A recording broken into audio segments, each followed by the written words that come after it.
Hello everybody, and welcome to today's stream of Yu-Gi-Oh! Page 3 Representative Tournaments. Yep, we're having a tournament today for all of those weird characters that were originally created for Tag Force and do not appear in any other form of media. Maybe they appear in other games, I actually don't know, but I'm pretty sure they're just Tag Force characters. And they're going to be playing in today's tournament. We call them Page 3 characters because in old Tag Force games, that's what they were. They were in Page 3, especially Tag Force 3, and 1, and 2. It makes more sense if you play the older games, trust me. So we're going to go ahead and play those, do that tournament today. We got 15 minutes before we start though, so we're chilling. We are chilling. Let's go ahead and set this up. Alright. There we go. Alright guys, sorry, I'm just getting it all set up for today. I know we have a tournament going. I gotta send out my links. It's what I do. Alright, let's do that. And then we go to the Discord chat and this in the Yu-Gi-Oh section. Welcome to today, Ghost Wolf. Welcome to today's stream, and thank you for being here. I hope you're ready for a tournament. Let's see if there's anybody else I need to get a hold of. Oh man, I'm excited for today. I love when we just have some random characters go at it because they are weird. Nobody knows who to bet on, and the decks make no sense sometimes. Like, honestly, sometimes the decks are completely terrible, and I find that hilarious. So, we'll see what happens. Ah, yeah. And don't worry, the bracket's already been randomized and made. We got all the characters. It's going to be a big tournament today because there are a lot of original characters in Tag Force. Mushroom Man Beatdown is going to be number 1. I hope so, Shadow Phoenix. Kenyu is the one I always root for, even though he is a terrible duelist and never performs well in these tournaments. I still root for the guy because he is still a cool guy. His deck's all about taking your opponent's cards or just giving your opponent your cards and seeing what happens. And it should be fun with the Mushroom Men. Had an ad play when I came to the stream. That should be normal. I mean, I've been a YouTube, what do they call that? I'm not a partner, it's the other one. I'm a Twitch affiliate for a while now. Welcome, Poem Mastifier. Welcome, Corpse King. I'm happy to have you guys here. And I hope you're excited for today's tournament. Welcome, Kurt50 Alien. I like your names. Everyone's starting to show up. So yes, we're going to be doing our Page 3 tournament today. For those of you that forgot what that means, it simply means side characters that don't appear in any Yu-Gi-Oh! Media. They only appear in the Tag Force games. So, you're going to see a lot of weirdos today. You're going to see a lot of weird decks, a lot of strong decks. Some of these characters have extremely busted decks, and some of them have super weak decks. When I say busted, there's a Dark World lady. She's pretty tough. There's this one Quillforts person. They're pretty tough. Hey, welcome. Yeah, it's really hard to vote for a character when you don't know what any of them do. I know, Kyle Stacy. I'm right there with you. Welcome, Safed, and happy to have you here. Yeah, don't worry about 5Cs. They ain't allowed here. I wouldn't allow them in my tournament. They had one tournament just for them, and they couldn't even win it, so screw them. Ah, yes, the Quillfort user and Jarrah. She's the 2-time champ of these Page 3 tournaments. In fact, she's the only champion character from Page 3. Thank you, Kyle Stacy. I appreciate that. Hey, what's up, J-Bad? Happy to have you here. Oh, yeah, I can't wait for the Dynasty Tournament tomorrow either. It's going to be so much fun. I've been waiting. I wanted to do it on Wednesday so badly, and I got screwed over by my goddamn internet, but what are you going to do? I'm just glad that so many people can come on Sunday. Yep. Today, Saturdays are my tournament days. We host tournaments on Saturday. We're currently prepping for the Season 3 World Tournament. And currently, the Season 3 World Tournament is full of extremely weak characters. Somehow, the weakest of the weak have been winning the tournaments, and it's kind of crazy. And Jarrah, too strong, please nerf. Konami can't stop her either. She's too strong. She owns Konami. All I do know is that she's going to be, she might win again. Oh, no. We don't do losers brackets, I'm afraid. We do, is losers brackets next week? We do redemption tournament next week, if that's what you mean by losers bracket. Redemption means I'm going to pick like 10 characters from every series, maybe a little bit more from the earlier series and a few from the other series. And then we're going to let them fight out to try and get 4 last slots into the tournament. So the redemption tournament will be full of most people's favorite characters from the other series, and some characters that did not get to appear in the Tag Force 6 tournament because they didn't exist in that game. Such as Divine, which I think his name is Sayer in the English version, and Bolt Tanner with his Ushioni deck, and there's one more, but I can't... Oh yeah, and Hunter Pace, the guy who uses Skull Flame. Why don't we do tournaments for lady characters? Because most lady characters are extremely powerful, just like the male characters, and they don't need their own tournament. They're plenty powerful. Just the same reason the men don't need their own tournament. They're plenty powerful.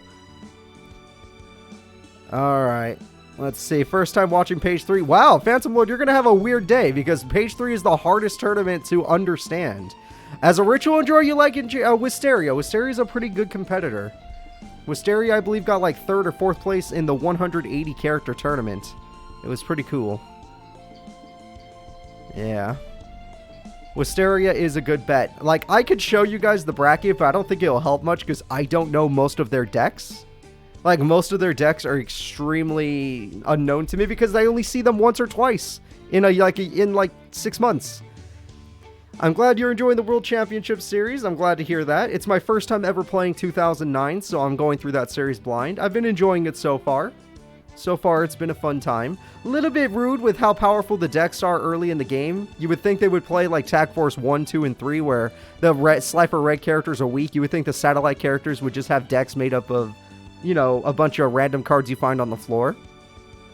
Let's see. It's possible doing a montage for Yu-Gi-Oh! Series and combining with them like, I don't know what that means. Wait. It's possible you do a montage for Yu-Gi-Oh! Series and combining with them like you makes your own series. Say Fedin, I read it twice, and I'm sorry. I don't know what you're asking. I'm trying. Let me try again. Montage of Yu-Gi-Oh! Combine Owner Series. I am trying to put that together. I'm sure it makes sense if I just read it again and again. Give me a second.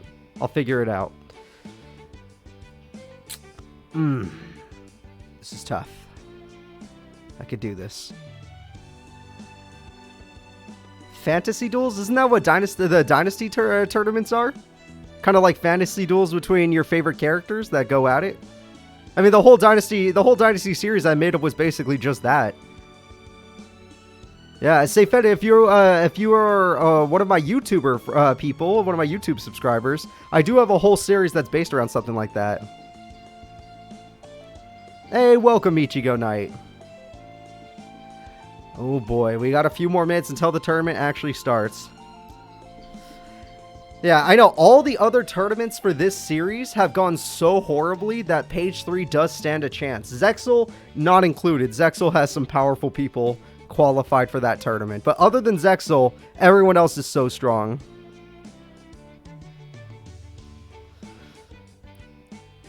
Alright, so let's see. Satellite characters pulls out 6 Sam like who would throw those cards away? Exactly, right? That makes no sense. Alrighty, guys. So I'm going to give you guys a peek at the bracket. And I hope that you guys enjoy. Let's see. Here you go. So the bracket's not going to help out too much because there's no way you guys understand this. Kagamaru to beat Dark Magician Girl tomorrow? It's possible. I feel like anyone can beat anybody tomorrow. The people that won their first rounds can do it.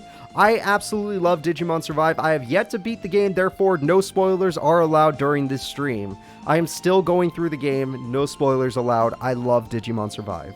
So, looking at today's fighters, we have Tasha. No, I don't know what Tasha has. Koichiro, this guy uses Froggy Monarchs. I remember his name. We have Callie. I don't know what they use. We have the Siyun, the real estate agent. We have Wisteria. She uses a Blue Eyes mixed with Demise King deck and Dark Master Zork. We have Jarrah. And Jarrah is the strongest character, and she won 2 tournaments. We have Bon. I believe this is the Destiny board user. He uses Destiny board. We have Mai. I don't know Mai. We got Sophie. I don't remember Sophie. We have Vampire Dragon, uses a vampire deck. We have Reyna. I don't remember Reyna, sadly. We have Odelia. I don't remember Odelia. We have Simon. I don't remember Silent. We have Makiko. I don't remember Makiko. We have I don't remember I. We have Akira. I don't remember Akira. We have Masudo. I don't remember Asudo. We have Natalie. I don't remember Natalie. We have Heise. I don't remember Heise. We have Zombie Master. They use a zombie deck. Simple enough. Let's see what else we got. We got, let's see. Yuji. I do remember Yuji. Yuji uses a deck out deck using Needleworm, Morphing Jar, and all that stuff. We got Bright. We got the Cops. They're coming. We have Daisy. I don't remember Daisy. We have Reyna. I don't remember this Reyna. We have Ida. I don't remember Ida. We have Nadia. Nadia uses Dark Worlds. I remember her. She was pretty strong. Alright, let's see. We have Makina. Don't know much about that. We got Kami. Kami uses a water deck. I do know that. We got Rui. I don't remember Rui. We got Takeru. I do remember Takeru. Takeru uses Insectors. Welcome, James. Sorry, Takeru does use Insectors. We got Jamie. I don't remember Jamie. We got No Money Yaoyoi. She uses Amazonas monsters.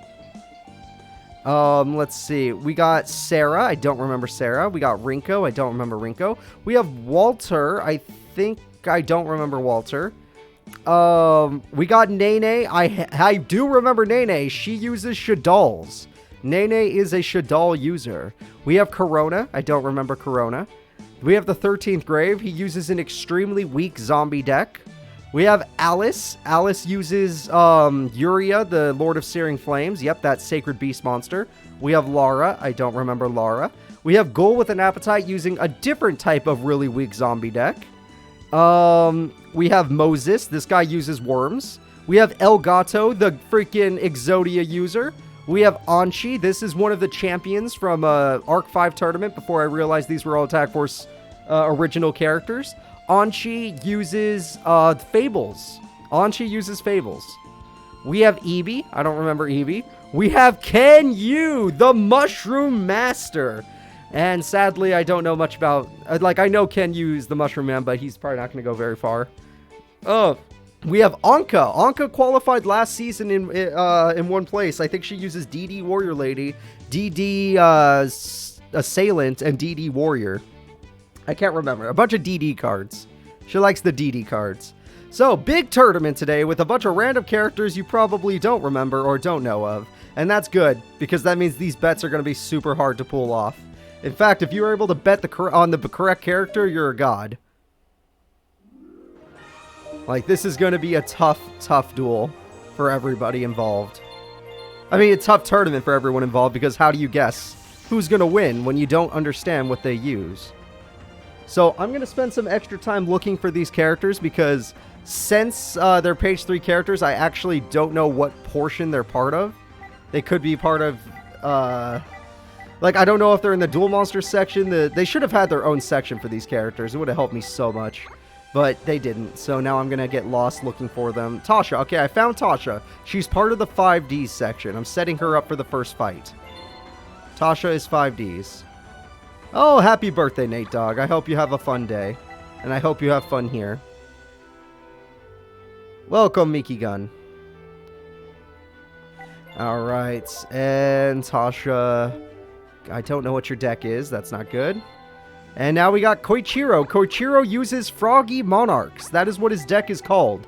Koichiro uses Froggy Monarchs, for those of you that are curious.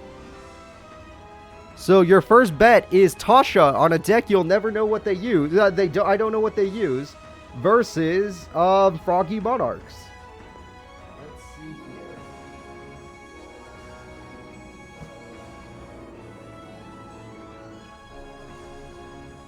Alright.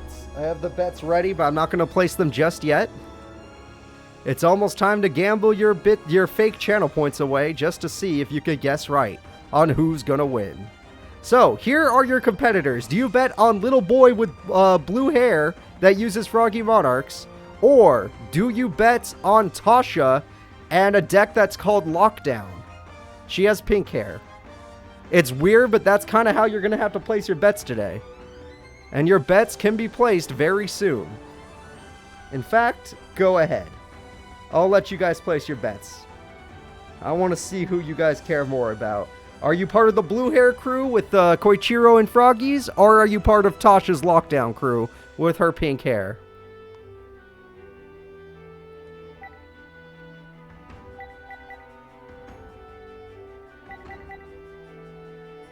We will see. The bets are coming in. Everyone has random bets. In fact, today's probably a day for people that don't usually like to bet to win a lot of money because nobody knows who to bet on. Therefore, 50-50 bets are probably more common today, which means a lot more bits will be on the table since not everyone's betting on the same person.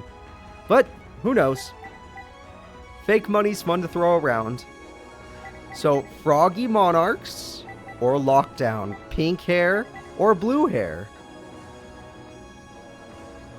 Lots of frog fans. Okay, it turns out people actually do like frogs. And it's time to start the tournament. Let's do it. Page 3, Representative Tournament, Season 3.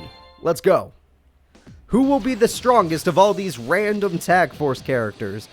And we're starting off with frogs and a lockdown. We got Kermit fans in chat. Kermit the Frog.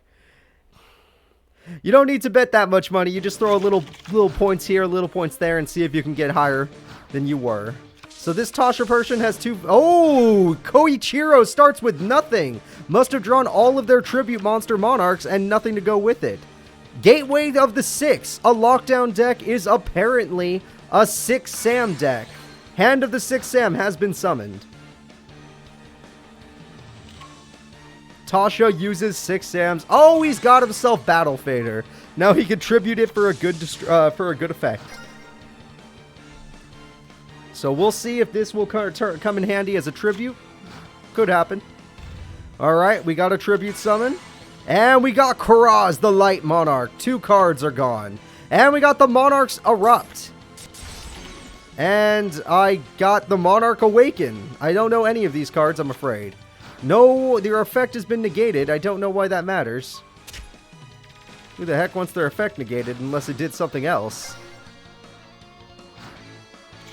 Either way, the frogs have started off really strong. Tasha is forced to play defensively. Usually 6 Sams like to get 2 monsters on the field to pull off their effects, but I guess it's not going to be easy when your opponent's a Monarch user. Oh, we got a Monarch tribute for a Monarch. It's time for Reyna. Reyna now bounces that card back to the top of the deck and attacks directly. This is one of the strongest Monarchs from back in the day, if not the strongest. I know Mobius is up there too, but this guy was incredible. Oh, Destiny Draw will change her draw, so she's not locked anymore. She almost was locked down by Reyna. And that did not make a difference. A lot of Destiny Draws from page 3 characters are ass. I'm not even joking, they are pretty bad. Alright, we just have a basic attack. No, Giant Scorpion of the Tundra, so apparently she doesn't just run 6 Sams. That makes sense, actually. A lot of the page 1 characters have random cards thrown into their decks. It's not even uncommon. The 6 Salmon, come on. It's going after Treeborn Frog, and Treeborn Frog will not come back. Yes, Treeborn Frog will not come back. Alright, Rise is going in for some damage. That should help out. And 400 damage has been dealt. I know that Xian's Castle was able to buff their card, but not enough. Still, maybe these 6 Sams have a combo they can pull off. For now, not so much. Backs against the walls! She only has 100 life points left, but she's willing to do this. She special summons the hand of the 6 Sam. She special summons Come On. And she activates an effect. That, because it activated in the graveyard, works. Return of the 6 Sam. Hand of the 6 Sam is back. Too bad Come On wasn't in attack mode, but whatever. So even though the card would normally protect it, because the effect technically activated, oh god, it's dead? Oh, it's the 6 Sam Sanji. It's Zanji. Because it activated in the graveyard, it was still able to pull off. It's Soul Exchange! That's an old school card. And Monster Reborn. Wait, why are you doing all of this? Oh, Karaz is back, and Soul Exchange means no battle phase now. And with the tribute summon, we get Daig, the Dark Monarch. And with that, some cards got removed from play and some got thrown away. Tasha's down to 100 life points and cannot protect herself any longer. No hand from Tasha, this is it. One attack directly will end this duel. Nasashi is dead. Tasha is dead. The winner is Froggy Monarchs with Koichiro. This one, Tasha got more votes than Koichiro, and yet the Koichiro fans win. Froggy fans, you guys are the winners. Yeah, that Froggy guy, he's got some pretty good cards in that deck. Alright, let's go back over here and let's get moving. So, Koichiro gets to move forward. The next duel is between the strongest character in the tournament. It's kind of crazy that she's in the second duel. And Jarrah, the Quillforts girl, will be taking on Bond, the Destiny board guy. Alright, and Jarrah. Bond. I want everybody to place their bets. Will we get to see Jarrah go ham? Or will we get to see Bond pull off that Destiny board? Either way, we're going to see some fun today. They're both part of Arc 5, page 3 characters. Alright, where are you, Bond? You're in here somewhere. Found him. He wears a suit. He wears a suit.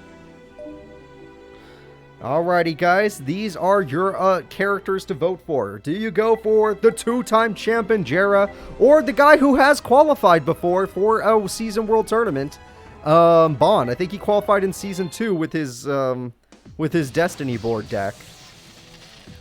Either way, let's see. Lots of big bets on this one, I seems. Lots of big bets. She is the best duelist of page 3, but maybe this will be the first season she struggles. But honestly, she's a monster. You'll see. She is a monster. Granted, page 3 has never done good in a world tournament, but that doesn't matter. They still get there. And Jarrah still gets some pretty good hits off. So she starts off with Gaia Power, and does she have the Pendulum? No, but just one. And that one will not do much. Giant Soldier of Stone is dead. And Destiny board is beginning. He did start with it. Therefore, she is on a time limit now. He's already got the Ds.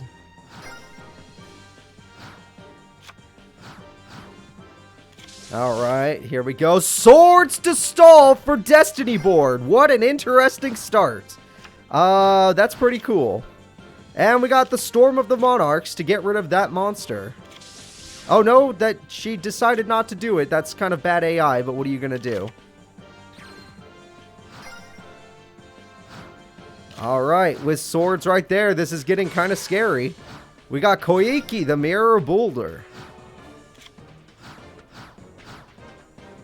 And Destiny board has made it to the Deet. All we need is the H, but swords will block it for an extra turn, giving Jarrah a little more time to draw some sort of MST or card to stop that. There is no mistiming. It gets to retry every turn. So Destiny board will eventually activate the second Swords leaves.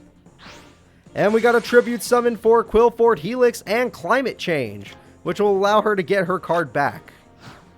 However, Swords is gone, and Destiny board has been completed. The winner is Bond and his Destiny board deck. Thank you so much for following, Dirk. We appreciate it. Bond's Destiny board deck has done it. Quillforts are out immediately. And now this guy, since he took down the former two-time champ, maybe he is in the running for being the champ. Alright, Bond, I honestly didn't think he'd do it. Granted, he did draw Destiny board on the first turn. That was lucky as hell. With swords, I mean, that was crazy.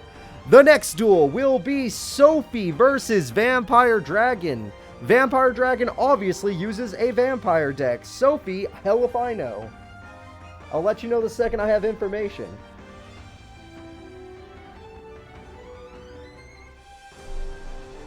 Alright, he literally had the perfect start. It literally was like cheating how perfect his hand was. Alright, let me go ahead and find these characters. Sophie, I believe, is a page 1 character from Duel Monsters. I could be wrong about that. I've been wrong before. I'm wrong about that. She's probably from Arc 5. Okay, she's Arc 5. Sophie uses a deck. Oh, it's a Watt deck. Her deck's called What's the Matter? What's the matter? That's pretty funny.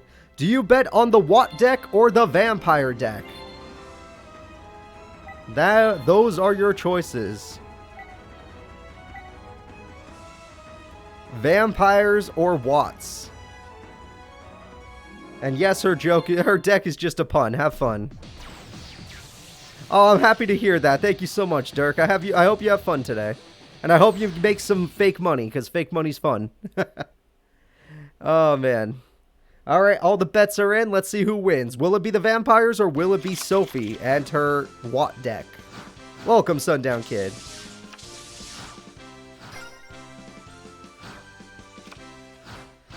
Vampire starts pretty basic. The Watt starts with the Watt Kid. The Watt Kid now has a Quip spell on it, giving it 1800 attack. Goblin Zombie will suffer a defeat, but Energy Drain says no. That brought it back up to 1850. That is correct, and Jarrah lost to a perfect hand Destiny board. Literally Destiny board into swords.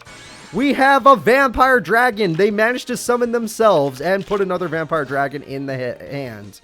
The Watt Kid is dead. Alright, looks like Vampire Dragon summoning himself puts him in a huge advantage. What is this Watt girl gonna do? She plays the Watt Pheasant and for some reason is attacking directly. Good for her. Wait, it has an effect. It targets one face-up monster and it's removed from play! The Vampire Dragon has come back. That didn't do anything. Never mind. I don't know Watt cards. I get excited for nothing because I don't know what they do. Alright, we got Armageddon Knight, which will allow him to throw away a card. He chooses Vampire Sorcerer. Smart card to throw away. Armageddon Knight will take out the Watt Pheasant. And the Vampire Dragon does some heavy damage to Sophie. Yes, the Exodia page 3 character is here. His name is El Gato. Welcome, Mike the Magician. We have ourselves a Watt Castle, everybody. And I don't know what Watt Castle is going to do. If it lowers the attack by 1,000, that's pretty okay. Vampire Sorcerer's effect activates, allowing Vampire Dragon to be special summoned. Vampire Dragon attacks Watt Hopper. And now it loses 1,000 attack, which could help out Sophie if she had more turns, but she's basically dead. Vampire Dragon is in the winner's circle right now. I don't know how he loses. Let's see what happens. Destiny draw. Most of those are crap for the characters in page 3, but we'll see. She got Watt Dragonfly, which is not even strong enough to do anything. And yet she attacks. And Energy Drain is just sad now. She dead. She's dead, everybody. She has decided to die, and the winner is Vampire Dragon. Vampire Dragon will win today. Alrighty, everybody, let's go ahead and move Vampire Dragon forward. The next fighters will be Odelia versus Simon. I will try to tell you what their decks are if I can remember who they are, but the hell I can. They're actually very hard to remember.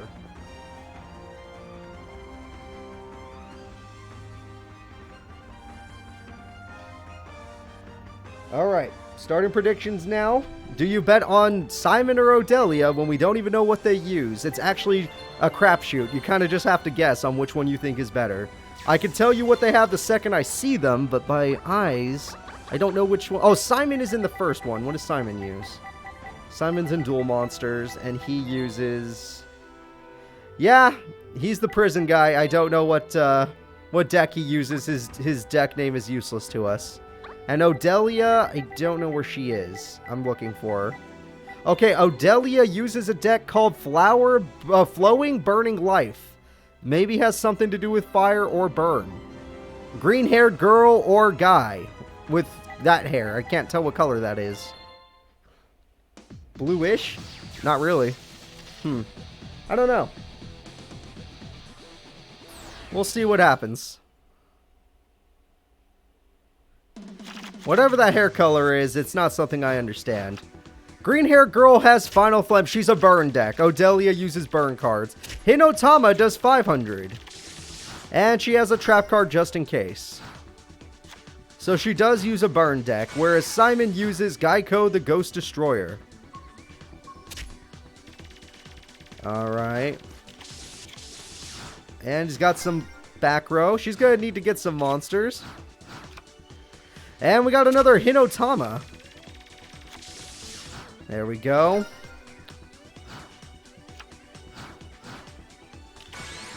Okay, DD Warrior's a free kill. He can use DD Warrior to kill that monster off. Yep. Solar Flare Dragon would have been nice face up, but face down, that's pretty stupid. 2,500 direct damage is extremely bad for her.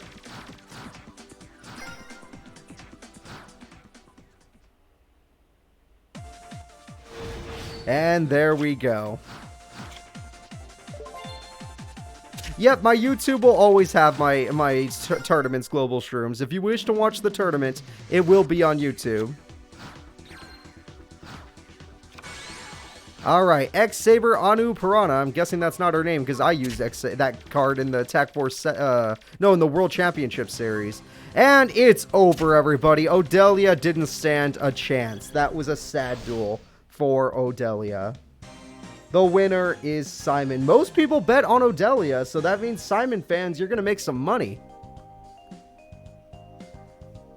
Classic beater monsters are pretty good in a page 3 tournament, since these are usually very weak characters. Some are extremely strong, and some are very weak. The next duel will be I versus Akira. I versus Akira. I have no info on either of these characters. Anyone in chat want to help? Yeah, when you don't know how much, what these characters even do, I say bet small.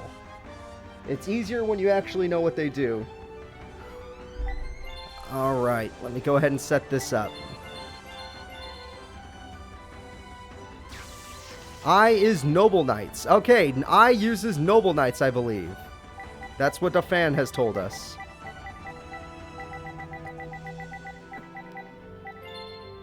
Oh, you know what? She did qualify. Yes, I does use Noble Knights. I remember her face. She qualified for the Season 2 World Tournament, actually. She is a Season 2 qualifier. Whereas Akira... Let me go find Akira.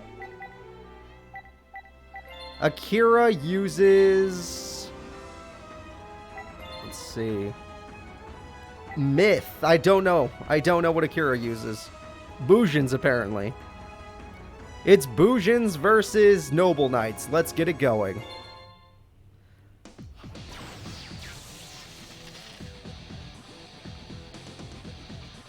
Alright, now let's see.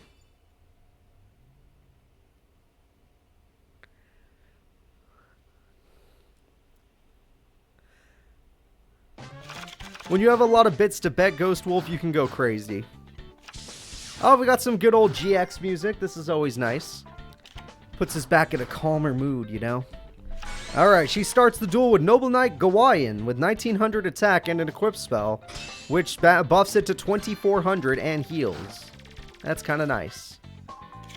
The Bujin Arasuda has been defeated. However, there is a card that gets summoned after that destruction, so that's pretty nice for the Bujins.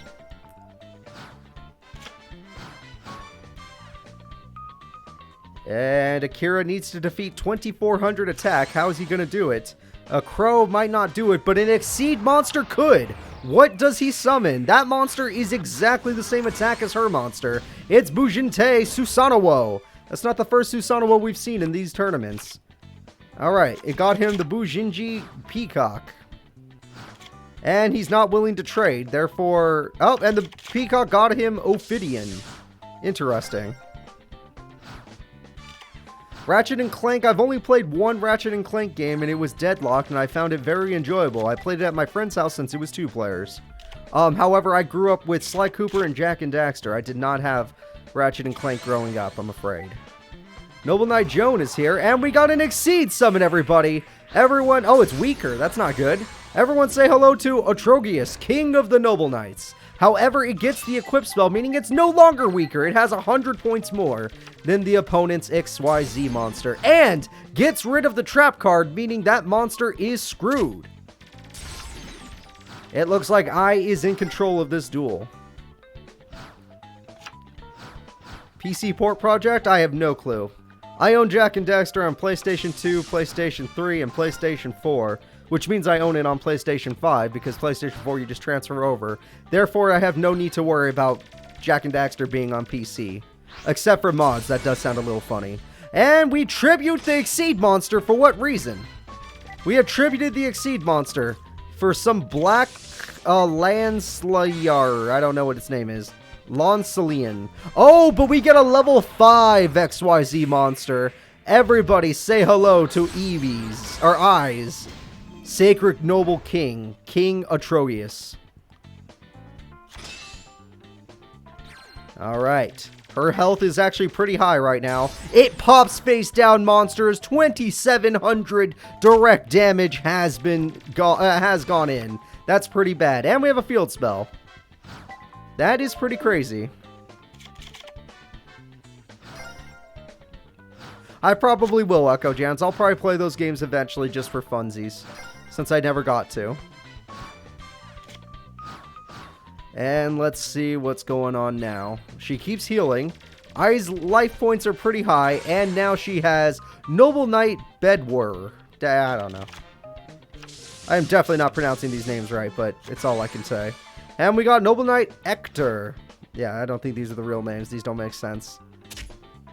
There we go. Lots of damage. In fact, enough to win the duel. It looks like Noble Knights will be moving on to the next... Oh, wow. I didn't know you could change equip spells like that. Yep, Noble Knights will be moving on to the next round in the tournament, everybody. Nobody bet on I, really. Damn. I fans, you're going to make some money. Only 30% of the vote has won, therefore they make all the money.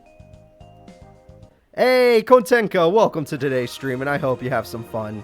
Alright, getting back to our tournament, we're going to move I forward, and we're going to see who's up next. The next fight is Natalie versus Heise. I don't remember Natalie, but I do know Heise. He uses a type of dragon that's like level 8, but it has no attack, no defense. It's a normal monster. Does anyone remember that guy? Heretics? It's called Heretics, I believe. Heretics, everybody. Heretics. Heise, I believe, uses Heretics. And then Natalie, I don't remember her deck at all. So we're going to have to take a peek at that in a second. Now let me go find Natalie. She is, yes, in Duel Monsters. Thank you for that. She uses a deck called Taming the Beast. Taming the Beast. Whereas Heise uses a deck called... Well, if we know it's Heretics, that's good enough, right? Heretic Dragons. Yeah, it's simple enough. Alright, guys, let's do it. Taming the Beast versus Heretic Dragons. Both of them look pretty effective, you know. We'll see what happens. I just don't know what kind of beast she's taming. They both seem to have an extra deck, so that's going to be fun.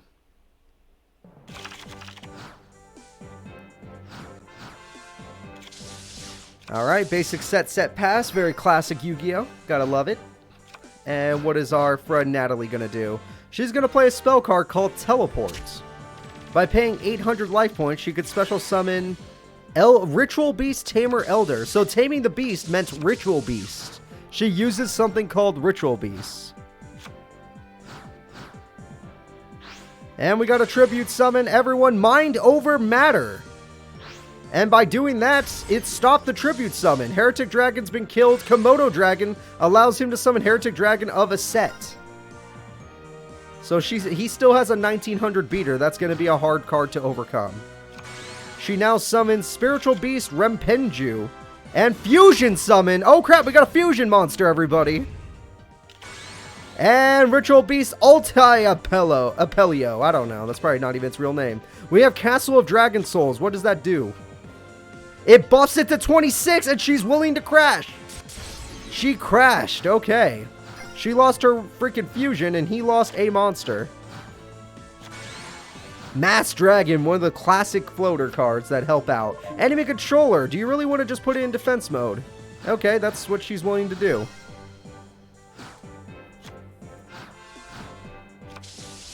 And ending her turn. She's bricked. It looks like Heise is taking over this duel. He's got himself a Heretic Dragon of Gabib. And he's not putting Mass Dragon in attack mode, which is a bad play in my mind. A second enemy controller worked out. Looks like Natalie's going to need to draw a monster or she's in trouble. She drew Spiritual Beast Kanahawk. And with that, she removes from play a monster and destroys the Heretic Dragon. But the Mass Dragon lives, and since she has 1400 attack, it could also pull off some fun stuff. We have Stamping Destruction. Goodbye, Teleport. And hello, Divine Dragon. I couldn't read the rest of it. Doesn't matter. It's attacking for some reason. The trap card gets activated and now has 1700 attack.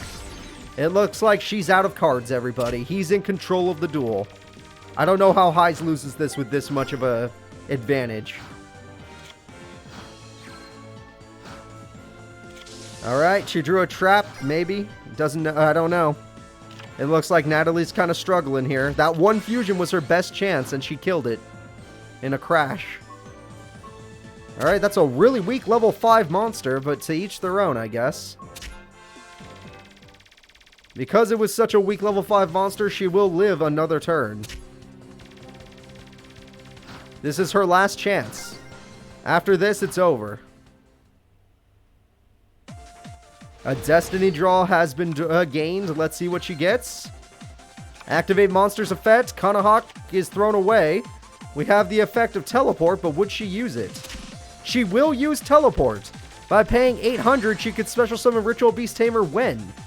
And now she has one more monster, Spiritual Beast Apelio. Hey, it's the not fusion version.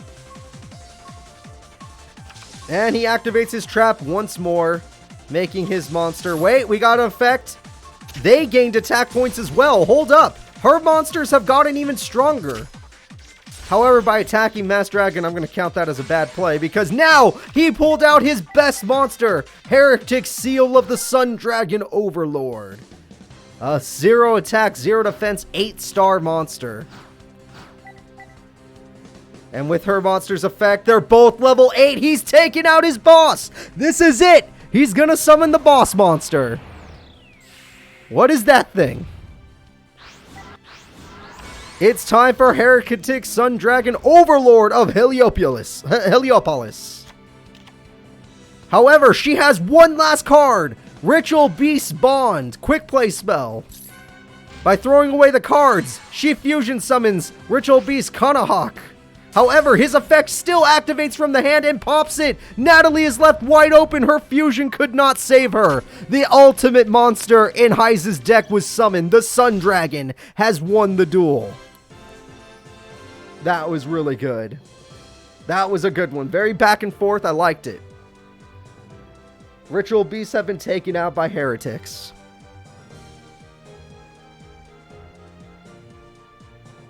Alright, I like that duel, guys. I don't know if you guys did, but I like any duel where I get to see boss monsters. Alright, here we go. Heise is moving forward. The next duel is Yuji versus Bright. Now, if I remember correctly, Yuji uses a deck out deck, and Bright uses a burn deck, but I don't know for sure. Yuji uses a worm deck out deck, and by that I don't mean worm the monsters, I mean needleworm, and some other ones that are kind of like that.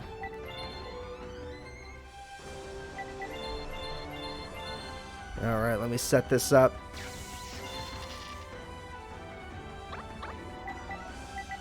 Yuji.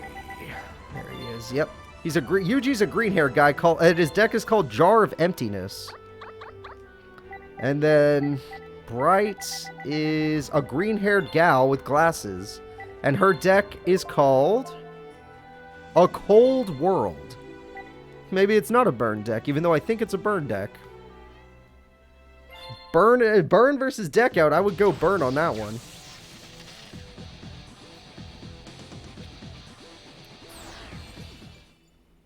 They're both rocking the green hair, which is pretty cool. Alright, here we go, guys. Let's see who's gonna... Okay, Bright starts the duel with Poison of the Old Man and does it to gain life points. What? That's, like, never the use of Poison of the Old Man. That's weird. Okay. To each their own, I guess.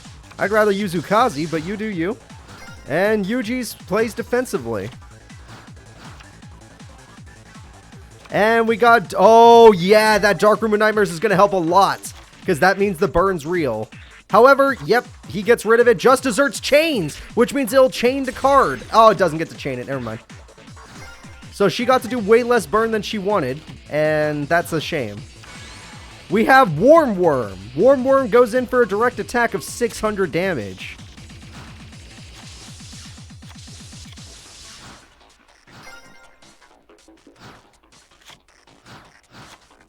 However, she's got a card, Thunder Shard. For every monster on his field, he took 400 damage. Morphing Jar, a classic card for just getting... Oh god, she had Magic Cylinder in her hand? Why was that not on the field? Oh, I'm gonna yell at her. Bright, why was that not on the field? Why was that not on the field? That is the best trap card in the game. One of the best. I've seen that card win tournaments. Alright? Oh god, Book of Moon on freaking Morphing Jar. Are you kidding me? Yeah, Bright's gonna be in trouble here. Bright does have Goblin Thief to heal herself and hurt her opponent, though. That's always nice. She also has the Ukazi! Yeah! Let's go Ukazi. Oh, crap, that's a 1200 burn card. Wait a minute. And we got Wave Motion Cannon. In 4 turns, she wins. Dark Snake Syndrome! In 3 turns, she wins the duel. Hold up. Wait a minute. Dust Tornado gets rid of Magic Cylinder. And Morphing Jar gets them both some new cards. Oh, look, he threw away Morphing Jar number 2. And he's got Tsukiyomi to put Morphing Jar back face down. If I were him, I'd be attacking with everything I had at this point. He's on a time limit, everybody. He is literally on a time limit.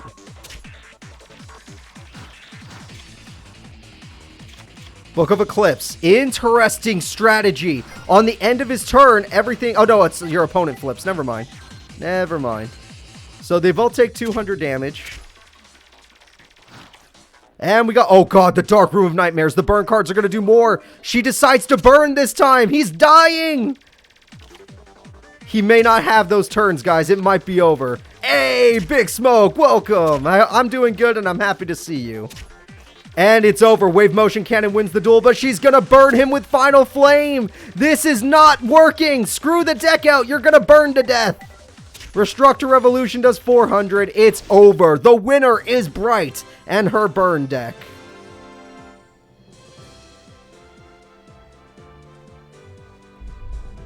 All right. And with Big Smoke, happy to see you. Welcome to today's tournament.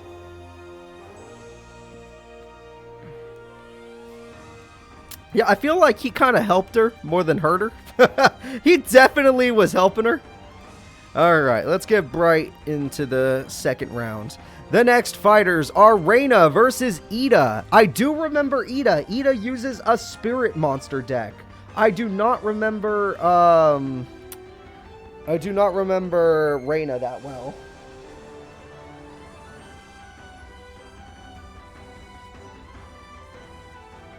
Alright, let me make sure I spelled Reyna right. There are 2 different Reynas.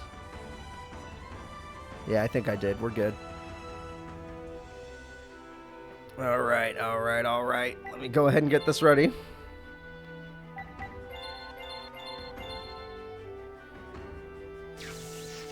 I'm looking for her right now. I found Reyna with an A, but that's not the right girl. I'm looking for Reyna with an E. Reyna with an E. Reyna with an E is... Yes, I think she is a zombie deck, but more importantly, I think she's Skull Servants. Reyna with an E is Skull Servants, and Ida is Spirit Monsters. So we have Spirit Monsters versus Skull Servants, everybody. Spirit Monsters versus Skull Servants. Reyna will be Skull Servants. Ida will be Spirit Monsters. Here we go, everybody. All of those things are in the tournament most likely, Axel. All those things are in the tournament most likely. Alright, zombies or spirits? They're both kind of the same thing, aren't they? Ghosts versus zombies. Alright, the spirit monster deck sets, pass. Nothing wrong with that. And Nobleman of Crossout is a brutal start, but Magic Jammers said no. At least they were able to protect their one monster. It's Armored Zombie, and it's dead. Reyna, I'm afraid that did not work in your favor.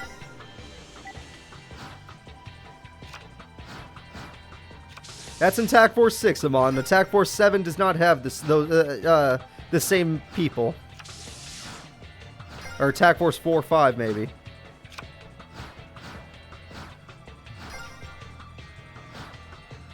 Alright, let's see what she gets. She got another Nobleman of Crossout. Not a second Magic Jammer. And no monster! She's bricked! Reyna is officially bricked. Ida, on the other hand, just has defensive monsters because he doesn't want his spirits to go back to the hand. It seems like Brick City for both. She starts with Zombie Master, throwing away a different card to bring back the arm. She had Vampire Lord in her hand. I'm pretty sure she still has Skull Servants, but the fact that she has this stuff too is pretty scary.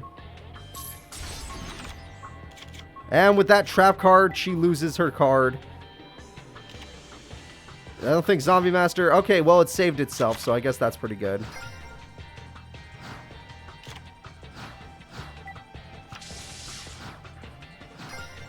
Alright, Reyna, what other strategies are you going to throw out here? Gurney, ew. Ew. Not Gurnia. Alright, it's dead this time, and Gurnia is going in. And Armored Zombie's going in. It looks like Spirit Boy is going to need to summon a stronger spirit. What's a good spirit monster? The Dark Dust Spirit? That's a good one. What about Yaksha? That thing has 1900 attack. That's pretty good. Pyramid Energy activates. Quick play spell. And we got ourselves the Mirror of Yaksha. Oh, wait. The Mirror of Yada. Sorry. And we have ourselves a sword. The Sword of Kusanagagi. And there's 1900 piercing damage. Not bad. Oh, crap. These cards let him keep his monster on the field. Ida is in a good position now. He does piercing damage, and his monster does not bounce back to the hand. Oh, God. It has the Orb of Yaksha now. Or Yasaka. Sorry. He's Yaksha. That's Yasaka. Brain is working. This thing is a monster now. And he heals 1500. Ida has turned this duel around. Just some set cards, but setting does not matter if your opponent does piercing. And most zombies have no defense. Here we go again. Most zombies have no defense, so there you go. And heals another 13. They have the Mirror of Yada, the Sword of Kusanagagi, and the Orb of Yasaka. How will this monster be defeated? Well, maybe by a Destiny draw. Let's find out. Nope. Okay. We tried. We tried. Piercing damage can still do the job. And Tsukiyomi can put Tsukiyomi face down. Very interesting. Goblin Zombie is defeated. Yeah, she could really use a Vampire Lord right about now. And Paladin of the Cursed Dragon actually would work too. Paladin of the Cursed Dragon has 1900 attack. That would help her out a lot. Call of the Haunted brings back Vampire Lord. She's not going out without a fight. She summons the Paladin of the Cursed Dragon and the three-legged zombie. There we go. Spell cards. Got to throw one away. And he gets to keep his monster. That's good for him. Tsukiyomi, putting that down. Now it's not attached to Call of the Haunted. That could have been bad. I guess not, because now this guy can destroy her. And if he destroys her by battle... Oh, God, he heals 4,000 life points.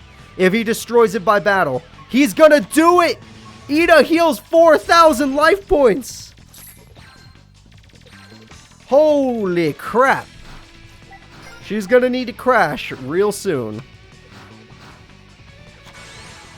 Paladin of the Cursed Dragon. She's going for the crash. Might as well. Yaksha, will you finally die? Yaksha is dead. All the orbs are dead. Ida has 13,000 life points, and Reyna has to make a comeback from that. That'd be cool, Techie Fox. That'd be cool. There are some cool spirit monsters out there. Oh, he bricked. Ida's in trouble. Even with 10,000 life point advantage, he's in trouble. We have the armored zombie. Here we go. 1,100 damage from 3 legs. 1,500 damage. 1,900 damage.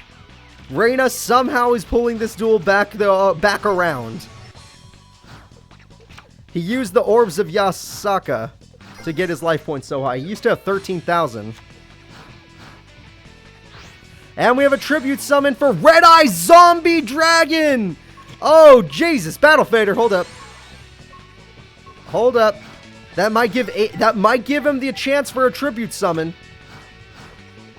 It is a tribute summon. Here we go, everybody. It is Great Longnose. I don't know much about it, but he's trying to knock her life points down.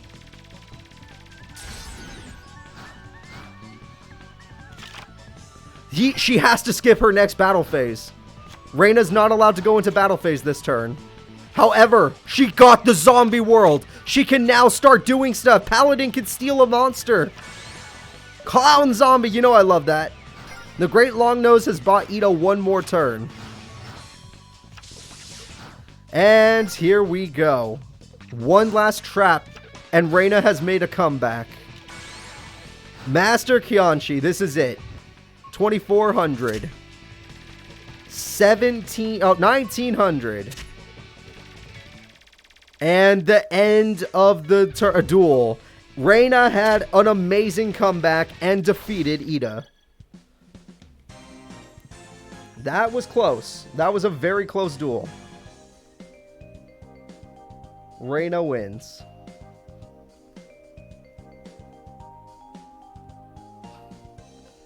Alright, let me go ahead and get over here. Reyna moves forward. The next duel is Makina versus Kami. Kami does use a water deck, I know that for sure. And Makina, I don't remember her deck, sadly, but I'll tell you the second I know.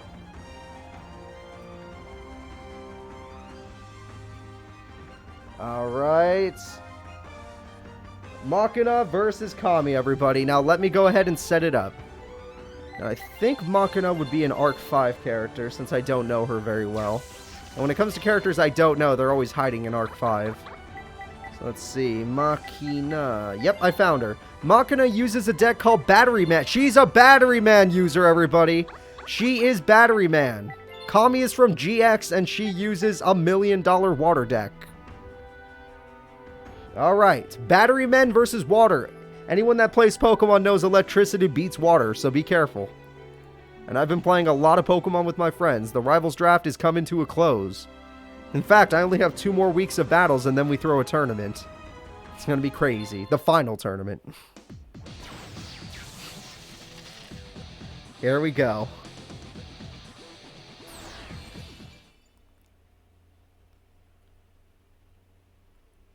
So, Kami gets to start this duel. Kami, what are you going to start with? Just a set, not even a set pass, just a set monster. We'll accept it. What about you, Makina? Makina starts the duel with Battery Man AA and does not attack. Okay. Okay, nothing wrong with that. And we got the Unshaven Angler with the Cyber Shark with the United We Stand. Kami, slow down. Slow down. Cyber Shark goes in with 3,700 damage.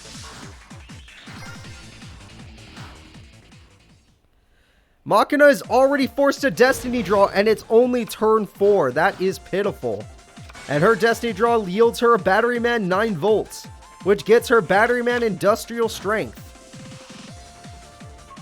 Makina, Battery Man 9 volt now has 2,000 attack, which can beat one monster, but not the other. And it died. So great job, Battery Man 9 volt. All you did was die. One more summon and Kami wins the duel. Kami has Infected Mail, which does nothing for her in this case.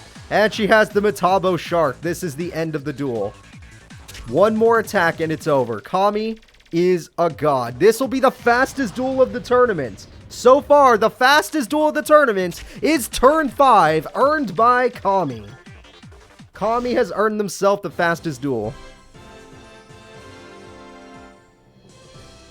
Not bad. Not bad.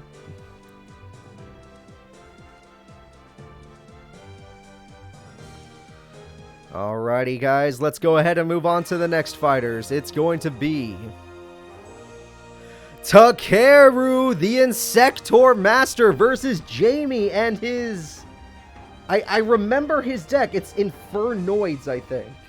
Jamie's Infernoids, and we all know that Takeru is Insectors. Alright. Infernoids versus Insectors. Let's see who wins.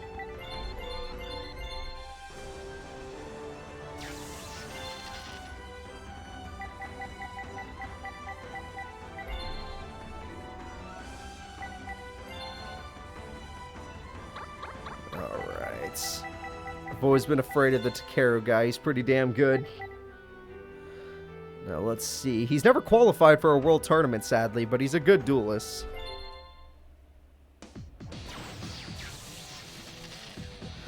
Go Ben Ken with your 10 channel points.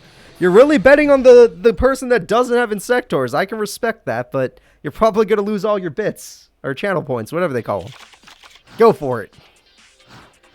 Alright, Takeru starts the duel with a set pass. Not even a set pass. Jamie starts the duel with Yami, field spell. Jamie starts the duel with Brushfire Knight. Insector Ladybug has been killed.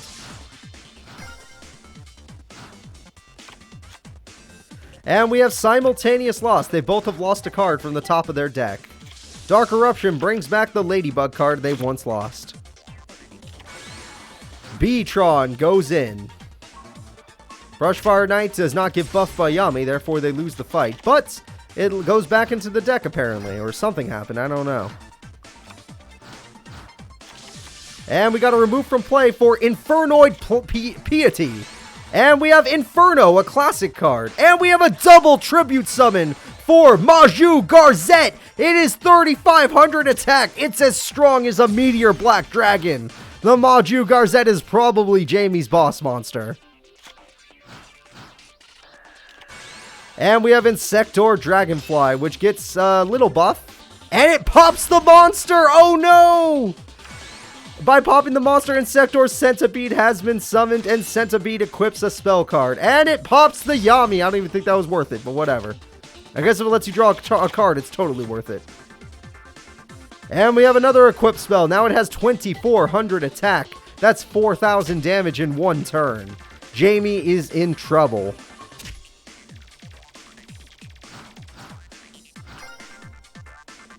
Jamie is in a lot of trouble.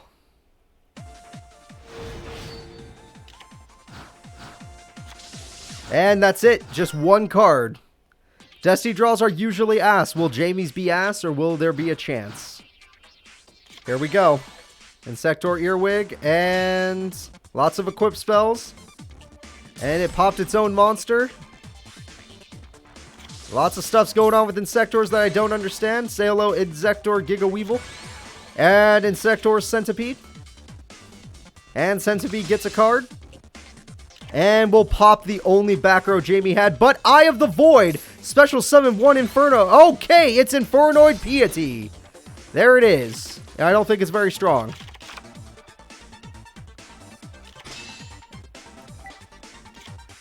And it pops Piety. So there, or Piety, I don't know. Either way, the field is wide open and Jamie's about to die. Insector Dragonfly has 2,400. Okay, Insectors, you're done. Just attack. It's over. Stop bullying. Alright, guys. This has been the Insector deck. It looks like almost all the bets were on Takeru anyway, but that was pretty sad. Sorry, Jamie. You didn't stand a chance. There's just too much going on. They have so many effects. To think that this Takeru guy has never qualified for a world tournament. Bad brackets, I assume. Unlucky brackets, that is. That was definitely a murder. That was sad. Alrighty, guys. Let's go ahead and move these things forward. Takeru wins. The next fighters are Sarah versus Rinko. I don't know either of these characters, so I'm going to need a second to figure out who they are. Sarah and Rinko.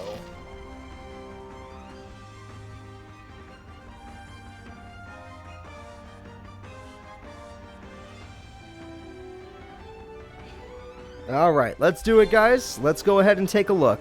I'm looking for the characters right now. I found Sarah. Sarah is Moja's. Okay, if anyone knows the Moja deck, then she is Moja's. And Rinko is not found yet. I need time. I can't find Rinko.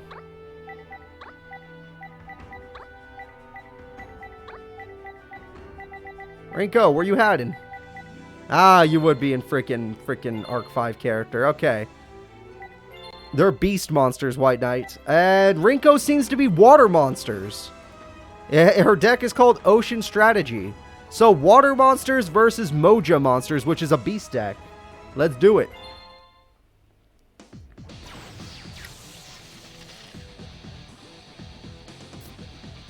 I think in Tag Force 4, I had a Moja deck. The game starts you with like a Moja deck, and that's what I used. Maybe Tag Force 5, I don't remember. It's been a long time. Alright, classic GX music, there we go. We have classic Umi, there we go, for your water deck.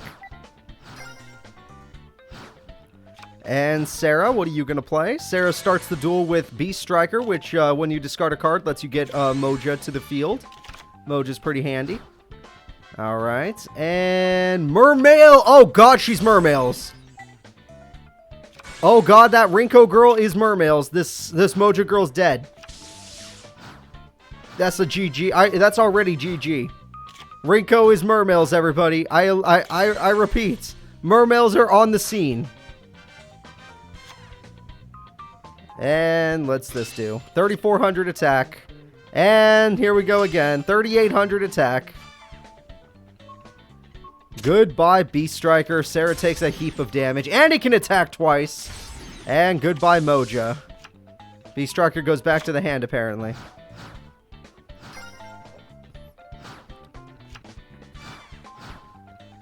Alright, let's see. We got supposed to set pass. There you go.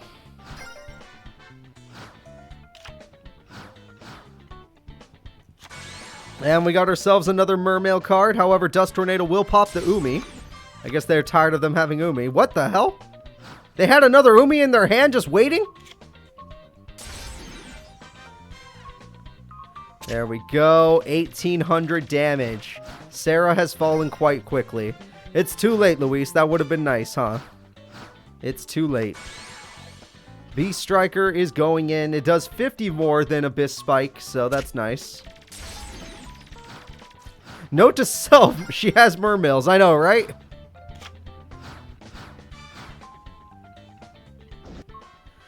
Alright.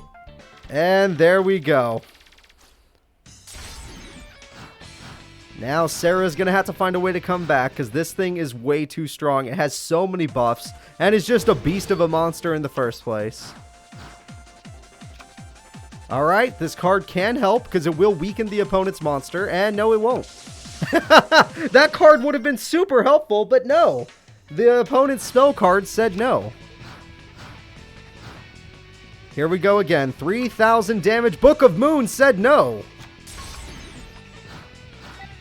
Alright, Sarah's Book of Moon bought her a turn, but she needs to find a way back in the duel. She plays Tribute to the Doom, a classic card, and gets rid of Megamolo, and summons the Uniflora Mystical Beast of the Forest. That thing's so weak! Oh my god, is that what you're depending on? No, wait, it has an effect. Beast Striker's back. I guess that's what we're depending on. Holy crap. And we got Mermail, Abyss, Gunde, and another equip spell. What's with all the equip spells? Holy. She's in trouble. Sarah is on her last leg. One more monster gets summoned and it's over for Sarah. Sarah has one left! And special summons the Beast Striker, which will weaken the opponent's monster due to its effect. And special summons a Moja just in case. She's down to 1,400 attack points. 1850 will definitely do the job. Sarah holds herself in the duel just barely. Mermales are going to destroy the second this is over, though. Okay, wait! Sarah might have a small advantage here. And by activating her monster's effect, she got rid of Trap Hole. I don't know about that, but I guess having 3 monsters is... Did you put that thing in attack mode? Did you just put a Moja with 100 attack in attack mode when your life points were under 2,000? Are you crazy? You deserve death if it... Oh my god, did you just put your only tank in attack mode? Did she bait it out with Moja? What is going on here? None of this makes sense. Like, I thought Sarah was dumb. It turns out she baited Rinko. She knew what she was doing. Rinko was dumber. No, don't put the other Moja in attack mode. Oh my god. Don't even tell me that's what she did. Oh my god, she actually did it. No trap. Okay, maybe that trap will save her. I don't know. All I do know is that she's ready to... She only has 1,200 life points. It can take... Oh, that monster will kill. That's the end of the duel. That's literally the end of the duel. All because you put Moja in attack mode, Sarah. Great job. Great. Everyone, big hand for Sarah. Big hand for Sarah, everybody. I want claps.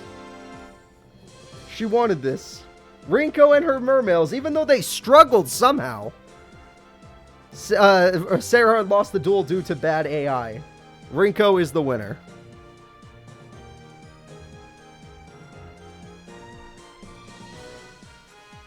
Alright, let's go ahead and get ready. The next duel is Nene. Nene uses Shadalls. Nene is the Shadall user, and Corona, who uses Heise monsters.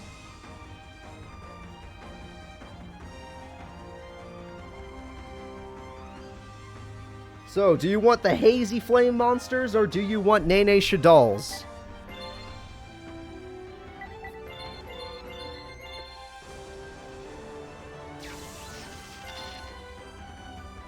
Alright, let's see. I know where Nene is. She's the second to last character in the game. And I know where Corona is. She's also an Arc 5 character that does pretty good in the tournaments. Alrighty, guys. It's time to start the duel. I hope you're ready. I know it's a little early, but they're already here because I knew where they were. Welcome, Alexis Streams. Happy to have you here. Alright, Nene Shadall deck versus Corona's Heise deck. Let's see who's stronger. My money's on Shadalls as well, everybody. I'm not dumb. And Corona ends her first turn without doing a damn thing. And even though she didn't do a damn thing, Nene doesn't attack and take advantage of the free hit. Heise Flame Griffin has been summoned into a tribute summon of Heise Flame something. Heise Flame Manticore attacks. Shadall Falco is dead.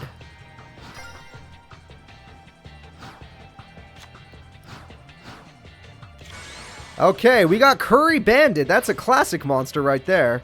And she's got Shadall Dragon, Shadall Hedgehog, Spellbook of Secrets, Mathematician, and Shadall Squagmata. Spellbook of Secrets has been obtained, and all those cards have been thrown away.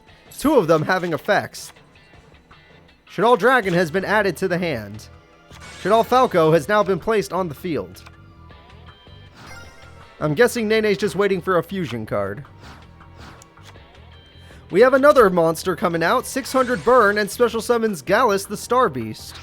Gallus the Star Beast has been tributed for Heise Flame Hippogriff, but it's over because we have Corona's strongest monster, the Exceed monster, Heise Flame Basilitrice.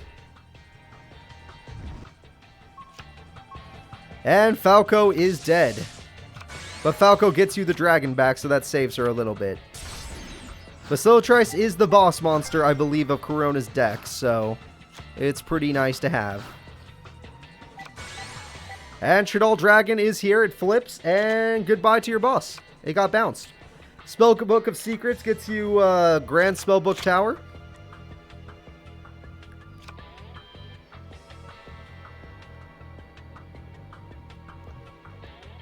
And we got Effect Veiler for a Synchro Summon. Okay, finally a Synchro. The Synchro Summon is Catastor. She has Catastor in her deck. Oh, crap. Heise's lose. Oh, but Battle Fader's there. Thank God. No, give Battle Fader 2200 attack or you're never going to kill Catastor.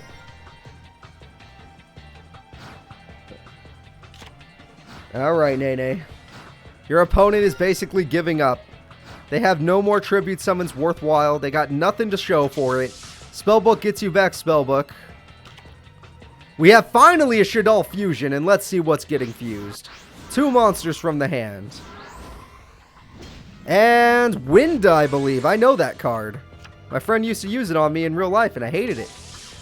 Alright, and goodbye Battle Fader. No, it's in attack mode. Even worse. It's basically like attacking directly. And Mathematician has joined the field.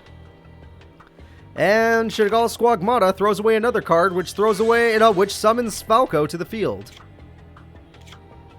And everyone say hello to the Spellbook of Power, giving Mathematician 1,000 more attack points. This is a ton of direct damage, and Corona is just about dead. Not dead, but just about.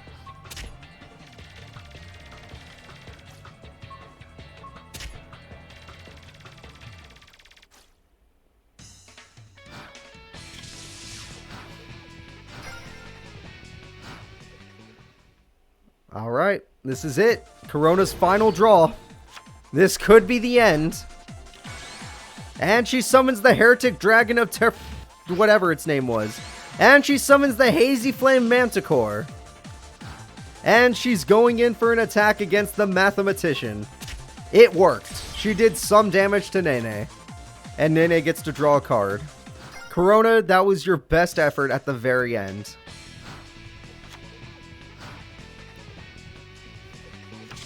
And that looks like the end of the duel to me. I don't see how they could come back. The field's already strong enough. Well, we might see a synchro. The fusion monster Winda has been synchro summoned. Hello, what the hell is that thing? Nene summons HTS Saihamonth. I don't know what that is. I've never seen that card in my life. Awful lot of synchro monsters in this duel. And there it is. The new weird synchro monster wins the duel. The winner, to nobody's surprise, is Nene.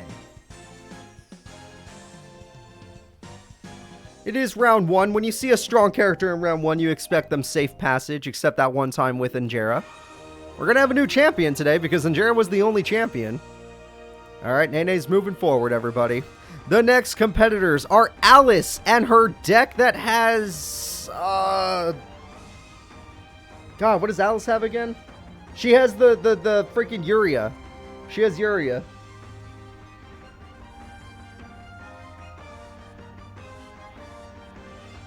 And then Lara. You know what? Lara was probably Skull Servants. I think I remember this. Yeah, Lara was probably Skull Servants. Was definitely not Reyna. It was probably Lara.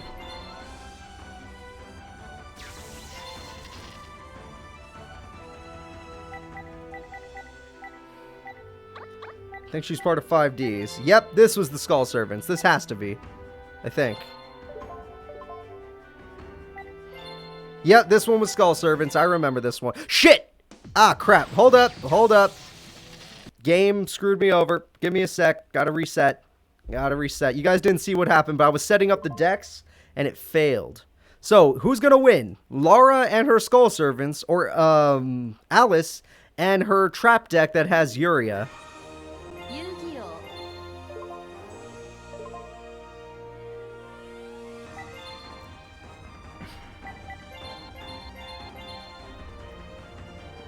Alright, awful lot of zombie decks in the page 3 characters. I wonder if zombie was just one of the most common things.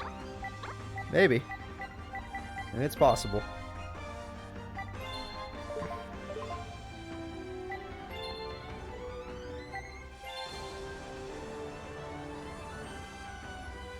Alright, I'm still looking for Alice. I think they're both 5D characters? No, Alice is GX. And one of them was 5Ds. Got it.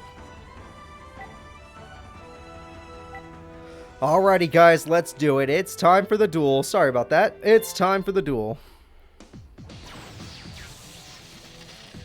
And Jarrah did not brick. Her opponent literally swords her with Destiny board on the first turn. There was no way of her winning.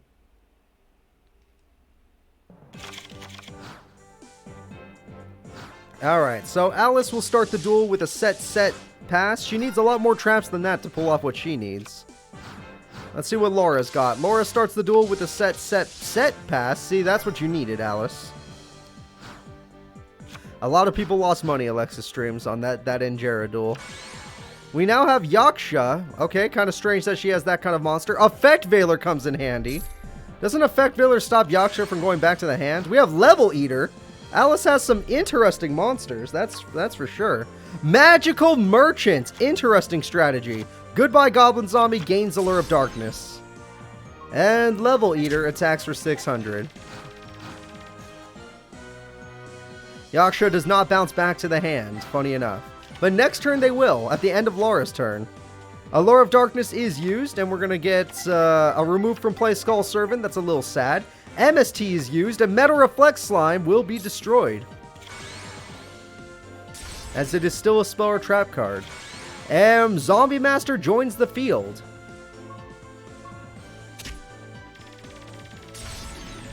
And there we go. Zombie Master brings back the Lady in White. Interesting strategy. Yaksha, still on the field, is going to do 100 damage to Zombie Master. And Alice has a new card to set, just to stall. I guess Yaksha is never going back to the hand now, even though its effect is no longer negated. I don't understand. Alright, Book of Moon got rid of this Level Eater! Removing from play Level Eater is actually pretty good. Removing from play Level Eater, but your opponent has 2 Level Eaters! So what will you do about the second one? Alright, looks like Lara's in a bit of trouble because Yaksha will not leave.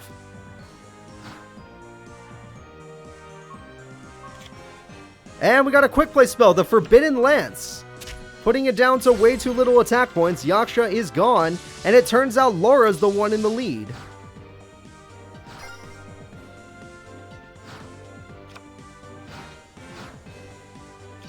And Zombie Master brings back Goblin Zombie. I don't even know if that's worth anything, but we'll take it. They go after Izanami. Izanami is a tanky monster, will not die. Probably will go back to the hand, but at least it did not die. I'm happy to hear that, Alexis streams. Thank you so much for watching. I love Digimon so much, and I've been enjoying it quite a bit. The first of the Monarchs joins the fight. That's only one continuous trap, but it will be used for tribute for Dark Dust Spirit! They lost everything! Lara lost everything to Dark Dust Spirit. Level Eater comes in and just absorbs it. Oh, no, level. Oh, no. Magical Merchant, can it throw away some Skull Servants? No, it cannot. Limit Reverse says no. Very unlucky with your Magical Merchants.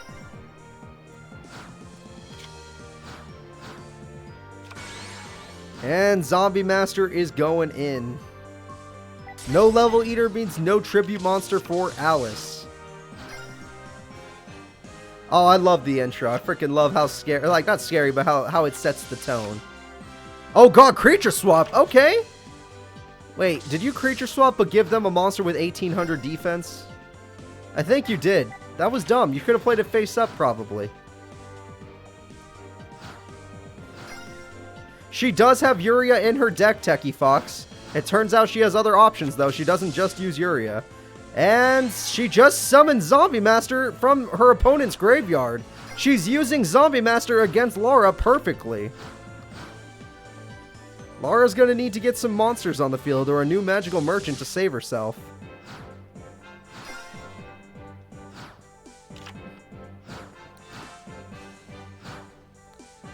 Alright, Zombie Master goes in.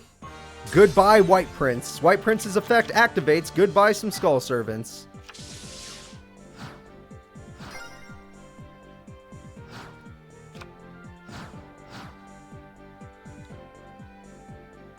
Alright, Lara. I know this is a tough duel. I know your opponent's kind of got you in a bad position. But the third Zombie Master? You found your final Zombie Master in your deck? Just to crash? Doesn't that mean she could just bring back Zombie Master with the other Zombie Master and this stopped nothing at all? Lara, I don't think this worked. I don't think this worked at all. Alright, 4 traps. I mean, eventually this could be a Yuria, the way things are getting set up. The opponent doing the creature swap on Izanami was really dumb, especially when the AI is not smart enough to attack it just to flip it face up. The second it gets flipped face up, she's going to start attacking for real. But the AI is not smart enough to do so, so what are you going to do?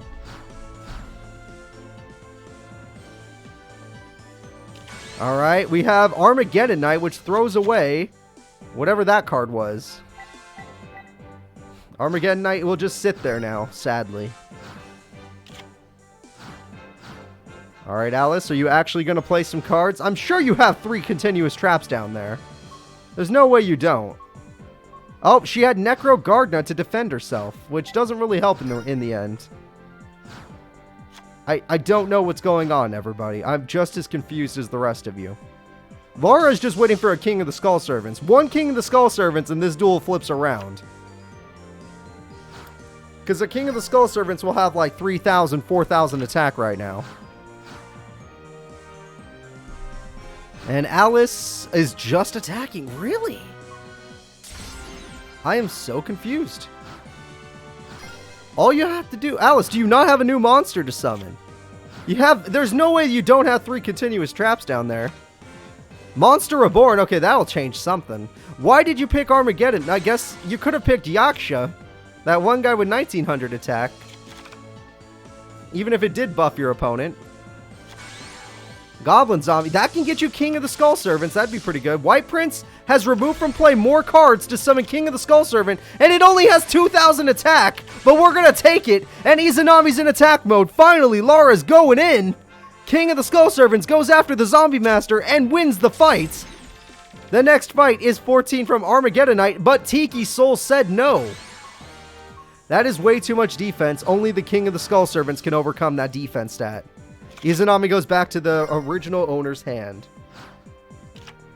Alright, Alice, do you feel like you're doing a Yuria now? You see the field. You see all these removed from play Skull Servants that screw you over. Alright, no. Tiki Soul in attack mode. Why? To kill Skull Servant? That only buffs the king. Why are you trying to buff the king? A 5 Nights of Fret. No, I'm joking. Just why are you buffing it? Oh, and guess who's coming back? All the Skull Servants! That thing is at 6,000 attack. Are you really ready to take this, Alice? Are you really prepared for 6,000 attack points? And we have Imperial Customs, which means the monster can't be destroyed, which is super stupid because you're still left in attack mode. You're about to take so much damage that you almost lose the duel because of your own trap card. That was stupid. I am sorry to all of those that don't like me saying that, but that was stupid. Literally, Tiki Soul, granted, yes, it's immune, that's great, it's awesome. But you have 400 life points left, and your opponent has a 6,000 attack point monster. What do you plan to do? You could deck her out, technically. You're leaving your Tiki Soul in attack. Wait, hold up. First of the Monarchs. Wait, why are you in main phase 2 and you're summoning First of the Monarchs? What are you doing? Level Eater can eat the First of the Monarchs. Okay, makes sense, makes sense. But why did you go to battle phase? Tiki Soul in defense mode. Okay. Okay, you can win. Technically, Alice can win this by deck out. Unless something in Lara's deck does piercing. Or pop spells and trap cards.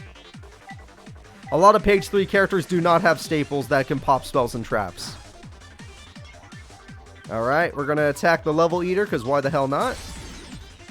King of the Skulls will go ahead and get after one of those Izanamis. That's an easy kill.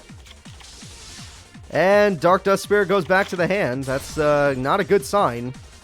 And Izanami will not be destroyed, but will be bounced back to the hand soon. And everyone say hello to Yaksha. I'm pretty sure once Dark Dust Spirit is summoned, the duel's over. Right? Well, maybe not, actually. There's two face-down monsters. And Alice has to be very careful with her life points. Level Eater, once again, will go after the First of the Monarchs, because why the hell wouldn't it? And here it is, everybody. King of the Skull is dead. Everybody is dead.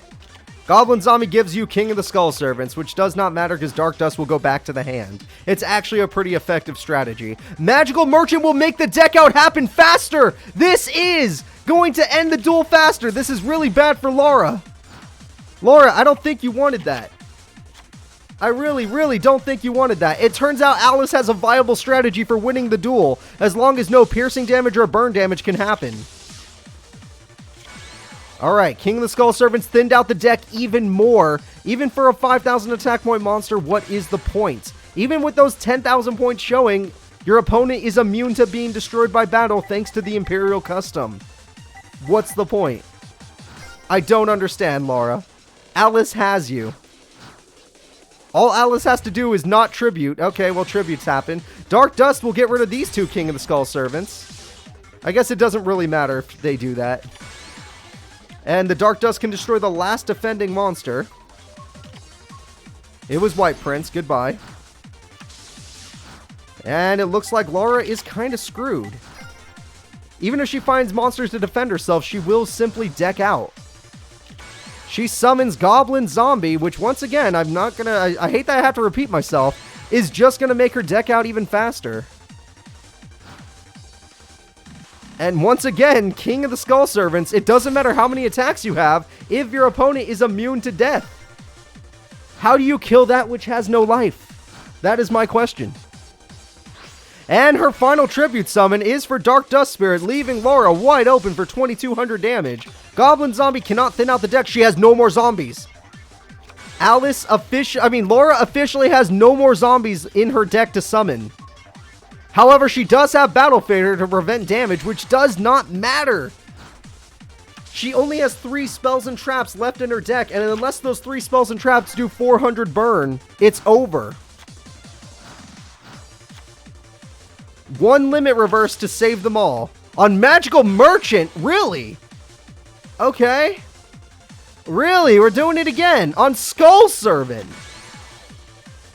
Okay. This isn't enough damage to even win the duel, if you're curious. Even if she did attack directly, which I didn't think she'd be able to do anyway, she would not win the duel. Unless she baits Tiki Soul and Zoma Spirit into attack mode. Wait a minute. If she baits these monsters into attack mode, she can win next turn if she finds a way to summon a decent monster. Tribute summon, it's all dead. Level Eater's coming back. Hold the phone, everybody. Okay, Zoma Spirit's staying in defense mode. Never mind, Lara still can't win. As long as that card stays in defense mode. Oh, it's in attack mode! If Lara can find a way to draw a monster with decent attack points, she can win the duel. If Lara can find a way to draw a monster with decent attack. And it's over! She's done! She's done, everybody! That's 4,000 damage, exactly! She didn't even need Yaksha. Yaksha bounces the spell trap card back to the hand. That's the end of the duel. The winner will be Alice. With only 1 card left in her deck, Lara just didn't have any options left that were worth using. Having a big attack stat like her King of the Skull Servants had means nothing if your opponent is immune to death. The winner is Alice. That was probably one of the most intense duels we've had in this tournament. 37 turns takes the record for highest number of turns for this tournament. Alright, Alice, you will be moving forward. Lara, goodbye. Alright. Alice will be moving forward, as I said. Oh, come on, game. Come on, there we go. Alice will be moving forward. The next fight is Moses and his Worms. He qualified for the Season 1 World Tournament versus El Gato and his Exodia. Will Worms be the winner, or will it be Exodia? El Gato is Exodia. Moses is Worms. Let's do this.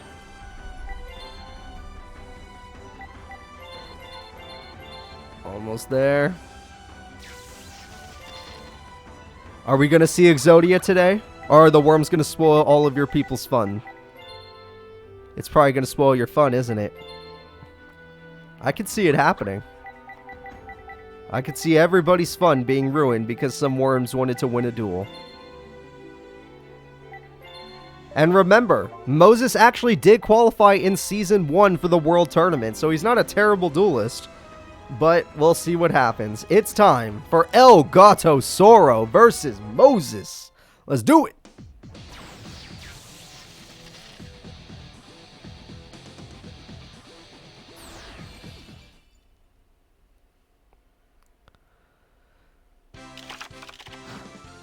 El Gato was close once, that is correct. Upstart Goblin to start the duel. They do not care about their opponent's life points because they do not attack their opponent. In fact, they actually have a card that uses their opponent's life points against them. The higher their opponent's life points, the better their trap card is when it finally activates. But we'll see. Alright, we have Worm... don't even ask me to pronounce that name. That was weird. Cyber Valley is perfect for this deck, though. Not only does it stop your opponent from doing anything for that turn, but it lets you draw a card. Moses plays One Day of Peace, which is El Gato plays One Day of Peace, which is perfect for his kind of deck. However, he has no monsters to stall like Cyber Valley. Which means he probably doesn't have many Exodia pieces either. At most, he has 2.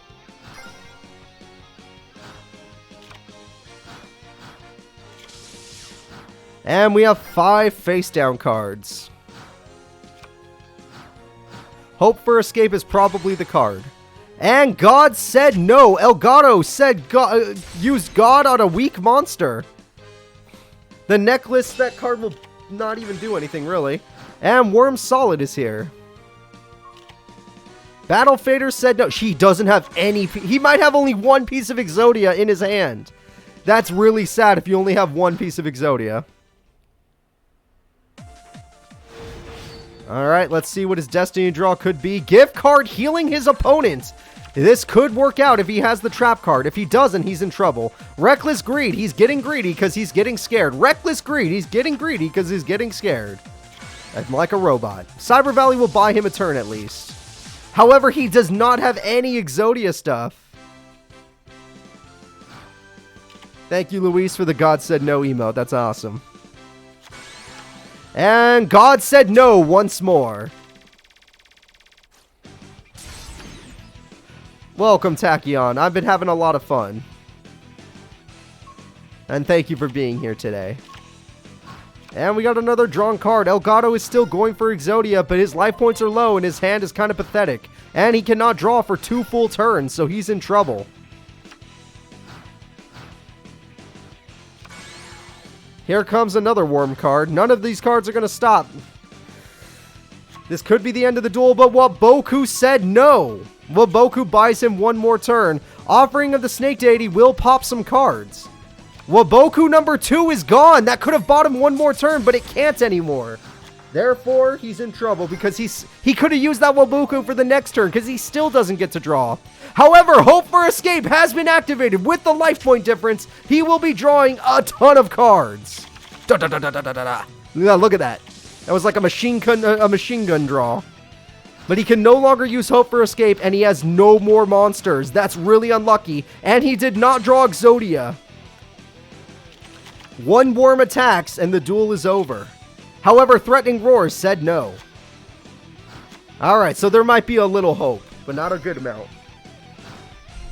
Come on, Exodia fans. Come on, Exodia fans. Call out his name. Call out the Forbidden One. We have more traps, but no Exodia in sight. And no more draw phases. He'll probably lose before he gets a normal draw phase. Here it comes. Threatening Roar number 2 saves the day. Alright. He can't draw. He's stuck with what he's got. He does have a new set card. It could be another Threatening Roar to save him 1 more turn. But Moses just needs 1,000 burn. It's not that tough. Here it comes, the game-winning attack, but Swift Scarecrow stops it. That was the game-winning attack. Jar of Greed, classic. All right, Moses is still has this duel because he didn't get to draw this turn. This is it. Will Moses' attack finally go through?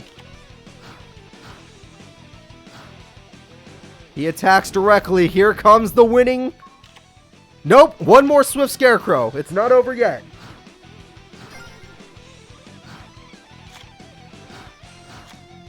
He did get another natural draw, and it got him Upstart Goblin. And he drew Exodia with Upstart Goblin. 1,000 life points from death, and El Gato draws the Forbidden One.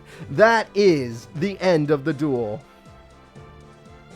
Moses almost had him, but it didn't work out.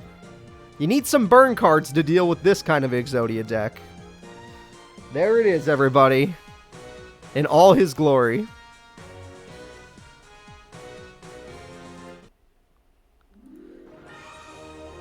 The final duel of round 1. Round 1 being top 64, even though there's not 64 competitors. The final duel of round 1 will be EB versus the fan favorite Kenyu. I did a poll. Kenyu was the fan favorite. Will the Mushroom Man even make it past round 1? Most likely not. And no, I don't know what EB uses, but we can find out right now. I will get this started. Let me get a second. I know, Luis. They should have an animation, but no. Alright, let's see here. EB. People want to know about you. EB uses a melodic blue deck. Something melodic blue. Is she Gishkis or something? Maybe. I don't know. She might be something that you guys know. I think she might be rituals. A good ritual deck.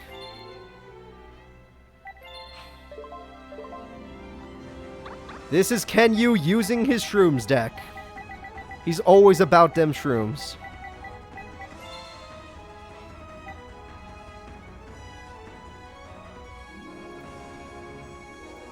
Melodic Blue versus Kenyu. Here we go, everybody.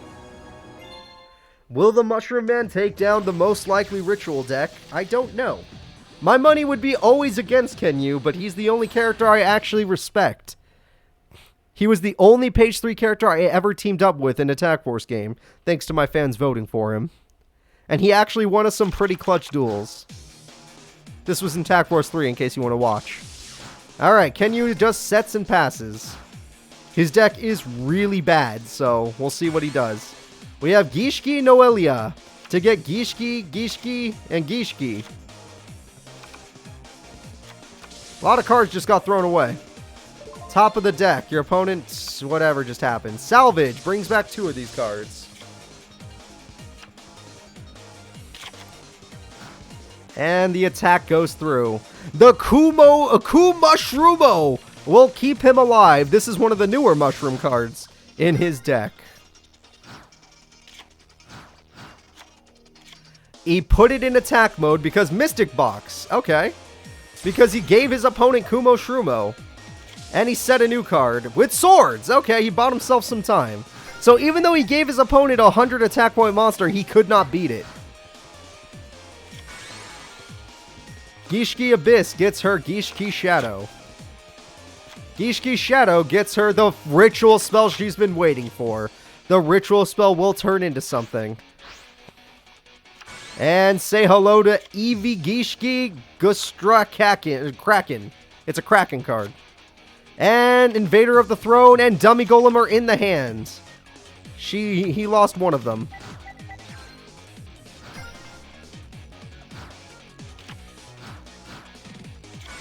I know, that's basically... Oh, wait! We have an effect? Pot of Greed. Possessed Soul. Brain Control. Mushroom Man number 2. Mystical Space Typhoon. I don't know why it showed him the top of his deck. I guess that's what it does. And here we go again. Getting a ritual monster. Mind August. Looks like a fish. They all look like fish, don't they? Yeah, Kenyu's in a lot of danger, everybody. Kenyu is in a lot of danger. And he summons the Possessed Dark Soul and attacks the monster. It worked. He defeated Natalia. Or did he? Maybe he just played into her hands. I don't know. Ghost Wolf, that is not the Bouncing Golem. You're thinking Golem Sentry, not Dummy Golem.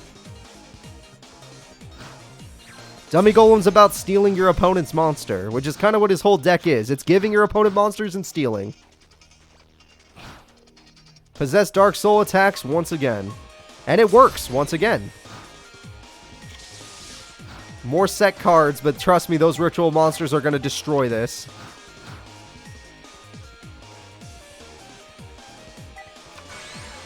And Gishki Chain is here, which gets her another ritual spell. Yeah, our buddy Kenyu is so screwed. She even used his monster to make it.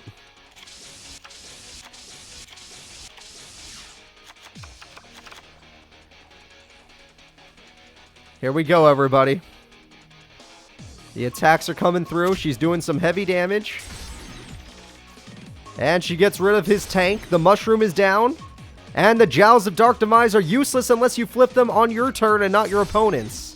I mean, technically it would have bought him a turn, but it's not good. Yeah, I don't know how Kenyu wins this, but I don't know how Kenyu beats anybody in this game with mushrooms. It just doesn't work. Alright, Kenyu, what you got? You got Gishki Avance. This is the end of the duel, everybody. We have an XYZ summon because why not? Abyss Dweller. Kenyu off the shrooms isn't actually Kenyu. That's a fake. Dummy Golem does not work when he gets attacked. It only works if your opponent, if you flip it on your turn. Technically, Kenyu can survive this turn. But I don't know what he could draw to save himself. This is most likely the end of the duel, everybody. As much as I love Kenyu, I have no... I can't see a comeback option here.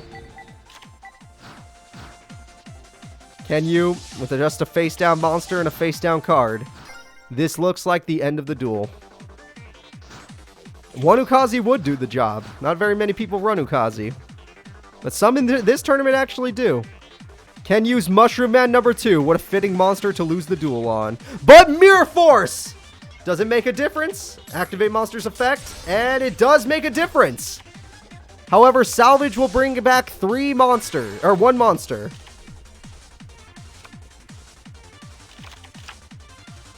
Kenyu does not have the life points to use Mushroom Man effectively. She has another ritual spell. Nothing can stop her. She paid 3,000 life points and summoned Tetra Ogre. Spell cards. Something about spell cards. I don't know. This duel is over, folks. There's no way he comes back anymore. Mushroom Man is ballsy. He's going to attack with Mushroom Man. You fool. I love you, but you're an idiot. Don't do it. He just wants to burn her just a little bit. That little burn was all he could do. She technically could just end her turn and this duel would be over. This is the end, everybody. The winner is Eevee. Fan favorite Kenyu, to nobody's surprise, gets knocked out because none of you bet on Kenyu. Well, some of you did, but not any money. Nobody was willing to put money on Kenyu.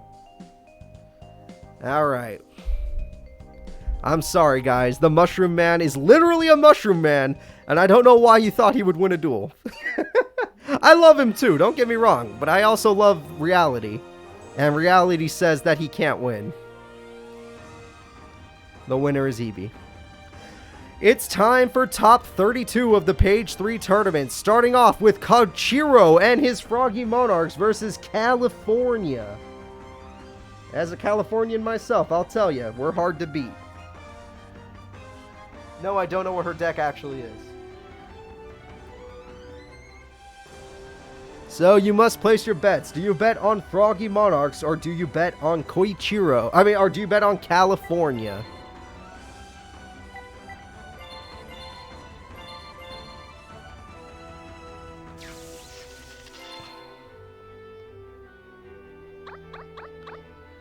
Alright, I'm looking for these characters right now. Koichiro's easy to find. Not very many characters have his model. Callie, I don't know where she is, actually. That's not so easy to find. She might be in Duel Monsters. Koichiro uses Froggy Monarchs. Callie, I don't know.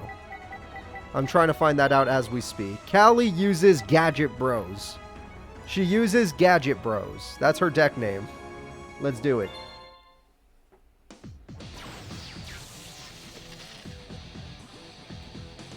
Now that we're in round 2, most of you guys will be able to bet properly because you actually know some of these decks since they won in the first round. That will help you out a lot with your bets. Alright, got some classic GX music. Gotta love it. Callie starts with just a set, no back row. That's usually a bad sign. Soul Exchange, classic. Dekuichi, no! Wait, why use Soul Exchange if you're not going to tribute summon? You're so weird, Koichiro. All you had to do was tribute summon. Dekuichi can now use its flip effect if it wants. Or not. Or what the hell's going on? Turns out Callie's not willing to use that flip effect. We have a regular tribute summon for Grand Marg, which can kill... see? You don't get your draw card now.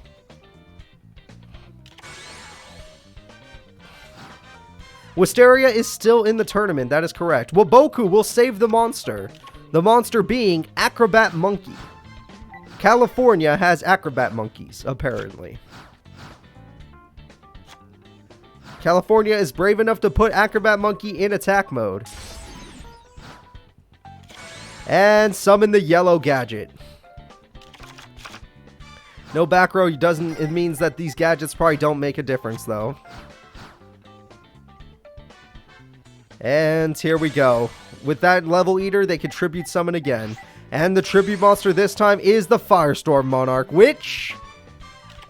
that monster had levels. Green gadget is dead. And hello, level eater.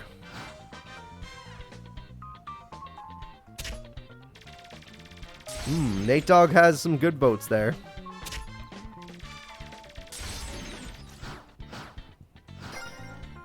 This looks pretty bad, guys. Koichiro seems really strong, and I don't know how California did you just summon the Mighty Guard, unironically? Did you just play that monster in attack mode? Granted, you put it in your deck, and that already makes me question your judgment. But you're serious? You think this is a good idea? Granted, your opponent, you got lucky your opponent didn't just use Level Eater's effect. You summon the Mighty God. I get your deck is called Gadgets, and I see the gear on them. But why? Even a Level Eater in attack mode could kill you. Alright, California, you have one turn to find a way back into this duel. Despite the fact that your opponent has Mobius in his hand. Destiny, draw your way back. Alright, we got a spell card. Offering to the Doom on Level Eater. Of all the cards you could have chosen, you chose the one that can infinitely come back.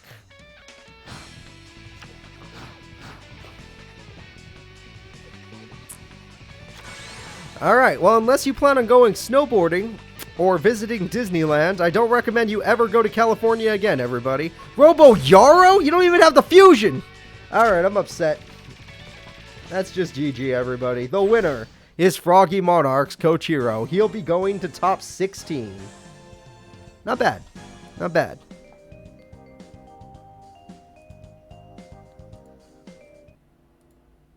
Alright.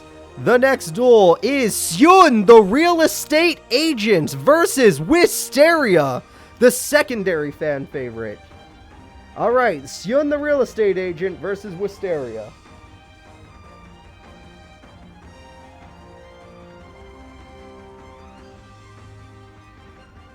Seun's name's too long. I'm just going to say Seun, the real one.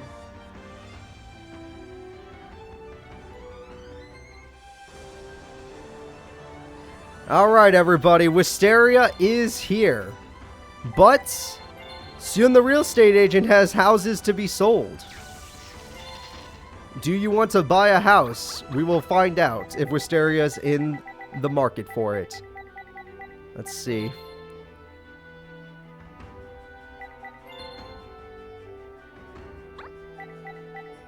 So far, every GX character has won their duel. There's only 3 GX page 3 characters, and they've all won their duel. So let's see if Wisteria can join them. Here we go. The real estate agent did not fit, Luis, so I just put the real one, because it fit. Alright, here we go, everybody. Wisteria uses Blue Eyes mixed with Demise King, mixed with, what's that one guy? Freaking Bakora's card. Dark Master Zork, just with a bunch of cards like that. Send you with 1,000 hands, perfect. Hey look, it's Dark Master Zork.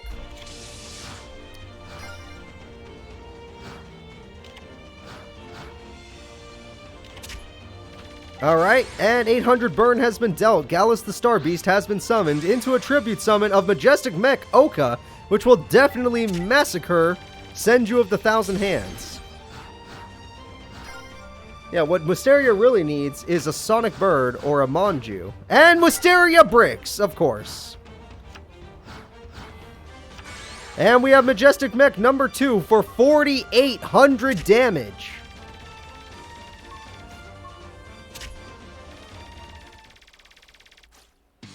$1,400 life points left. Granted, one monster dies, but it's all up to this draw.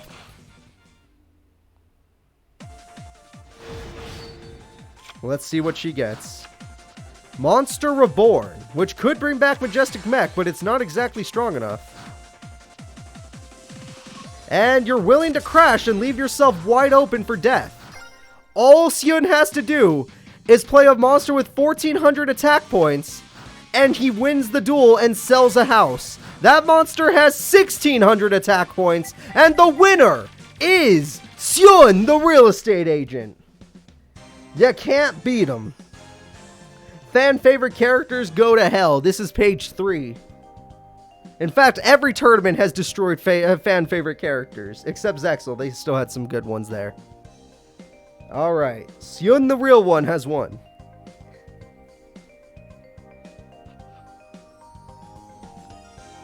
Sometimes she doesn't brick, sometimes she does. In fact, she's gotten top 3 when she doesn't brick. And when she does brick, this is what happens. She actually qualified for one of the world tournaments as well. So guys, it's time for Mai versus Bon. Bon is the Jarrah Slayer. Will he have the perfect hand yet again? Or will Mai find a way to come back? This Mai uses wind-ups.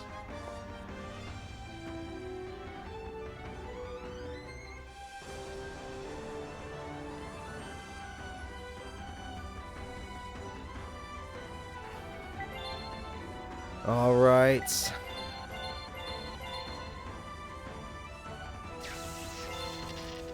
Let's see here.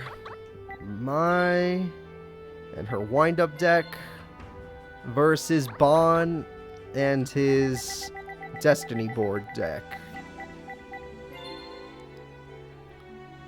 Welcome. You've missed a lot of duels, but there's a lot more to come. We're only in top 32, so you have plenty of time, Burning Tiger. Plenty of good duels. Destiny board, the guy who took out Jarrah, versus Mai and her wind-ups.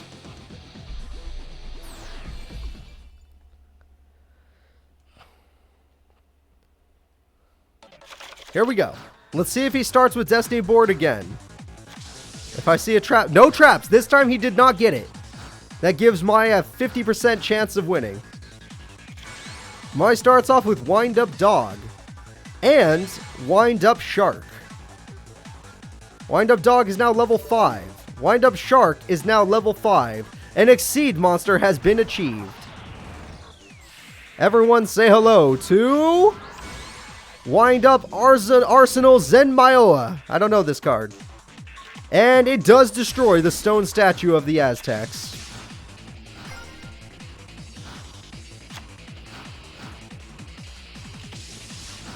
Alright, still no Destiny board from Bon. It's not the most common card to draw, so it's understandable. He just got really lucky that one duel. By destroying one of her own cards, she managed to kill the monster and summon the wind-up juggler.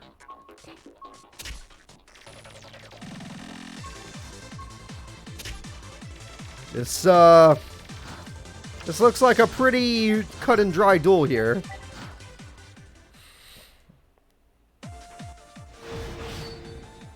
Alright, here we go. Draw a card and summon... Oh, Grand Mole!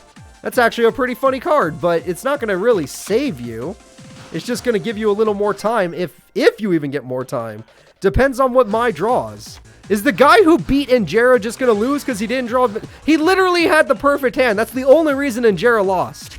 If he didn't start with Destiny board swords, he would have lost. Because look at this. Alright, 300 life points left and an XYZ summon on the way. Everyone say hello to Wind-Up Zenmeister.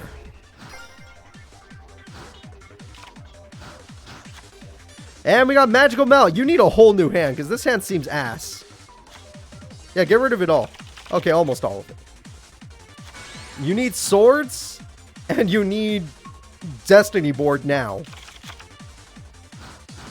He got nothing! My Zenba can win the duel just by summoning a monster, and the monster is Wind Up Warrior. The winner will be my Zenba.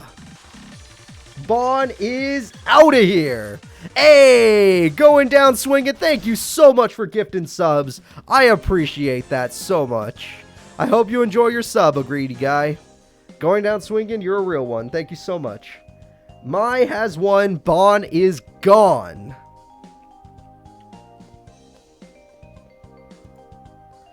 Going back to our brackets, we have Mai moving forward. The next fight is Reyna with an A versus Vampire Dragon. This is going to be a tough one. Vampire Dragon's pretty strong, and no, I don't know Reyna with an A's thing. There we go.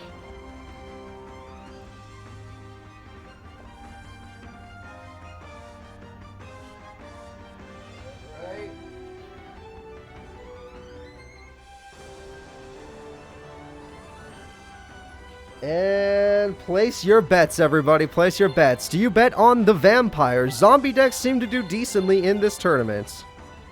Well, we'll see what happens.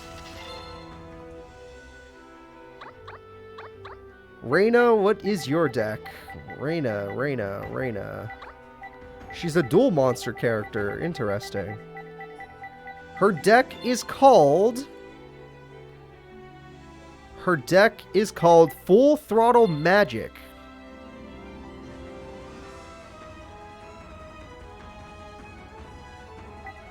And now we get Vampire Dragon.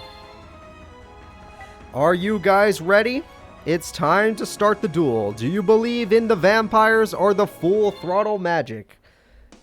Whatever the hell that means.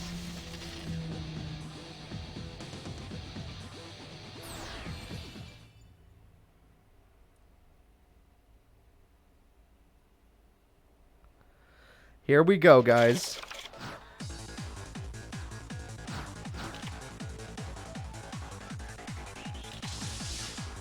Vampire Kingdom is a really, really good vampire card, and will give Vampire Dragon a good advantage. Reyna starts the duel with Magical Exemplar and Magical Citadel of Endymion and Spell Power Grasp. Okay.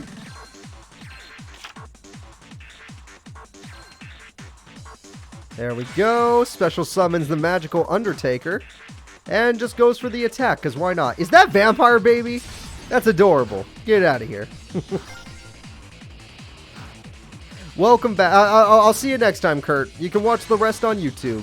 Vampire Lady is on the field, and with the Vampire Kingdom, she can destroy the Magic Exemplar. And spell cards are gone. Lightning Vortex is gone. The field spell is gone.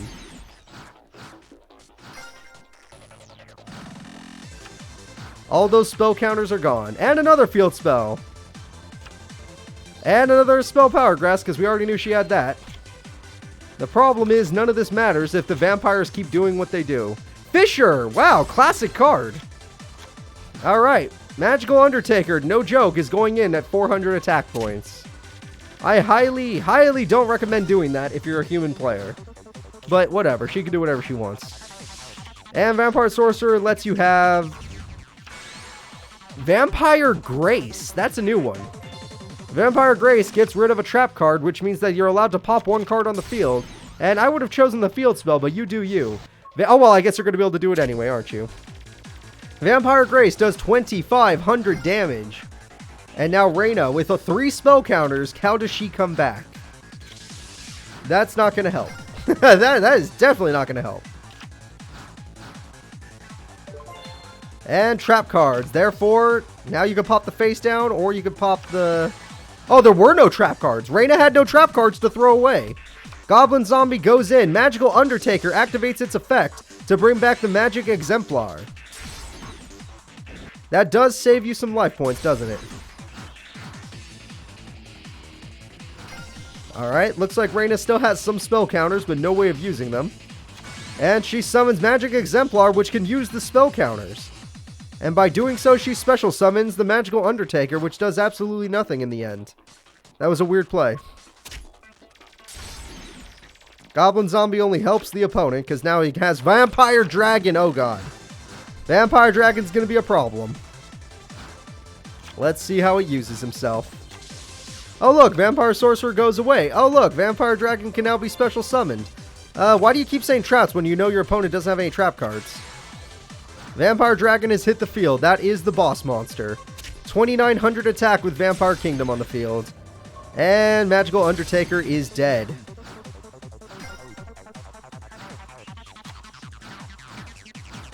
And that's it. Ending the turn. That guarantees a loss. Here we go. The subscriber duels is tomorrow, and this is not a season. This is page 3. Page 3 means original Tag Force characters. Vampire Dragon wins the duel with himself and Vampire Grace. The Vampire deck is going strong. Into top 16.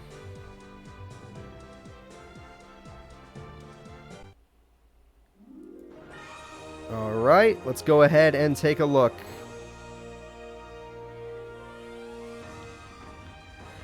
The next duel is Makiko versus Simon. Simon had like an 1800 beater deck from what I saw. And Makiko, I don't really know. So we're going to have to figure that out.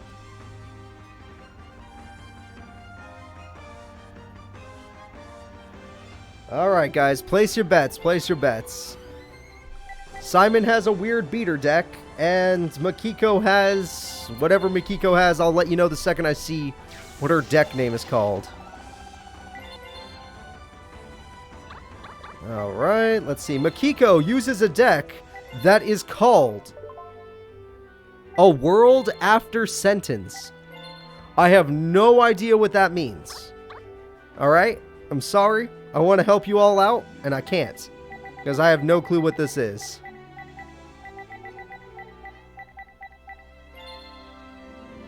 Alrighty then, here we go guys. The 1800 beater deck versus A World After Sentence. She's a blue-haired girl with glasses.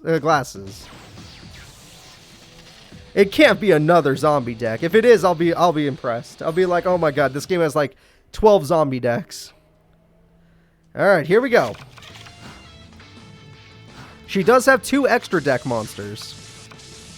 That's something to keep in mind. Alright. And Simon has... Oh, wait. Makiko uses Spellbook Library for the grand... She uses Spellbook cards, I see. Her deck is Spellbook cards. She uses Spellbook of Secrets to get Spellbook Magician of Prophecy. And she summons Temperance of Prophecy, which lets her summon the High Priestess of Prophecy at 2500 attack. And that gets rid of the face-down monster, and Spellbook of the Master is back to the hand. And Spellbook of the Master is being used to search out Spellbook of Power. And let's see. Spellbook of Power has been activated on the High Priestess. High Priestess goes in as if it was a Meteor Black Dragon, but gets negate attacked. So that Spellbook of Power was technically wasted. Simon now just sets a card, Nightmare Steel Cage, to stall for some turns. Makes sense. And we have another spellbook, and this one does what exactly?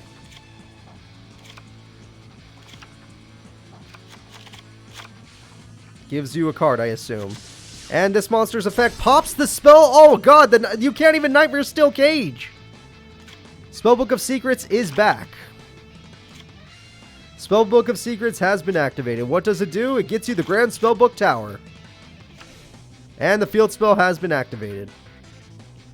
With another monster, it's another Temperance of Prophecy. Are we going to summon our Priestess?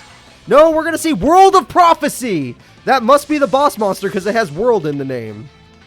Alright, that looks like a boss monster to me.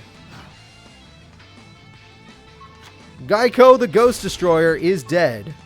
World of Prophecy goes in for 2900 direct damage.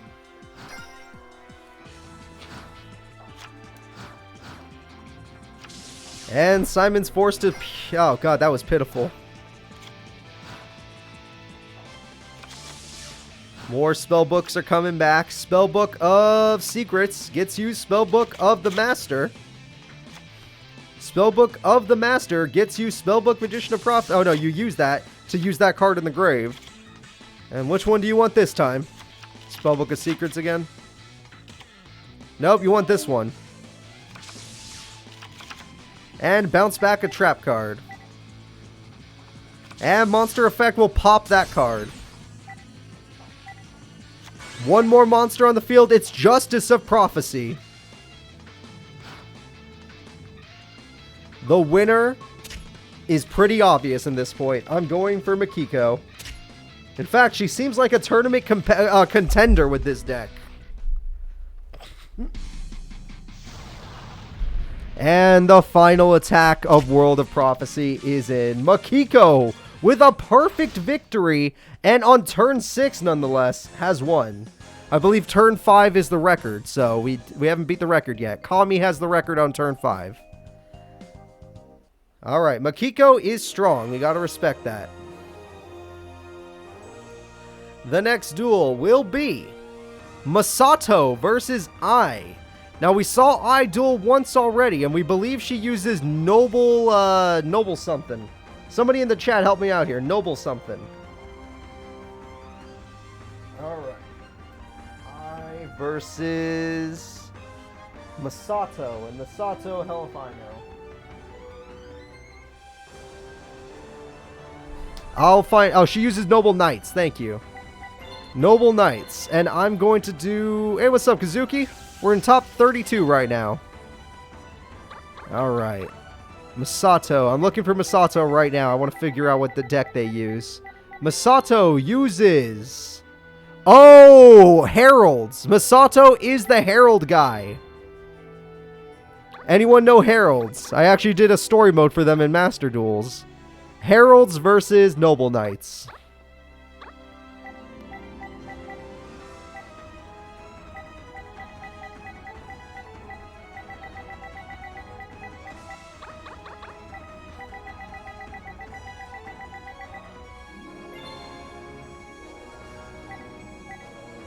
Alrighty guys, it's time to start the duel. Will it be the Noble Knights or will it be the Heralds? Let's see what happens.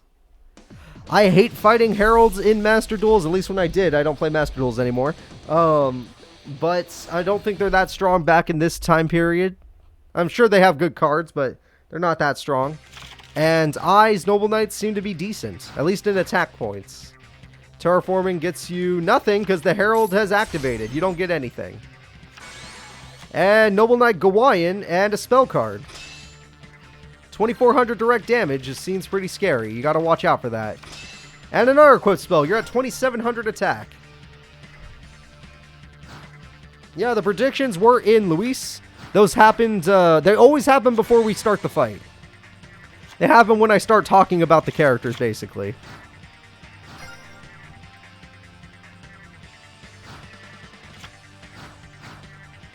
Alright, spell card is healing Ai yet again. And Noble Knight Joan is going in for some damage. And now 2700 direct. Masato's taking a big hit on this one. We also have an XYZ summon, which is kind of weird when you have a bunch of equipped spells and monsters. I know you get the equipped spell back, but do you get the equipped monster back? You do not. Alright. Oh, yes you do. I was wrong. Never mind. The King of the Noble Knights is here. Masato still does not have the ritual spell to summon his monster. He has the ritual monster thanks to Senju, but not the ritual spell. And healing again for Ai. Noble Knight Dristan is going in. Yep, the Noble Knights did qualify for, I believe, Season 2 of the World Tournament.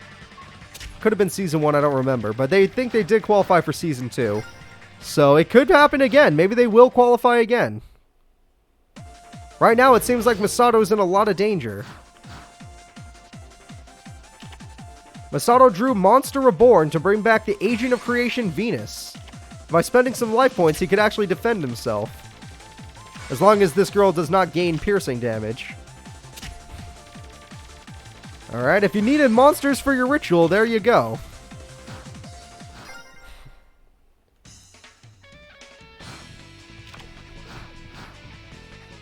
Alright, you get to keep healing, but you need more monsters. Yep, you don't have more monsters. That's a shame. That will buy Masato a few turns.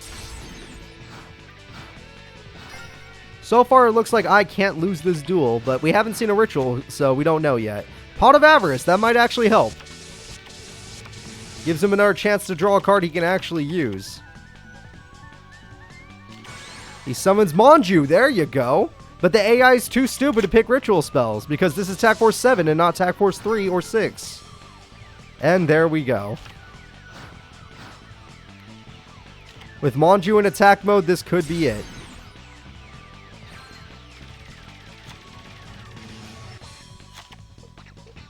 Noble Knights of the Round Table, I don't think that makes a difference. A spell card to equip. Which, why would you pop the guy in attack mode? I guess it doesn't matter. The duel is over, everybody. The winner will be Noble Knights. Masato is bad. There's a reason she's qualified and he hasn't. Alright, let's go back to our bracket really quick and see who's up next. The next fight is Zombie Master using a Zombie Master deck versus Heise and his Heretic Dragons. We saw his Heretic Dragons in action and even got to see his boss monster, but zombie decks are pretty consistent, so let's see who's stronger.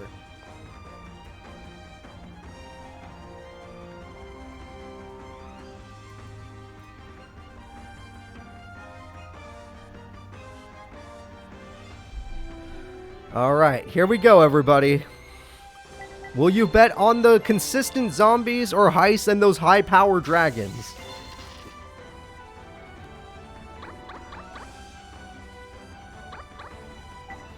Alright, Heise. Found him.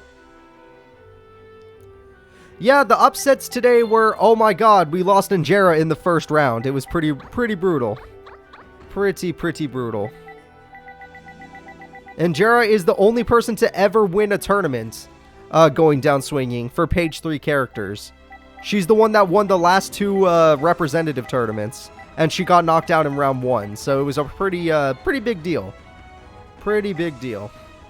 Either way, let's get it started, everybody. It's time for Zombie Master versus Heise.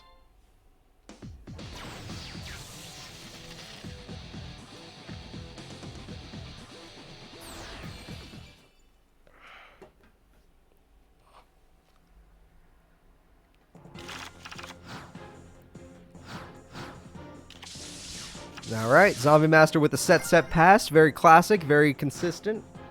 It'll help out a lot. Heise going off with level 4 Heretic Dragon of Nwit. And Stamping Destruction will force that card to activate, but it won't do anything. And we're going in with an attack. Mathematician has died.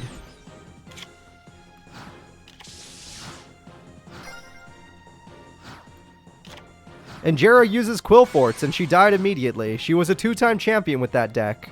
Zombie Master has summoned himself and destroyed the Heretic Dragon of Nwit. Interesting.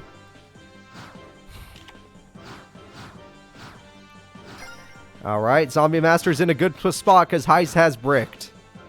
We have a tribute summon for Ill Bud, the strongest card in Zombie Master's deck, and actually a really broken card once you get off its Gemini effect. The deck that beat her was an instant Destiny board with Swords of Revealing Light, and then he lost immediately in round 2.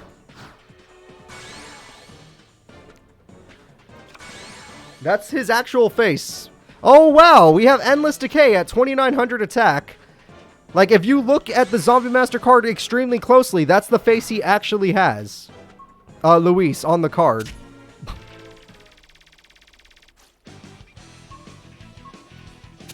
Alright, there we go. And the winner is the consistent Zombie Master. There it is. Consistency sometimes beats power, everybody. A brick is too scary. A brick deck is too scary to bet on. Alright, let's go ahead and get Zombie Master moving. The next duel will be Daisy versus Bright. And I do know these decks. I believe Daisy uses Dragoonides and Bright uses Burn.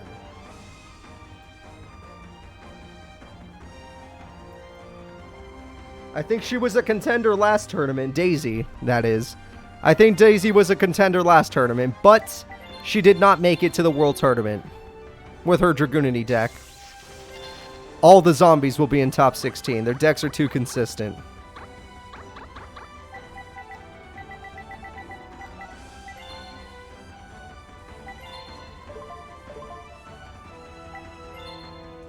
Alright, Daisy, let's see.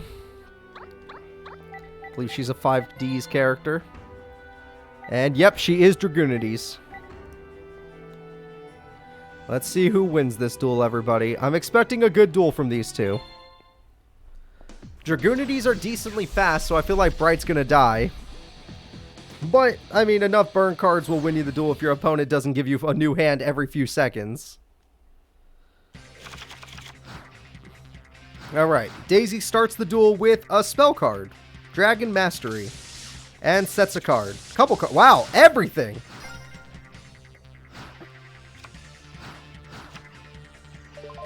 Alright, we got Poison of the Old Man to do a little bit of burn to Daisy. And one set card which gets destroyed immediately. Goodbye, Passive Destiny. Bright did not play any other cards, which I find incredibly weird. Terraforming gets Dragon Ravine. Not bad. Dragoonity Korseska. Alright, does 800 damage. The same as the burn that was dealt. Alright, we got one new trap. Bright is literally not using 4 cards in her hand, and I find that surprising. We got another card being activated. It's the Dragon Ravine. And there we go. Call of the Haunted will bring back the dragon. It's Phalanx. We have 1,300 damage beatdown in total. Bright's gonna take it. Bright has to be bricking pretty bad. That Dragon's Ravine will save Daisy, but this is not good. Oh my god, Bright is bricking so hard. And there's a non-tuner monster, but no synchro just yet. This is actually quite a bit of damage for Bright. This is going to put her below half. A burn deck that's already below half on life points is probably not a very good burn deck. It looks like Bright's dead. We have another Poison of the Old Man just to heal. Oh god, when you have to heal instead of burn, you're bad. Alright, Bright, you lose. Go ahead and end this duel, Daisy. It does not matter.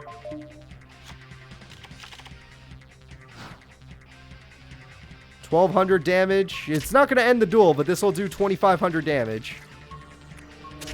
How do you have 5 cards in your hand and none of them can be activated? That doesn't make sense to me. I want to take a peek at her hand, but the game doesn't let me. 6 cards in hand. One of them is Tremendous Fire, which will actually kill you faster, because you have low life points. And that's the end of the duel, everybody. There's no way she's coming back. And Dragoony Militum is here. Here we go. We at least have a Synchro summon. A level 8 Synchro. The level 8 Synchro will be... Whoa, what are you? Only 2,000 attack. Dragoonity Knight Barkcha. Whatever that is.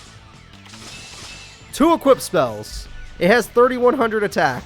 This is the end of the duel. And Bright is done. She ain't too bright, is she? Daisy and her Dragoonities will be moving forward.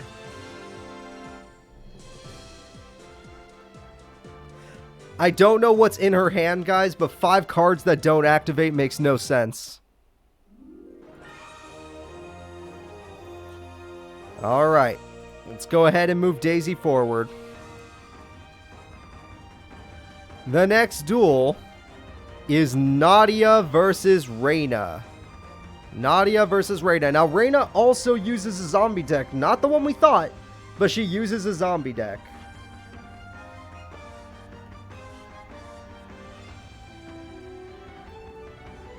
Nadia, I don't know.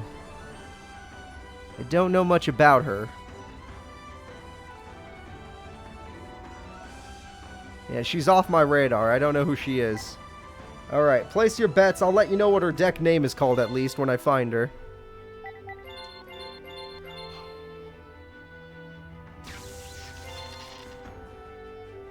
Alright, where's Nadia at? Who is Nadia? Nadia, oh god, Nadia, I remember her. She is Dark Worlds. Nadia is Dark Worlds, everybody. Reyna is zombies. Zombies versus Dark Worlds. Both are dual monster characters.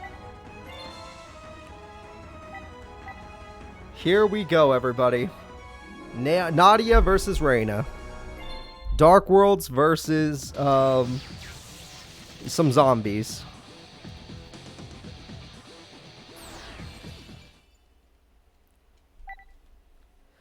But we'll see what happens. Alright, Solidarity from Reyna is really good because all of her monsters are zombies, and Paladin of the Cursed Dragon is one of her best beater monsters. Basic set pass. Double set though, that's better. If Reyna can get herself Zombie World, that would be very, very helpful for her. And Clown Zombie, a classic zombie I love and have used many times, especially in one series. I used it quite a bit in the, what was it called, Dungeon Dice Monster series, as one of my burrowers. And Gaki Gorilla of the Dark Worlds have been killed. Who do you guys think should win this duel? Will it be the zombies or the Dark Worlds? Another set, oh no, even just one set pass. There is one good defense monster with Dark Worlds. And Pyramid Turtle, a solid-ass monster. Here we go again. This time it's Beige. Beige is dead. It was a fun series.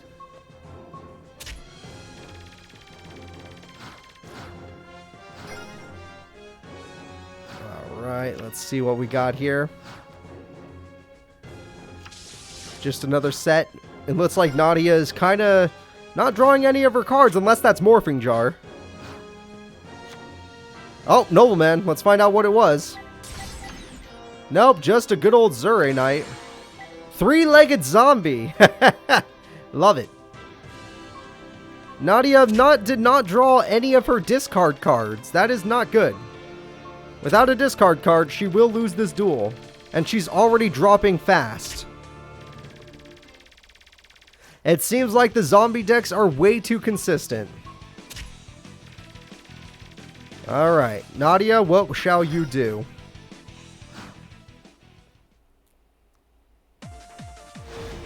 Destiny draw, here we go. The Destiny draw shall be... It's a trap. That's good news, maybe.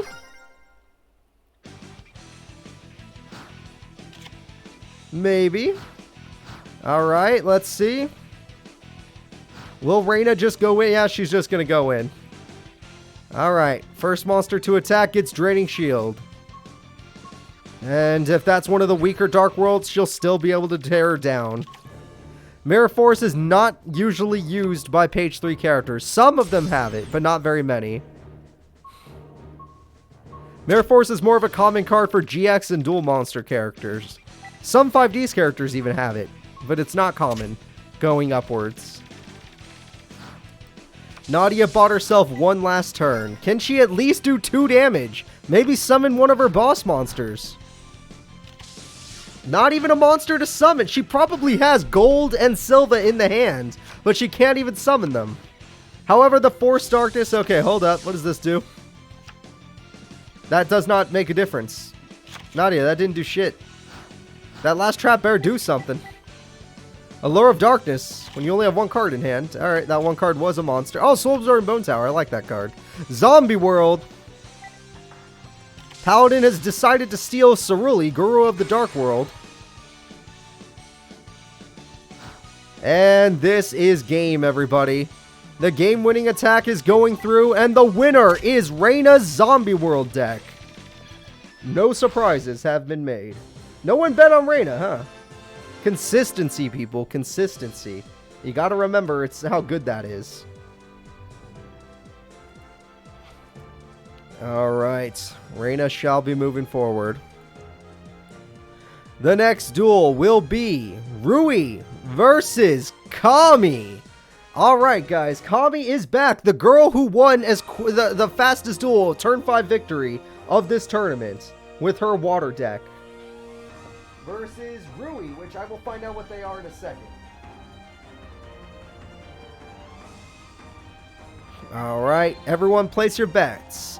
Kami is a very fast water duelist. Very powerful. And Rui uses... I'm looking right now. Where are you, Rui? People want to know. Rui looks like a little boy. And uses evil sores. The dinosaur monsters. Evil sores.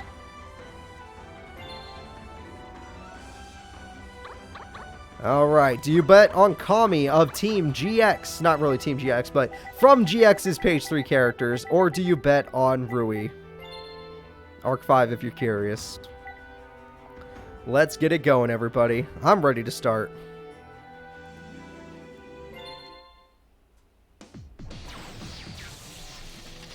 Aw, Rui looks so sad with his goggles, but Kami looks confident. An obelisk blue student. Don't mess with those. Oh, Rui actually has an extra deck, so that's pretty nice. Infected male. Alright.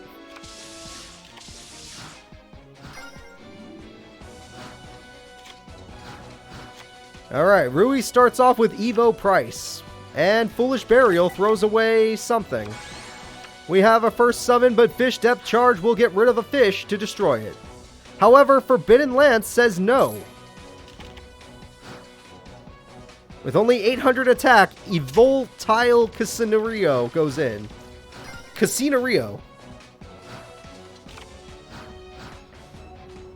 Alright, we're going to go with Space Mambo and give it a United We Stand, the card that won Kami the duel so quickly. Casino Reno is dead.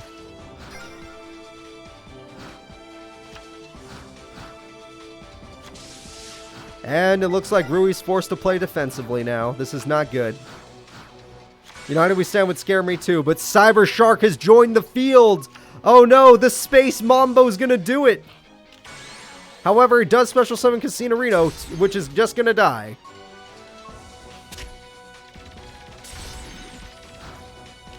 Oof. It looks like Kami's just on a different level.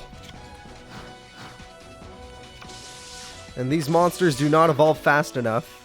MST pops the new trap card. The trap card was Evo Singularity. That would have helped.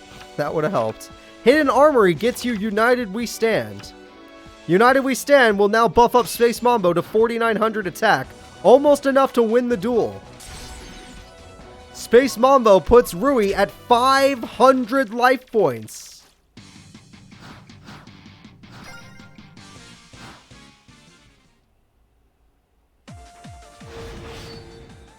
Here we go. The last draw. Evo Diversity. Evilsaur Volcano probably won't make a difference. And that is game. The winner will be Kami. I think. Another Space Mambo. It has 6,500 attack. There's nothing to be done here, everybody. Rui and their Evilsaurs are dead. Kami lives forever. Top 16 for Kami. Space Mambo was stronger than a 5-god dragon.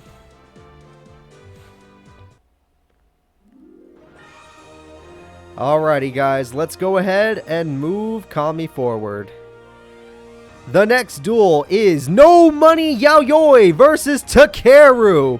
Insectors versus Amazonis, for those of you that are curious. No Money Yaoi uses Amazonis. Takeru uses Insectors.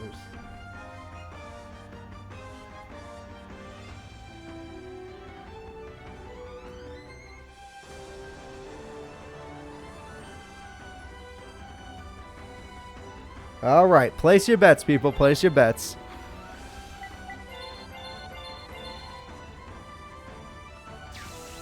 Now, I'm going to find... Wow, Takeru just happened to be one of the characters on the thing. That saves me some time. And I know where No Money Yaoi is because she is a Duel Monsters character. She is one of the cooler models in the game. Alright, guys, let's get this duel started. No time for waiting. Let's do it. Amazonis versus Takeru and his Insectors.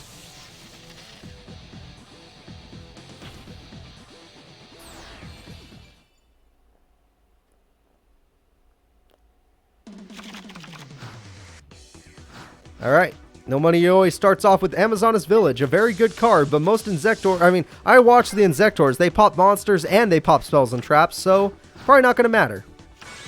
And we got Insector Dragonfly with an equip spell. And it has 1800 attack, so Amazonas Sage is dead. However, Village will make up for that. Village says that you can have Paladin, which can definitely beat Dragonfly. 2 back rows. Takeru is properly, defended. And we got ourselves Amazonas Sage, and Amazonas Willpower brings back Amazonas Sage. Interesting combos here. Well, only the Paladin can destroy this monster, and it will. And now Dragonfly goes back to the hand. 1600 damage is nice on Takeru, and it will pop the back row, funny enough. And 1600 damage is nice, and it will pop the back row, funny enough. So, Call the Haunted's gone, all that's gone. Got a Sacred Sword for Amazonas Paladin. Alright, Takeru, it's your turn to pop off. Amazonas had their fun, you have your fun now. We have Insector Hopper at 1700. And goodbye Amazonas Sage, which will weaken Paladin by 100. But never mind, I forgot you could just do... Oh god, it's the tiger! Hold up, Insectors! Summon something! Oh crap. No Money Yayoi has everything she needs to win the duel. Amazonas is too strong for Insectors. They never got started. They literally never got started. The winner is... No Money Yayoi. Insectors are out of the tournament.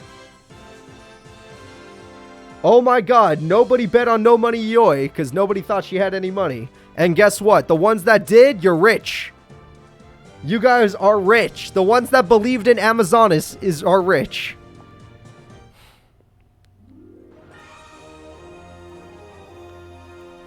Alright, Insectors are knocked out. That's a big one getting knocked out. The next duel will be Walter versus Rinko. I don't remember. Oh, Rinko uses the mermails. Rinko's mermails. And Walter Hellify now. Alright, I'm going to find out who Walter is right now, guys. I think he's a little kid, but I don't know what his deck is.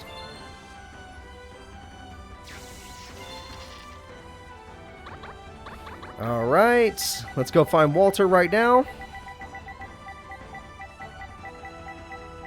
Walter uses Birth of a Samurai. That is what his deck is called, Birth of a Samurai. And Rinko uses Mermails.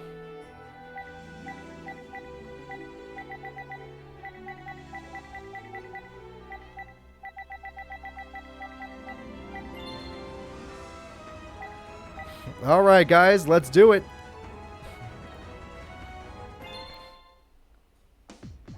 I'm hoping for a good duel here. Obviously, I would also bet on Mermails. They're pretty freaking oppressive.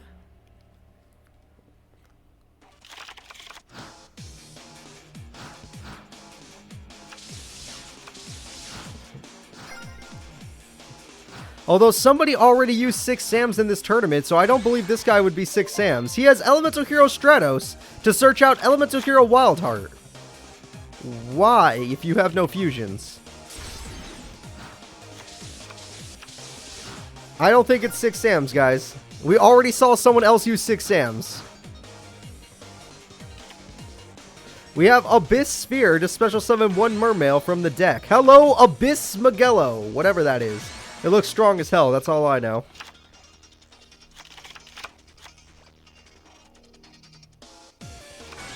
And we have Abyss dying. Here we go, Walter's first monster has bit the dust. And most of Walter's life points are going to bite the dust now.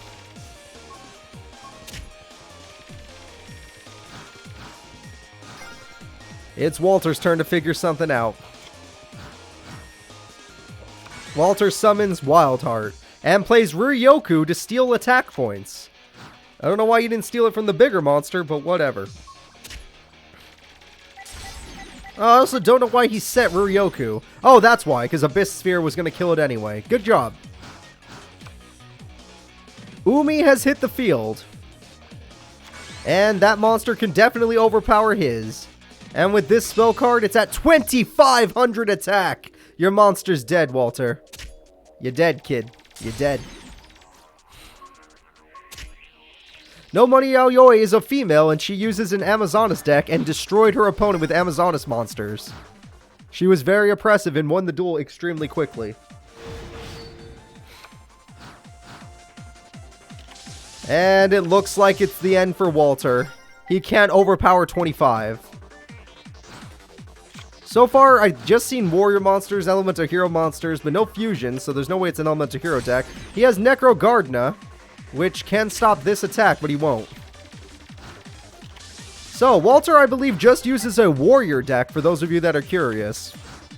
He has 3 face downs, and none of them are activating, which means they're probably useless. Which is super sad to say out loud. Alright, here we go. First attack goes through. Necro Gardna stops it. Second attack goes through. Goodbye, Kagamusho of the Blue Flame. I believe he literally just uses a bunch of warrior monsters.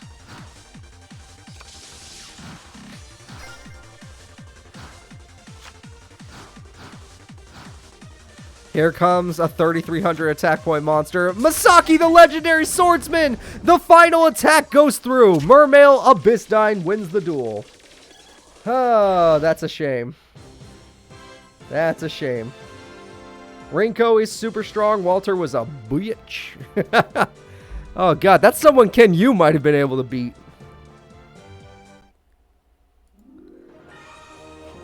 All right. Let's go ahead and move Rinko forward. The next duel. Oh, welcome, Arturo. Good to see you. The next duel will be the 13th Grave Zombie deck versus Nene and her Shaddolls. Nene uses Shaddolls. 13th Grave uses a weaker zombie deck.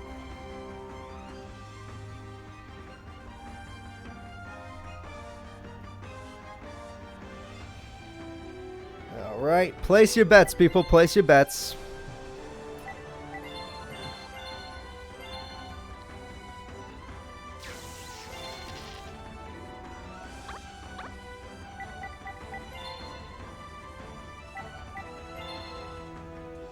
All in on Shaddolls? That's actually the safest bet you could ever take. I don't know how Shaddolls lose to a basic zombie deck.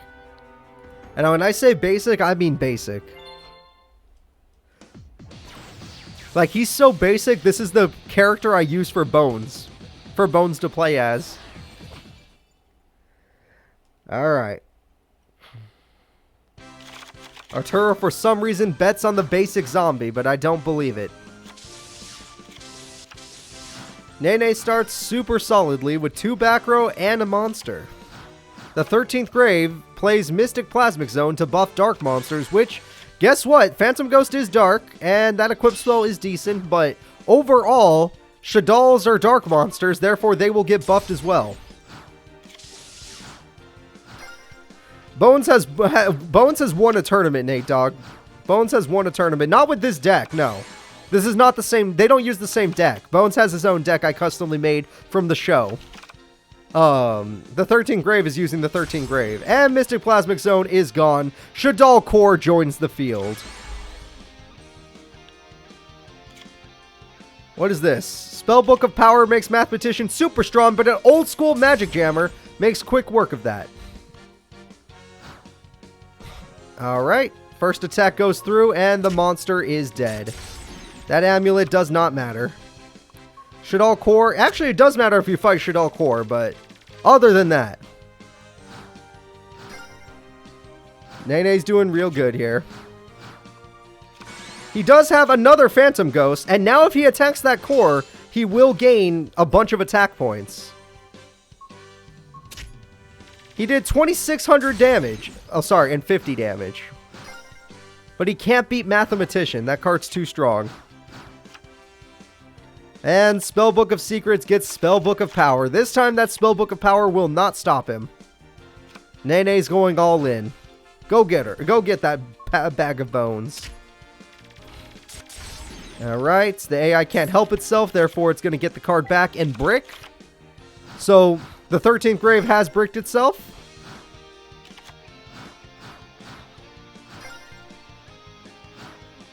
Alright, Nene, you get a free attack.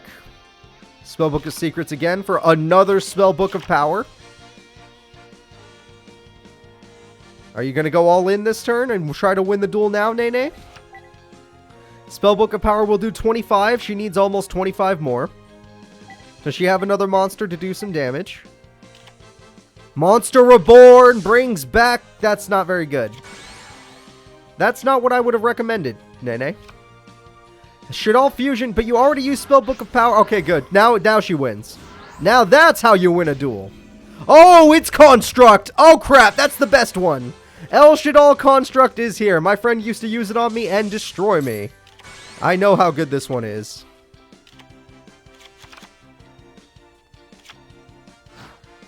Well, sucks to be a basic zombie guy when your opponent is busted, so there you go.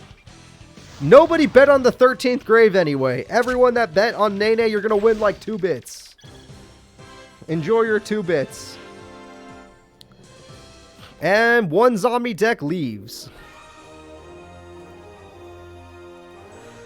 The next duel will be another basic zombie deck, Goal with an Appetite versus Alice and her Yuria deck.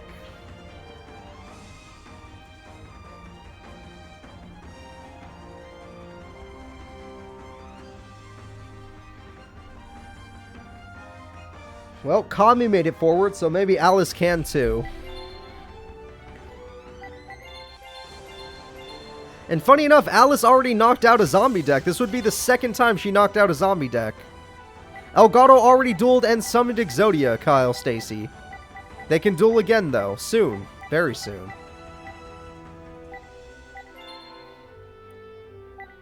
I wish it was Alice in Wonderland. I would say Alice is a safe bet because her deck is stronger. And even though Goal's deck is consistent, it's nowhere near as good. I believe Alice's deck will just overpower him. But we've seen crazier stuff happen. Here we go, everybody.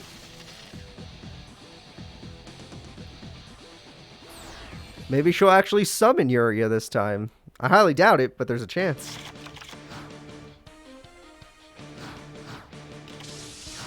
Alright. Well, she's probably not going to do anything if the only thing she does is set 1 card. And Goal with an Appetite has done nothing as well. Screw consistency. This guy bricked. A zombie deck did not draw a single normal monster. Raigeki Break, though, that will help. That will definitely help. And we're back in the same spot. Dragon Zombie with a sword. That's actually pretty good. That's at least pretty good.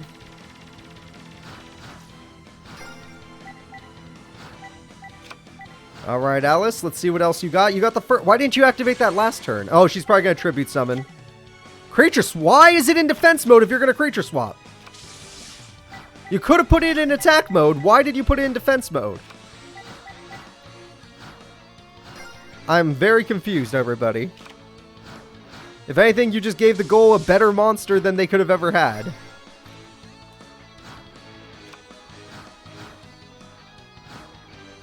Yeah, no, they're what? I don't know. I don't know what's going on, guys. That's an Elden Ring boss, Dragon Zombie with a sword? Oh, God. Alright, well, lots of back row, but nothing happening.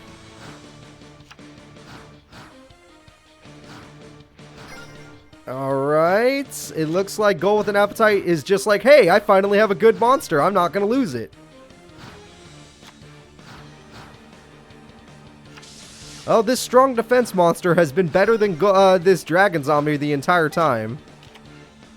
Raigeki Break will get rid of Dragon Zombie. Armored Zombie has been lost. Sword goes back to top of the deck. And another First of the Monarchs is summoned. Now they're matching. Look, they're matching.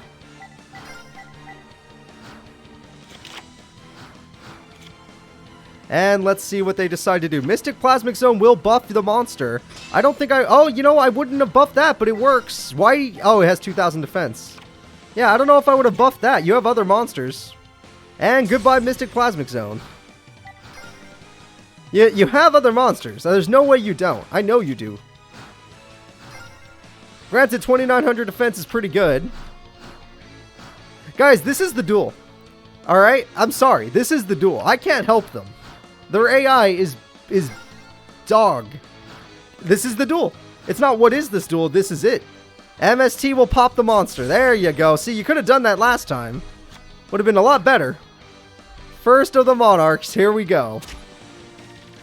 You know what? Now that Alice did that, I bet you Ghoul goes all in and goes super crazy now. Ghoul summons Decayed Commander, and of all cards to give a buff to, you're gonna buff that thing. Okay, well, that's what we're doing today. Imperial Custom says that monster cannot be killed anymore. Not like it mattered before. Ghoul's dead. Guys, this is the end of the duel. Why would you creature swap a monster that was invincible? Just to do 500 damage, really? Really? You thought that was a good idea? This is going to end in a deck out, almost guaranteed. This one is guaranteed to end in deck out because of her Imperial Custom and giving her a monster. This is what you wanted. This is why you come to my channel. Because you want this. Don't you dare pretend you don't. You come for the torture because you've seen this happen before. Not with these decks, but you've seen it happen before. Oh look, it's Metal Reflect Slime, not like it matters. Oh look, it's Metal Reflect Slime, not like it matters. Finally! This is it, everybody! She did it, everyone! It is Yuria, the Lord of Searing Flames! And now that he does not have an invincible trap card, the duel will be ending soon.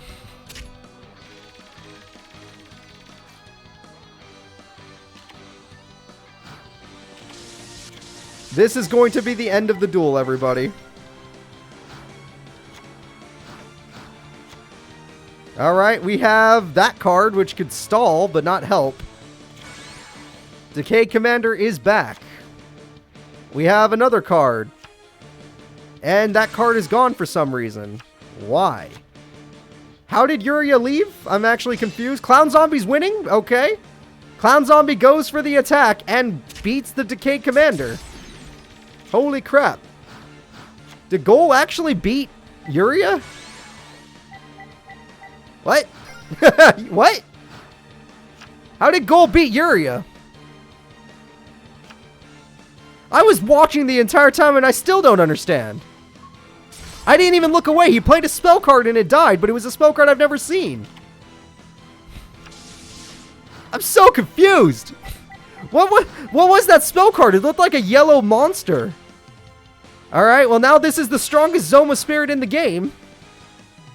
It was Faustian Bargain, apparently, everybody. And we got Backup Soldier.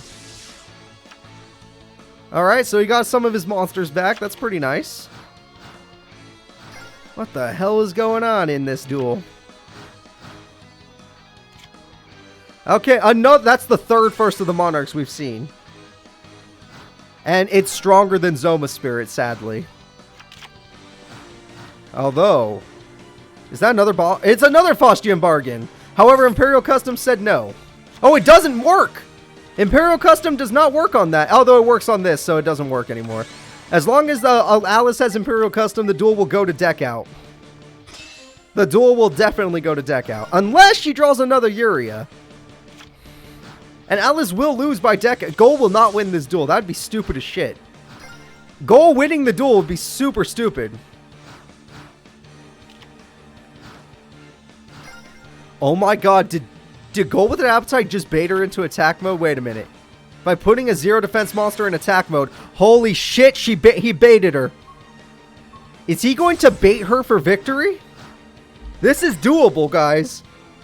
Ghoul might win this duel. Wait, Allure of Darkness might cost her. That's getting her closer to deck out. Or him closer to deck out, I mean. Alice takes 22, putting her way below half.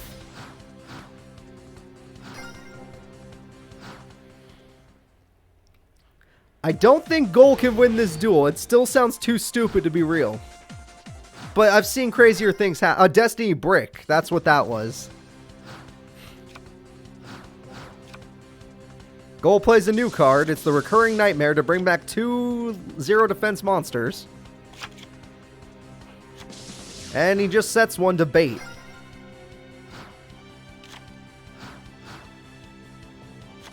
And that baited Yaksha, which will get rid of the Zoma Spirit. Oh! That's not a bait. That's a victory right there. Orb of Yaksha. Or Yasaka. Oh no! Gol with an Appetite's been killed! He lost Gol with an Appetite! Alice heals herself back to 4,000! Tiki Soul has been summoned during battle phase but in defense mode. Why? Does it have to be defense mode? That does make sense. Whatever.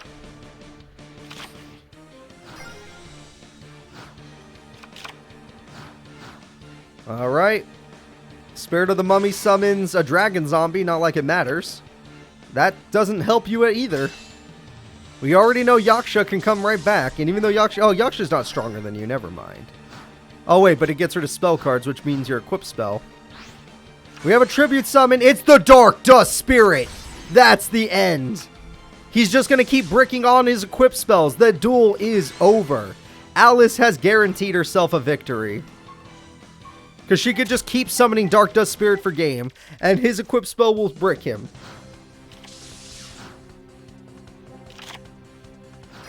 Alice has won. Armored Zombie does not matter, and he's gonna brick again.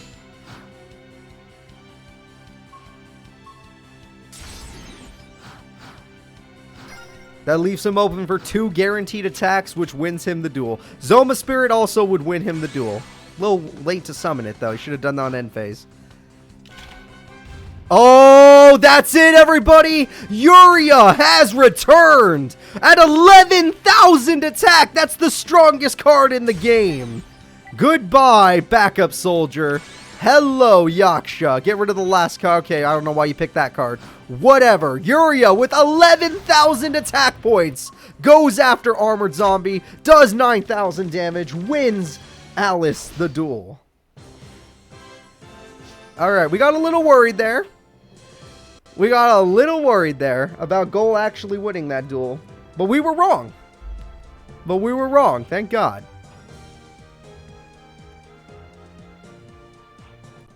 Alright. Let's go ahead and move Alice forward. The next duel will be Anshi, the champion of the first ever Arc 5 tournament I ever threw, with his Fabled deck versus El Gato and his Exodia deck. El Gato's Exodia deck versus Anshi's Fabled deck.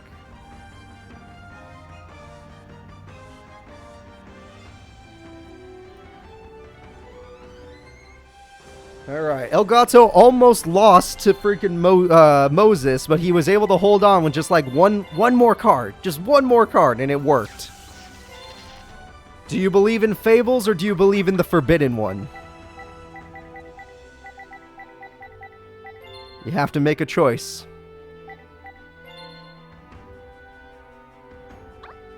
Where be El Gato when you need him?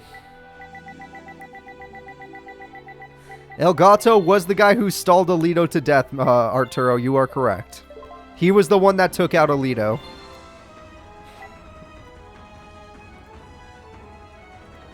Here we go, guys. Anshi versus El Gato. I want to see some good bets. I want to see some loving bets.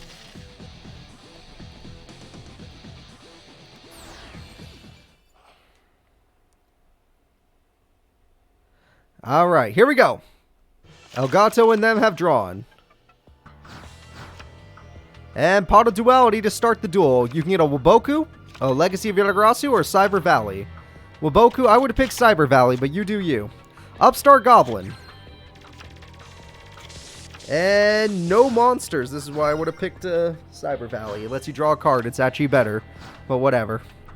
And we're going to start the duel with this effect. Special summoning the Fabled Nozushi. I don't know this card. And we got the Fabled Cerberil.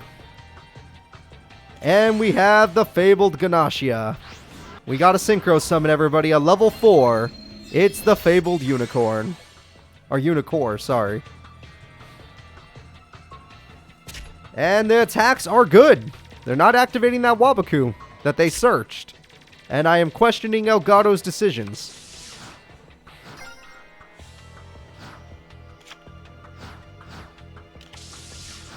Oh god. Elgato, you're not going to draw Exodia the way you're playing. I'll tell you that. The fabled Raya Rubyuda, whatever that is. You got to activate Waboku or you're going to lose. Is there a reason they can't activate Waboku? Is this card have an effect? While you and your opponent have the same number of cards in hand, negate all spell and trap and effects. You can't activate Waboku. The Unicorn says you can't. They both have 2 cards in their hands. They can't even activate any of their traps. They've been negated. They've been negated. The winner in a new record victory is Anchi. Anchi has a new record of turn 4 for this tournament. Elgato is done. That Unicorn said no effects.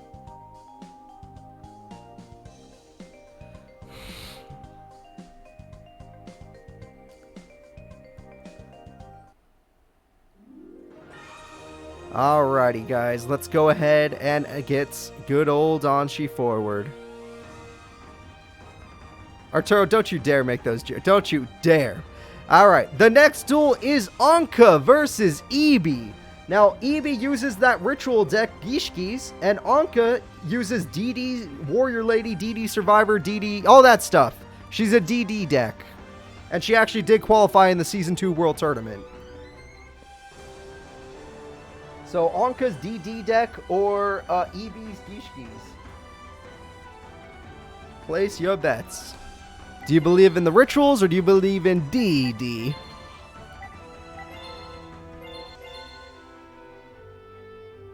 Alright, we'll see you, Amon. Let's see here. I gotta find Anka.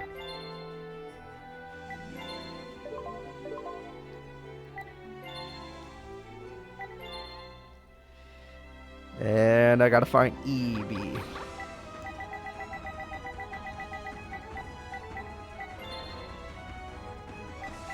Alrighty, everybody, it's time to start the duel. Let's get it going. I found the characters, and we can do this. Will Anka qualify for another tournament by winning this duel, or will it be Ibi and her ritual deck? I don't think that's this deck going down swinging. It's a DD deck, not a Macrocosmos deck. Or is it a Macrocosmos deck? I don't think it is what you think it is. Anka is not Amnael. Or Banner. Either or. Alright, she special summons Heroic Challenger Assault Halberd. And summons DD Assailant right after. I think she's more just a warrior deck.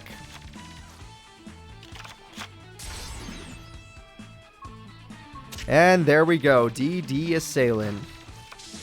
Ibi's going to need to get those ritual cards faster than she did against Kenyu. Kenyu was a very kind duelist. Anka is not. Alright, let's see what we got here. Another Heroic Challenger. If they're doing piercing damage, that's not a good sign. Alright, DD Assailant's going in. And Heroic Challenger is going in. Ibi lost Gishki Beast, but this is really sad. We just need one ritual monster like you did against our buddy Kenyu. Can you grab one ritual monster out of your deck? Monster Reborn. That probably won't get you anything that you actually need. That was pitiful. Didn't even have a monster to summon. That's the end of the duel, everybody. The winner is going to be Anka on turn 6. We're starting to see who the strongest of the strong are. These are your strong competitors. We only have 16 competitors left, everybody. 16 competitors left. Anka is a monster.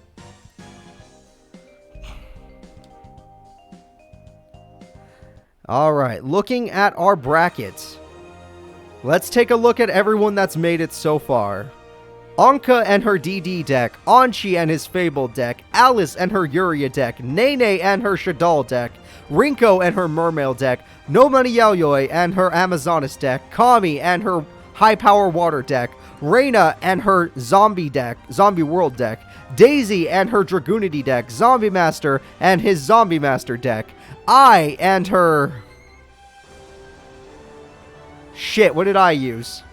Noble Knight deck, Makiko and her Spellbook deck, Vampire Dragon and his Vampire deck, Mai and her Wind-Up deck, Syun the Real Estate Agent with a deck I did not understand, and Koichiro with the Froggy Monarchs. Here we go, everybody. Place your bets on one of these characters to win. One of these characters have what it takes to win the entire tournament. Most of them are pretty good. Will it be Froggy Monarchs or will it be whatever the hell this real estate agent is? We did not get a good look at his deck.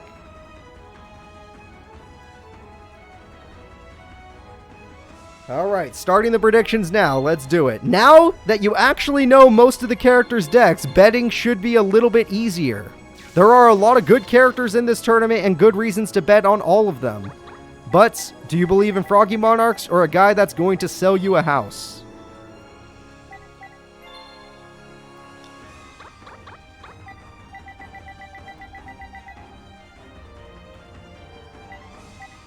Alright, let's see. Sorry, still looking for the real estate agent.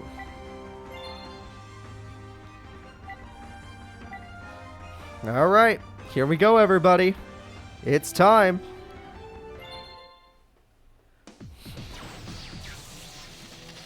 Will it be the Froggy Monarch deck, or will it be Monster of Mania? Which, who the hell knows what that means?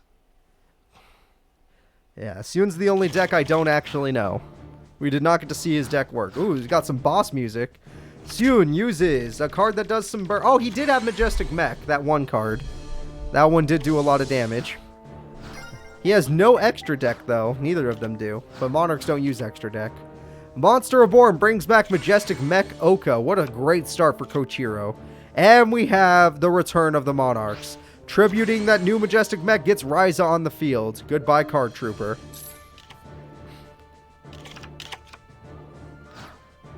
And goodbye, Gallus the Star Beast.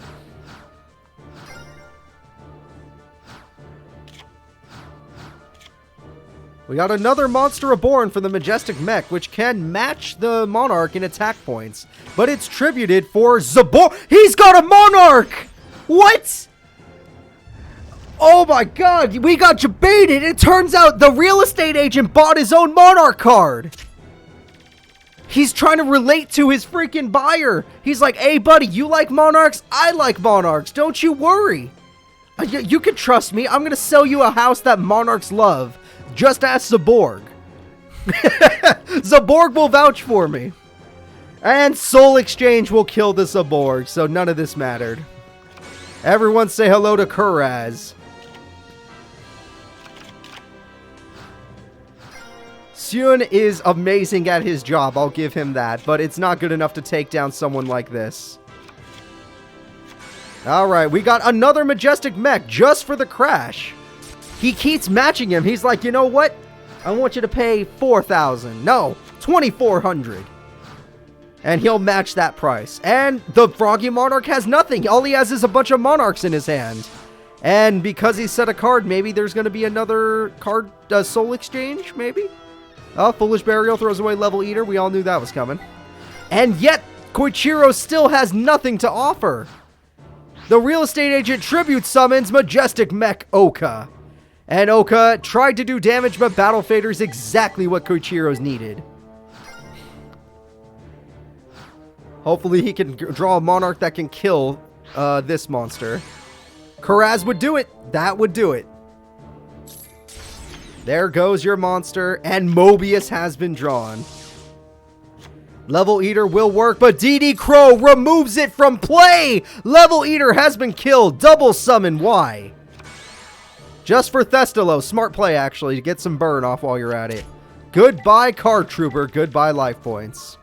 It looks like the real estate agent is out of cards and out of options.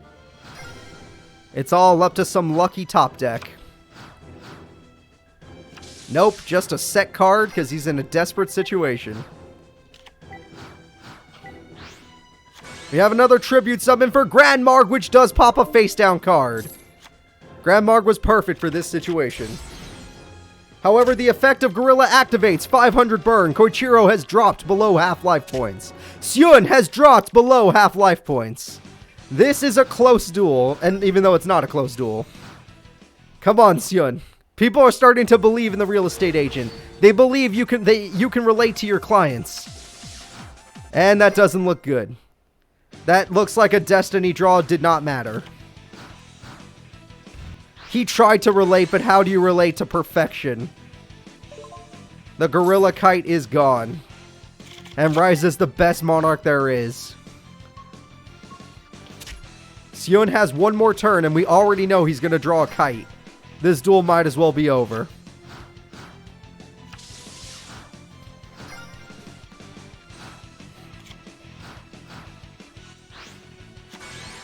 And Grand Marg yet again ends the duel. Gorilla Kite will do some burn, showing that Seon the real estate agent could get his opponent down pretty low on life points, but he just couldn't close the deal. It turns out he's just a child. He can't afford a house. And Seon can't afford to pay his bills because he got no commission. Alright guys, wow, this was 50-50. The Froggy Monarchs are moving to top 8. That was a really fun one. That was a fun duel. I feel like we can get better. We can do better. Alright, Seon, don't worry. There's still Esperoba, one of the best real estate agents we've ever seen. He's in the tournament, actually. The next duel is my wind-up deck versus Vampire Dragon's vampire deck. Let's see who wins. Wind-ups or vampires?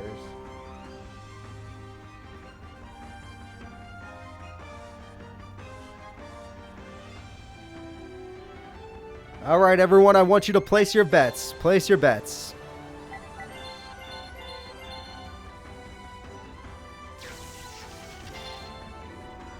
Vampires are consistent, but so are wind-ups. They're actually... This might be a tough duel.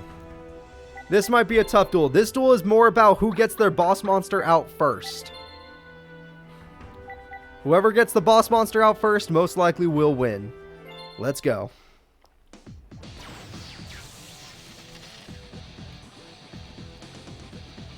And the vampire deck is probably the strongest zombie deck in this series, in this tournament. But Zemba, she does have some pretty busted Exceed monsters, and they're not the hardest to summon. Vampire Kingdom's pretty damn good, though. Vampire Kingdom is really good since it pops cards. Alright, she's got her own continuous spell, the Wind-Up Factory. And we got Wind-Up Knight. And we got Wind-Up Shark. And Wind-Up Factory gets her a Wind-Up Soldier. Here they go. Goblin Zombie will be defeated since it was in defense mode there. Goblin Zombie searches out Goblin Zombie. Wind-Up Shark gets in a natural 1500. Nothing scary, nothing great. An Exceed Summon has been achieved. 1900 attack will not be enough, I'll tell you that for free. 2500 attack might be enough. Vampire Dragon can beat that, thanks to the field spell.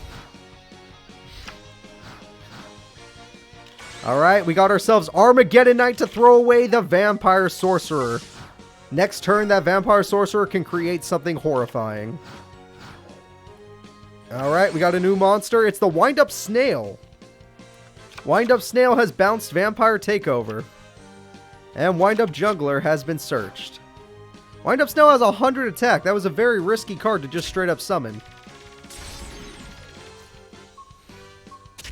Vampire Dragon takes a little bit of hits, and wait, we got something. We got a special summon in defense mode. Weird. Alright, I guess you gotta play safe too. Nothing wrong with that. Vampire Dragon now can use Sorcerer to summon anything, and he chooses Vampire Duke with 2500 attack points, thanks to the field spell. It can destroy the snail, but it cannot defeat the opponent in front of it. They need Vampire Dragon. And Wind-Up Juggler hits the field. Is she willing to what is she doing? If you do this, the vampire thing will happen. Wait, you won? I don't understand wind-ups. 2,500! Vampire Dragon is near death! Vampire Dragon is literally on his last leg, and he needs to draw himself now.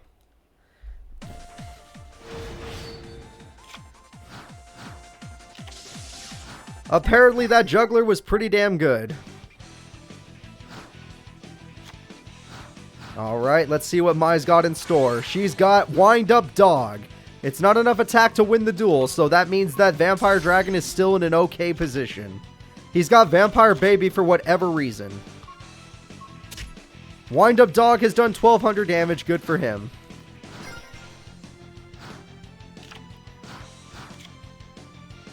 Book of Life brings back the Duke. This could do it.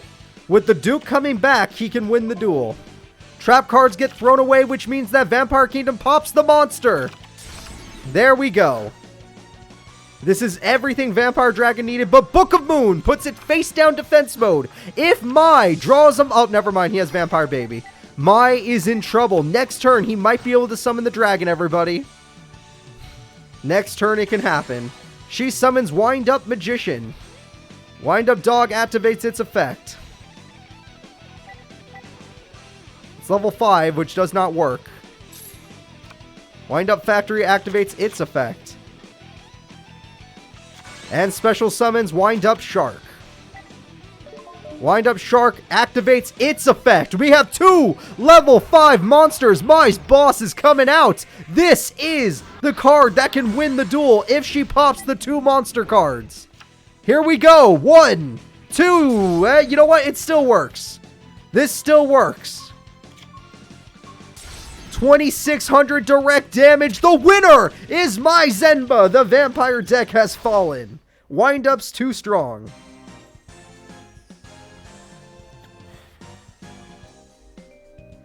Yep, too strong, everybody. Vampires could not keep up with the wind-up effects. Not bad, not bad.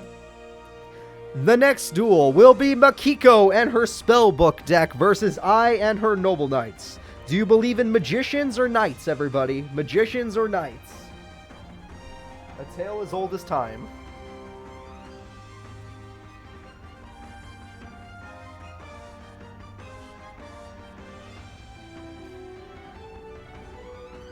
Makiko has never qualified for a tournament, and I has, but Makiko's pretty good. Merlin versus King Arthur, basically, honestly. It basically is that. Merlin versus King Arthur. I'm looking for them right now. Where is Makiko and I? They're both in Arc 5, apparently. Alright, we got a lot of Merlin fans in chat. Come on, who here believes in King Arthur? Or are we only here for Merlin? We have a King Arthur fan, there we go. Somebody believes. Both decks have been pretty impressive this tournament, so one of them is going to have to prove that they're stronger. Because honestly, like, Ai's been wrecking her opponents with the Noble Knights, and Makiko wrecked her one opponent super quickly without taking any damage with her Spellbook deck. Alright, we got Noble Knight Joan, one of the weaker Noble Knights, but that's fine. 1900 attack is good, but no equip spells, no nothing. Makiko goes with Spellbook Magician of Prophecy to get Spellbook of Secrets. Spellbook of Secrets will be used to get Spellbook of the Master. Field spell has been activated. And there we go. And we have Noble Knight Bedwarer. And we have an Exceed summon between these two. We're gonna get, I think that's the king, right? King of the Noble Knights, Artroriagus. I'm not good with names. Alright, we have an equip spell, putting him at 3,000 attack points. It looks like King Arthur strikes first blood. Merlin's in trouble. That brings back the spell card. Well, we got a card in hand. Spellbook of Fate, Spellbook of the Master, and Spellbook of Eternity have been shown. And it looks like High Priestess of Prophecy is here. And with her effect, you lost your king! The king has fallen! The king has fallen to the priestess! Don't fall in love with the priestess. They'll always betray you.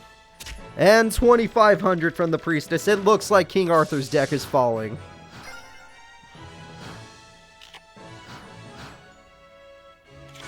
Alright, we have Noble Knight Paradur, whatever that is.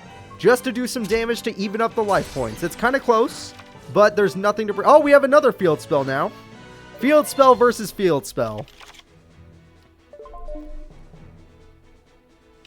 And special summoning Noble Knight Joan for protection.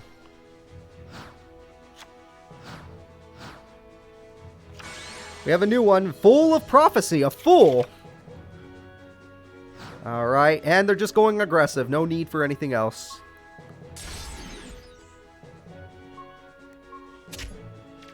It looks like Ai is in a very bad position. A monster with 2,500 attack does put her in a bad spot. But most of her deck is equipped spells that can buff her to a point that beats that. So let's see what she gets. She gets Noble Knight Gawain. Again, not the best card for this situation. She is trying to even up the life points, but it does not make a difference if you can't beat the priestess.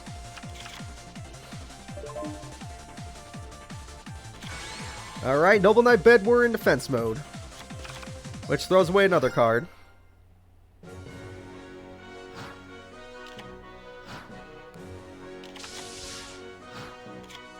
Alright, here we go. We got Spellbook of Secrets to bring out Spellbook Magician of Prophecy. We have Spellbook of the Master to get Spellbook... Okay, you point at that to get that card back. Spellbook of Wisdom. I don't know that card. We have the Temperance of Prophecy. And it goes away to summon another High Priestess. Oh no! XYZ summon of 2 High Priestess. This is new. What is this? This is true power. Damn, Makiko. What you got? Hierophant of Prophecy has been summoned. This is definitely a boss monster. The priestess have created Hierophant. Oh, crap.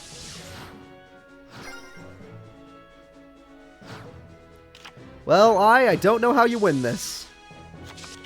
Apparently, you're going to summon Noble Knight Ector. And you're going to use this card to equip it, which doesn't give it enough attack points. And yet, you still go in as if it matters. Spellbook of Fate activates. And you're face down defense mode. Whatever your plan was, it did not work. You are going to lose this duel. I don't know how you defeat Hierophant.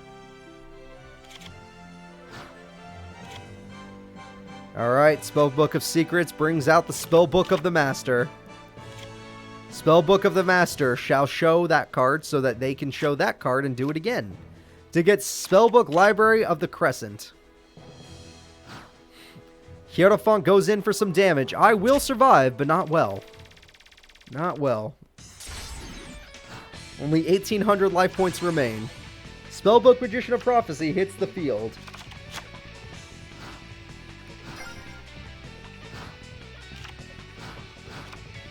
Terraforming does not matter. That was a terrible top deck.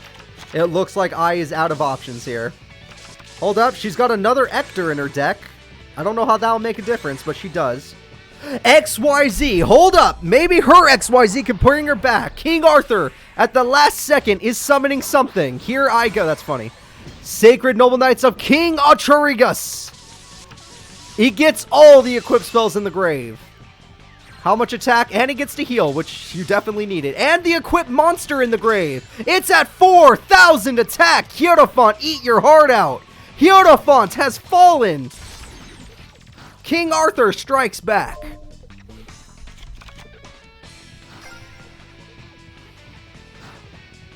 Makiko has to find something stronger in her deck. Alright, she's got plenty of spells left, so she's not worried. Her hand is full. Ai's fighting for her goddamn life.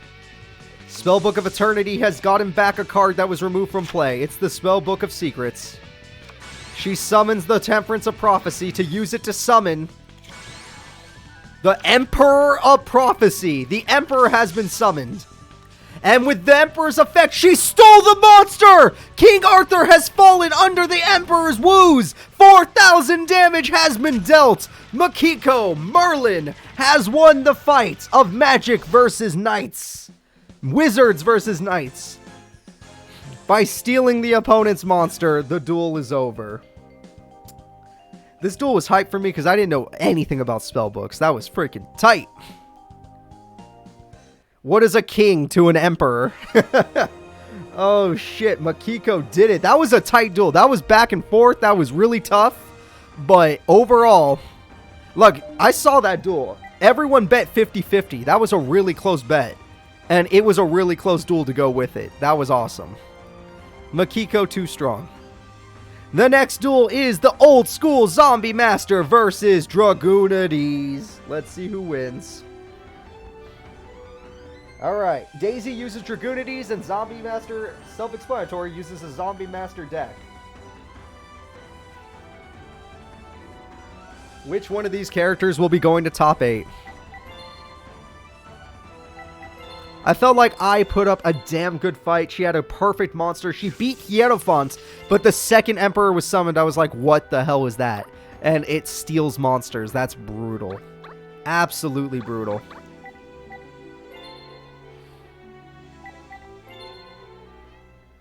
Daisy's seen too much. Her eyes are that of a god's.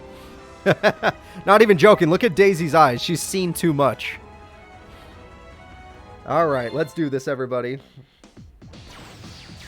I am excited for this one. I think out of these characters, Zombie Master is the more consistent, but Daisy's synchro monsters are horrifying.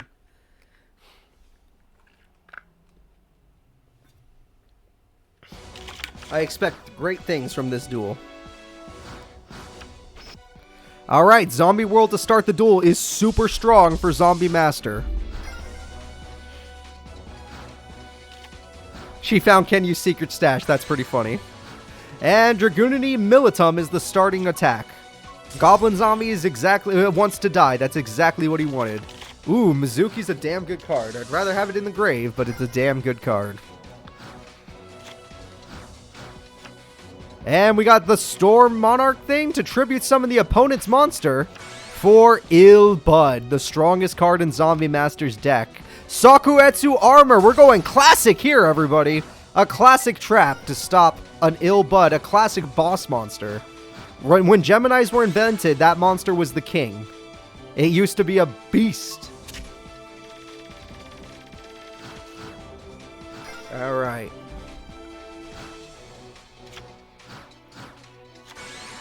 And Zombie Master with a Book of Life to bring back the Ill Bud. I would have just brought back Ill Bud and then normal summoned it, but each their own.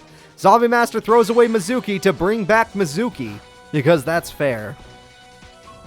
It looks like Daisy's in a lot of trouble. Zombie decks are pretty quick.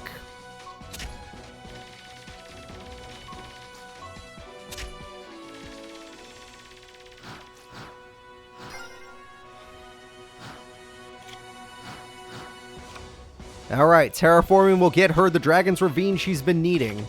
But is it too late? That is the question. They both have really good cards. Alright, she summons Dragoonity Ducks. Sadly, it's not a winged beast monster because of Zombie World, so don't expect it to ever synchro summon. As long as this Zombie World exists, synchro summons are impossible.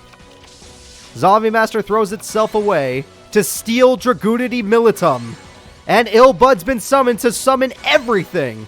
Dragoonity Arma Leviathan has been summoned. The duel is over. That's another duel ended by stealing an opponent's powerful monster. Zombie Master, I fear you. This one was pretty much 50-50. But the Zombie Master prevailed.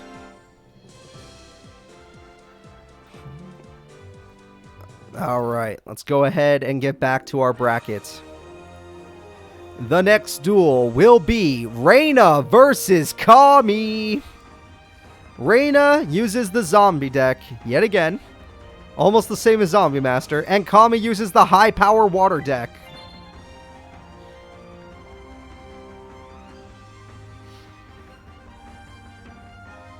Alright. Kami versus good old Reyna. Both of these characters are strong. Do you believe in another zombie deck, or do you believe in the water deck? Which there are more than one water deck in the top 16 as well. There's mermaids somewhere else, but not this duel.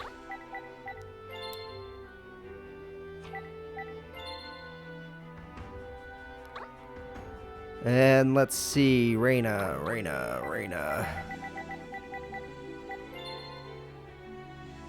Alright, I'm ready to start the duel. I hope you guys are too. Let's do it!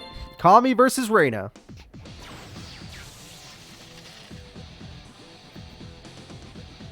My money is maybe on Kami, but I feel like Reyna's got a lot more tactics to her deck. Kami's more about power. But it's consistent power, so I respect it. Alright, let's see what happens. Kami starts the duel with good old 7-colored fish. That 3-legged zombie doesn't stand a chance. We're going to see a normal monster battle, basically. Let's watch as the normal monsters fight each other. Alright, we got another set card. It might be another 3-legged zombie. Kami, what's your idea? Kami's got Hidden Armory. Yikes. United We Stand's pretty scary. If she has a second monster in her hand, I'd be scared. She does not! Wow. Armored Zombie is dead. But without another monster, she couldn't do any real damage. Not yet, anyway. Alright, Reyna, you're really just playing level 3 zombies in defense mode with normal monsters. I don't understand you. You don't have any combos to show us? It's Cyber Shark, everybody. There's a monster. 3-legged zombie has died. Reyna's life points have died.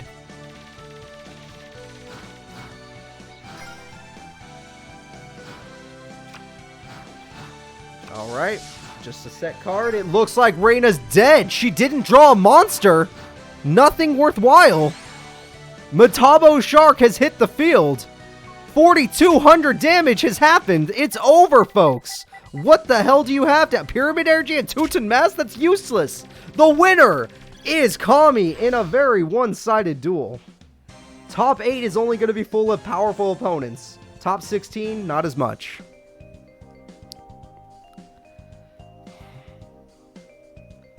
Alright. I like this. Kami's pretty cool. We never get to see her do this good. She's in top 8 now.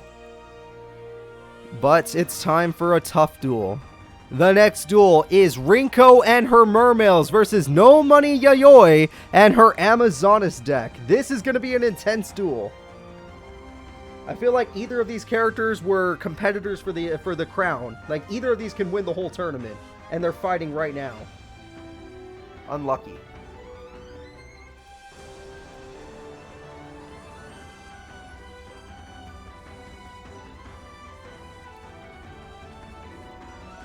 Alrighty, guys. Let's get this set up.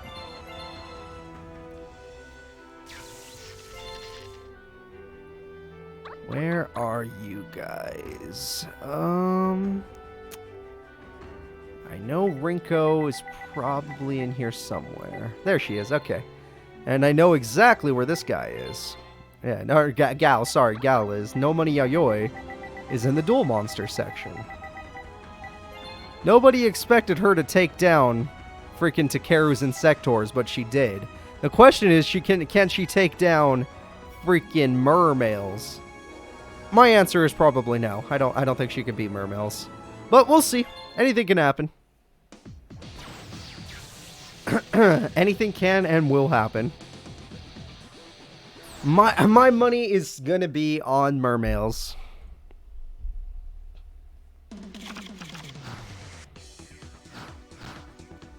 Alright, just a set pass. Very classic from an Amazonas. Any deck, honestly.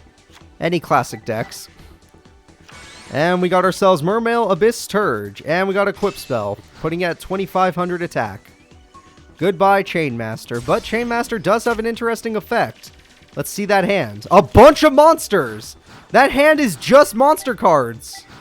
No spells or traps. Yeah. Weird. You guys see that hand? I was like, what? It's all the same thing. And she summons Mermail Abyss Spike. That was not in her hand earlier. And now she has a Mermail Abyss Dine, which can be special summoned. And Abyss Dine brings back Abyss Dine. Or Abyss Hilda, sorry. Lots of monsters in one turn. Blowpiper is dead. Yaoyoi is about to lose this duel. Wait, Amazoness Willpower, Chainmaster is strong enough. Just barely. Well, we'll take barely. The winner of the last duel, who dueled? I don't even remember who dueled. Kami won. And Amazoness Willpower will bring the Tiger up to some decent attack points. 2,300 to be exact. And the amulet changes everything. That amulet can make it so... Okay. Okay, hold up. Yeah, it can just kill whatever it wants now. You take the damage, but boom, it's dead. And goodbye, Abyss Dine. And that Tiger is going to be protecting these monsters. So now even Blowpiper is useful, because it's going to be able to pull off its effect every standby phase. Alright, we got a summon of this card, and an Exceed summon. There we go. What the hell is that thing? Humming. I've seen this thing before. It's just very rare to see it. We got a Jin in defense mode. I don't know much about it. I don't want to know anything about it. And it loses 500 attack as if it matters. We have an Amazoness Sage, which is pretty good too. This monster will pop the monster at 1,000. It'll cost 1,000, but it will pop the monster. And the opponent is left wide open for all of these attacks. This is extremely bad for Mermail fans. This actually might be a comeback. She was losing, and now she's in the lead by 1,800 life points. And she lost her one trap card. This is it. Rinko's final draw.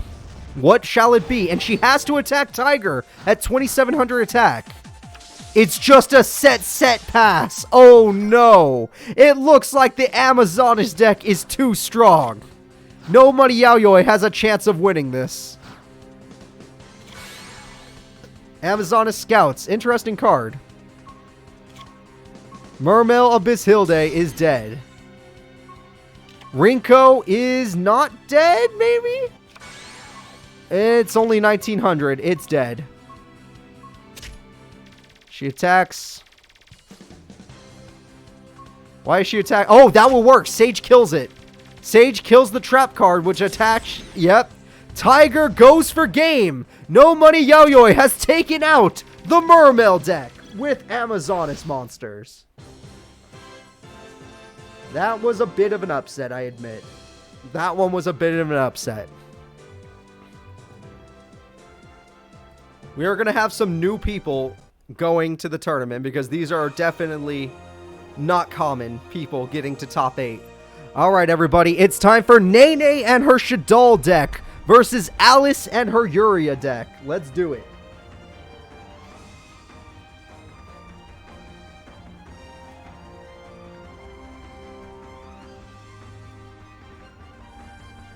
Place your bets, everybody. Place your bets. Do you believe in Alice's stally freaking Yuria deck, or do you believe in Nene's Shaddoll deck? They both did really well in that duel. I feel like the No Money Yaoyoi versus Rinko duel was very good, very back and forth. But then No Money Yaoyoi got Amazoness Tiger out with a bunch of monsters and it was over. That Tiger protects them too efficiently. Alright, Nene, there you are. And good old Alice, I know where you are. Alright guys, let's get it going. It's time for the duel. Which one of these characters will be going to top 8? Dead-Eyed Nene or Bright-Eyed Alice?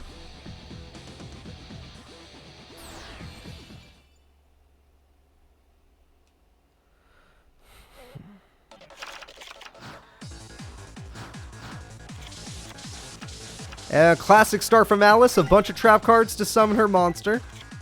Nene, do you have an answer? Nene gets her Spellbook of Secrets to get her Spellbook Star Hall. She summons Shaddoll Dragon for 1,900 damage. And Metal Reflect Slime says no. That was to be expected.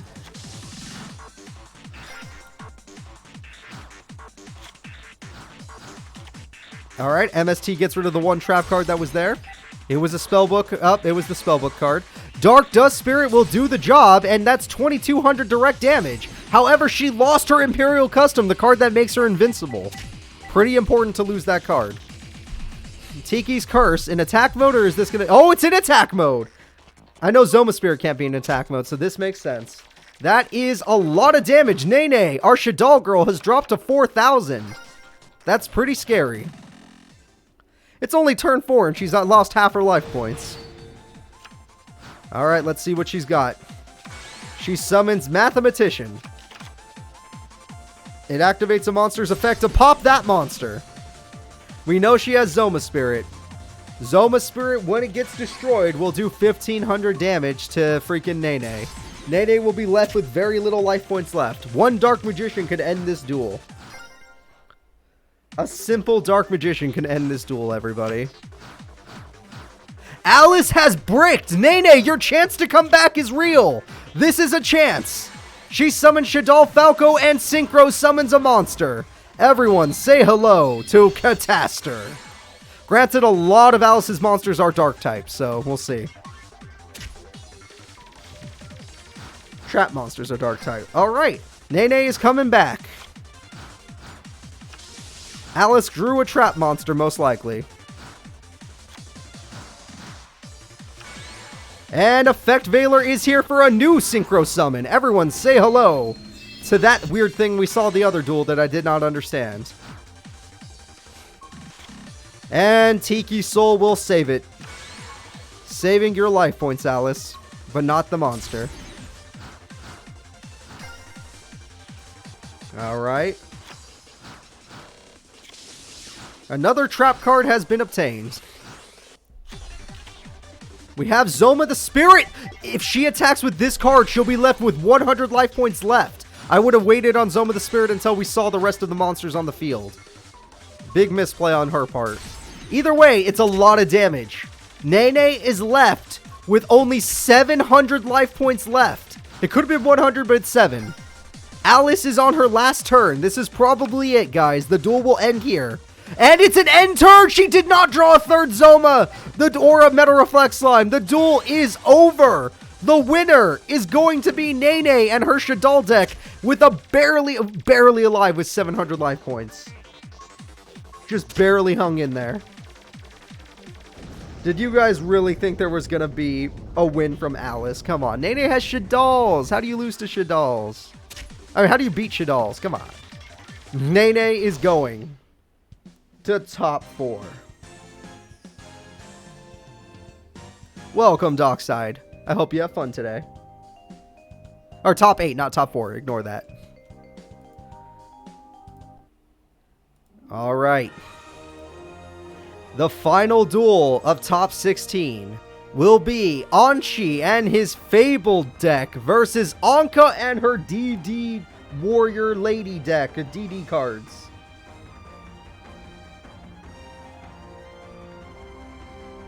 This duel, I have no recommendations. I believe both of these characters can win the duel. I honestly believe both of these characters can win.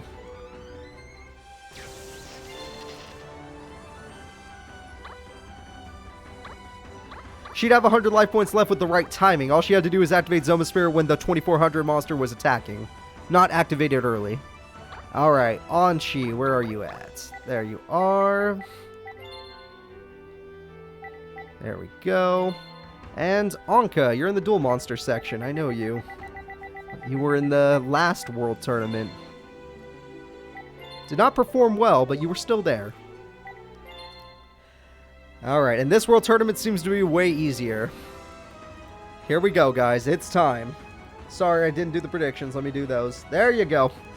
This is going to be hard. I don't know who to bet on. I don't know if it's going to be the different dimension deck or if it's going to be the freaking Fabled deck. All I do know is that it's going to be a tough duel.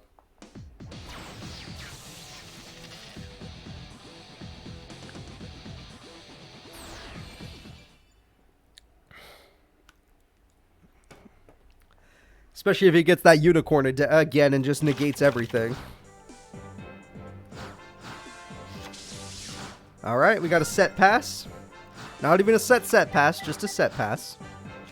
Anshi has summoned the fabled Nozuchi, whatever that thing is. DD Warrior Lady has been attacked, but she is stronger. Therefore, the effect was not activated. We have a special summon of a tutor monster. And that tutor monster destroys DD Warrior Lady. Oh no! Oh, well, that cast it did, but whatever. That's pretty busted. Dark Core will remove from play a monster on the field. That might help. Warrior Returning Alive brings back the DD Warrior Lady. DD Warrior Lady can get rid of the tutor monster. Sakuretsu Armor! Let's go classic, everybody! The classic Sakuretsu Armor saves the day. Anshi, all he has to do is draw a monster that's not tuner. You know what? Legacy of Yatagrasu will help. And that's a tuner monster. Therefore, he is not going to be able to do anything. The Chawa and the freaking Cerberus, they're not going to do good here. Granted, maybe Anka's out of monsters. Who knows? She did Warrior Returning Alive. Well, she drew the Queen's Knight.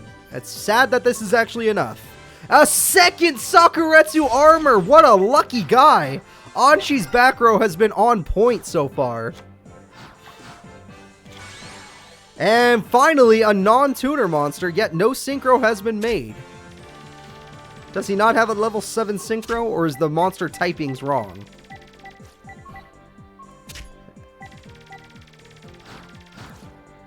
He could be wrong. Anka is pushed against a wall right now, but if she could draw a decent monster, she can come back. She has her Photon Thrasher. That card is decent. And with that, the fabled Koichiro, whatever its name is, has been killed.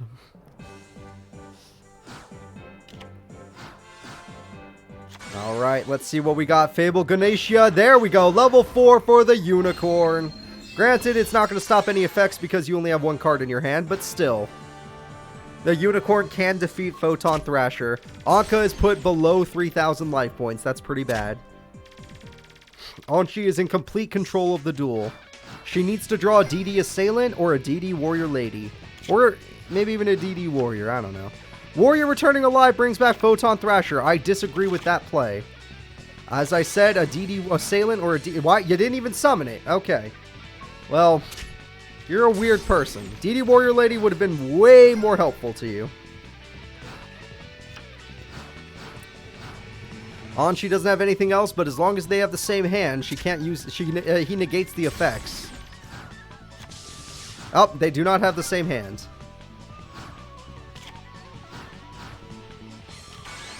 Alright, we got the Bull Blader. Bull Blader goes in. Bull Blader's effect activates. And with that activation, both monsters are dead. And with a special summon, Photon Thrasher will protect her. And there is nothing to protect her anymore.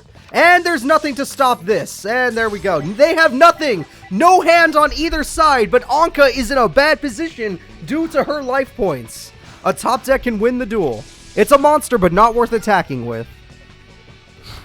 Anka, can you top deck a way back in this? She got reinforcements. That's amazing. Photon Thrasher, I wouldn't rely on that, but this will do for now. We have got into a top deck duel. Everyone has to top deck. I would not have attacked with Chawa either. 200 points is not worth. Not unless I run burn cards. Alright, he top decked another monster. Lucky him. Even if she top decks a monster, I would not summon it. Let Photon Thrasher do the job until he bricks. Fabled Ganesha is dead. He has to keep top decking monsters or that Photon Thrasher is going to do 21 big one. He got Pot of Avarice! What a draw! That's a hell of a top deck. And with it, he got a monster. And she got another monster, which is a perfect combo! DD Warrior gets rid of this card and Harrers, and then a 2100 direct attack. That is a great combo with DD Warrior. He lost the Cat Sith. More set cards. He's got him lucky. He's still in top decking position, but he's got him lucky. Raigeki break. It got... Okay, you hit that instead of the monster. Very weird. I guess he has used Sakuretsu armor twice on you. I guess I'd be scared too. Fable Ganashia is dead. Legacy of Yatagarasu got him another card. Trying to bring him back into this duel. He keeps getting a monster. He is not losing, guys. He's not leaving. He's not going to give up this fight. None of these cards are strong enough, but he's not giving up. Brings a tear to my eye. I can't believe he's trying. And he still draws a monster. What is this guy? The luckiest guy in the world? Alright, let's see what she's got. Fabled, yeah, there we go. New trap card, that's kind of scary. Alright, Anchi, what are you gonna do? Setting a card, setting another card. They're both out of it again. And he's out of cards again, but will he keep top decking monsters? That's the real question. You know what? Jarrah agreed. He keeps drawing more cards. He's trying to guarantee that he gets it. And he got a monster, of course. Let me guess, that's Jarrah agreed as well. And you're going to keep doing it, so you keep drawing monsters. MST, let's find out if it was.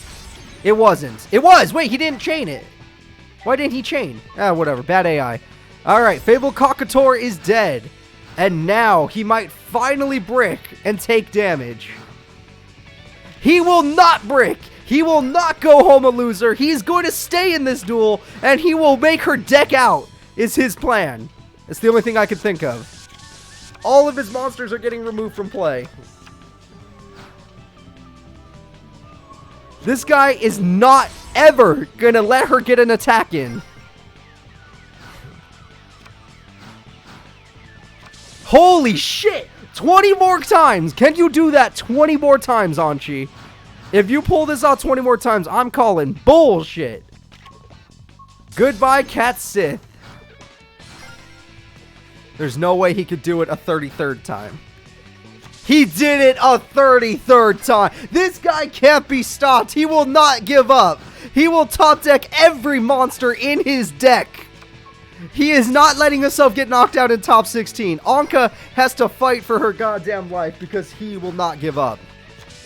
Okay, finally, it happened. It finally happened. It finally happened. She goes for 2100. Phantom Lord, that's too much thinking. These are AIs. They are now tied in life points. Here we go.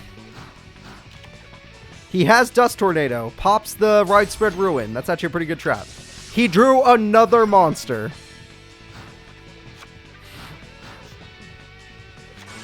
She got DD Warrior, guaranteeing a victory. That's the end of the duel, everybody. Oh, no, it's not. I forgot. He has 2200, not 21. That guarantees that she can't... I don't know how he comes back with 100 life points, no hand, and she has 4 cards in her hand and 1 on the field. 1 trapper spell. This is it. Anchi's Destiny draw. He sets a card. Will that Destiny draw win him the duel? Or is this duel officially over? The final attack is going on. This is it. It's over. It's a Destiny brick, everybody. The winner is Anka. She was losing pretty badly, but came back in the end. And then Anchi held her back for 39 turns. That is the new longest duel in the tournament. 39 turns of him saying, I'm not leaving. I'm not leaving. But he's leaving. The winner is Anka.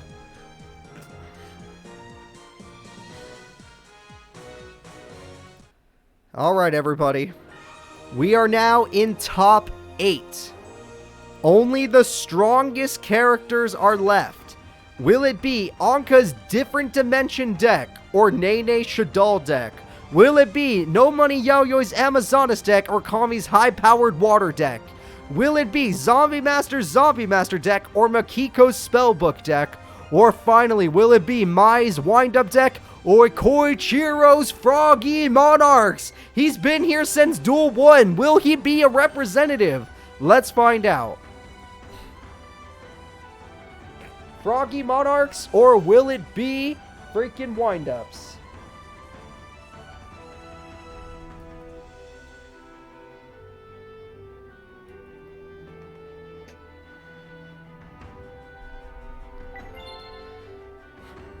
Alright, setting this up.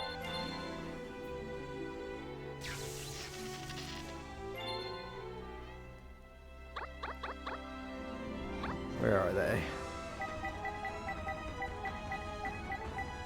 I expect great things from both these duelists. I want to see a good duel right now.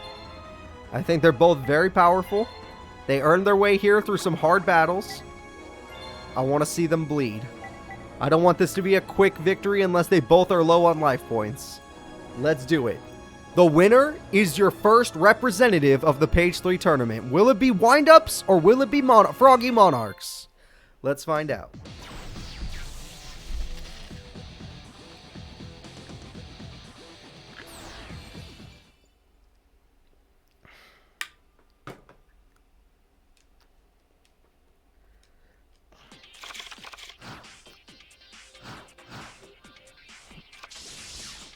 Alright, set, pass.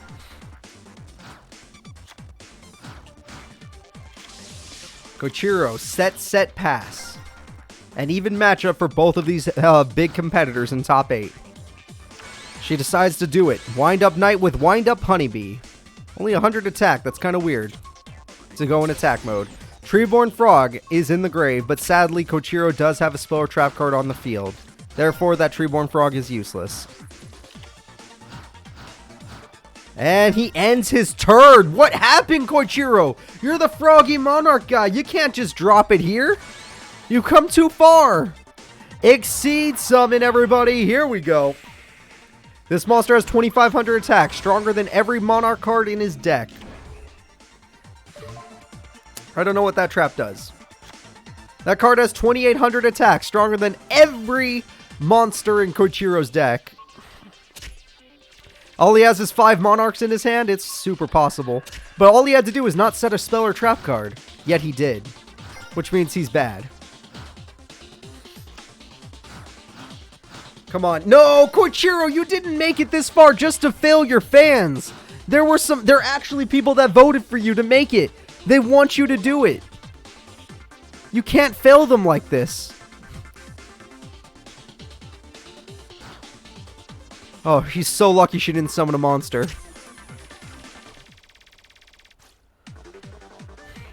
Alright.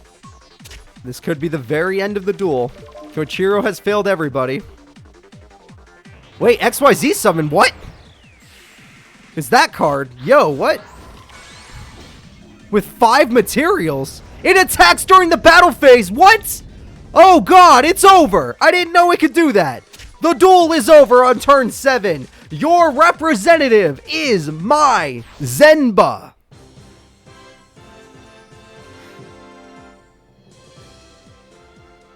The Froggy Monarchs made it far, but they bricked at the very end. Only a Treeborn was seen. Not a single Monarch was summoned. Mai has done it.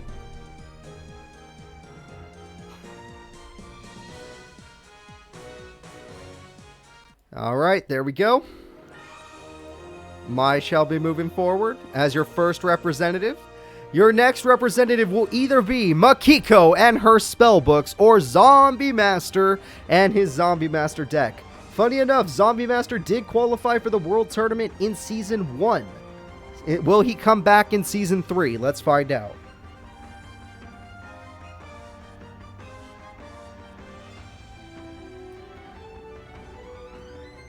Alright, I'm setting it up right now. Place your bets. Will it be Zombie Master or Makiko? I feel like both of these guys are relatively fast duelists. I would say I'm more afraid of Zombie Master since he's actually qualified before. Makiko's playing way better this season, but I still say Zombie Master is better. Because he's literally been there before. If somebody's qualified before, then I can't talk crap on them. They've already done it. Anka qualified before too, and she's in top 8 as well. Alright, let's do it, guys. Time to find out who your next representative will it be. Will it be Merlin, or will it be Zombie? My money's on Zombie.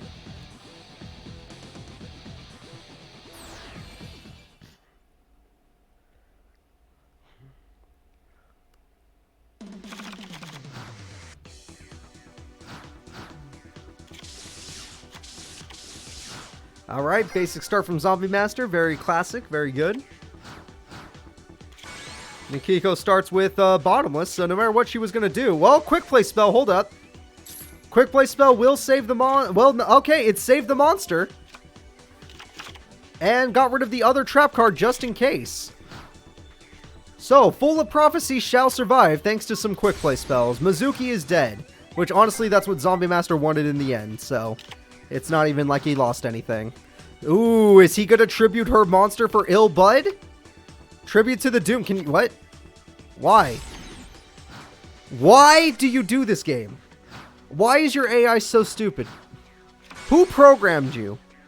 I need to find your programmers. I will find them. And when I do, I will thank them for making this game because they never made another one after this. Terraforming. That could actually really slow down Makiko's deck. But Zombie Master screwed himself. If that card in his hand really is Ill Bud, he can't summon it anymore. Not until he draws Zombie Master anyway. Alright, here we go. And there's another one. Let's see if he actually did have one in his hand. He's an idiot. He is a stupid idiot. It's Endless Decay. It has 4,000 attack. Makiko is in trouble. Will Zombie Master qualify for another tournament? Was I correct about him? Or will Makiko show me something new? Makiko plays Spellbook Magician of Prophecy to get Spellbook of Secrets. Spellbook of Secrets gets her another Spellbook card. Spellbook Star Hall. A card is activating in the hand. Oh god, she's gonna summon herself. It is the High Priestess. And with its effect, she could totally destroy Endless Decay. Makiko might win this duel. She might be our first ever, it might be her first ever time representing. This could happen right now, everybody. Will Makiko finally be a representative? Or will Zombie Master find a way back in? Alright, Mizuki brings back Endless Decay at 2,500 attack because it's half your opponent's life points. Endless Decay will do 2,000 damage to the opponent. If she's willing to crash and has a 1,600 attack point monster, she wins the duel. She will totally win the duel. And no, she could just do this. And that's game. The winner is Makiko! Zombie Master has lost, just like he did in Season 2 and now in Season 3.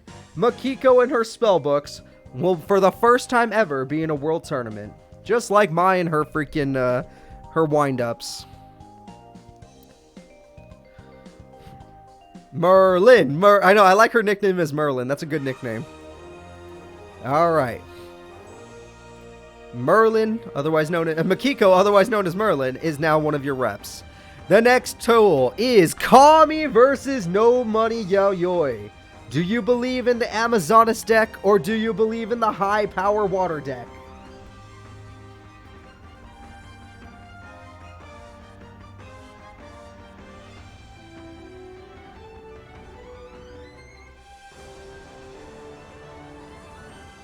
Neither of these... Oh, no, I think No Money Yayoi might have been a rep before. I don't remember. Maybe not. I don't remember. It's my memory's very fuzzy. But Kami definitely has never been a rep before. So, we might get a new one. This is a hard bet. Because you have to bet on pure power or tactical Amazonas cards. They're both really good, though, at their jobs. And both have won their duels pretty convincingly. Either way, it's time to start the duel. Place your final bets on these fights. You have 20 seconds. Which by the time you hear my voice, you have 10 seconds. Here we go. The $1 million deck versus the Amazonas Banquet.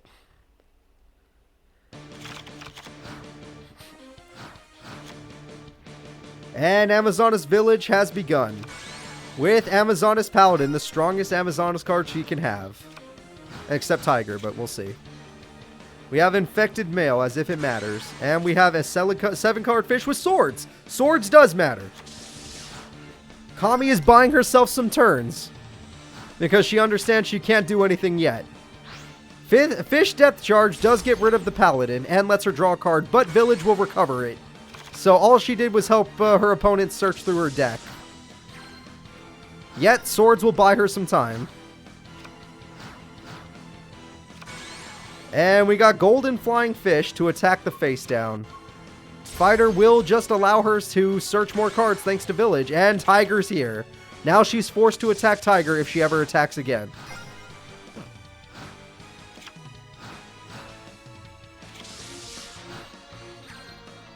It looks like Kami's in a lot of trouble because that Swords is running out.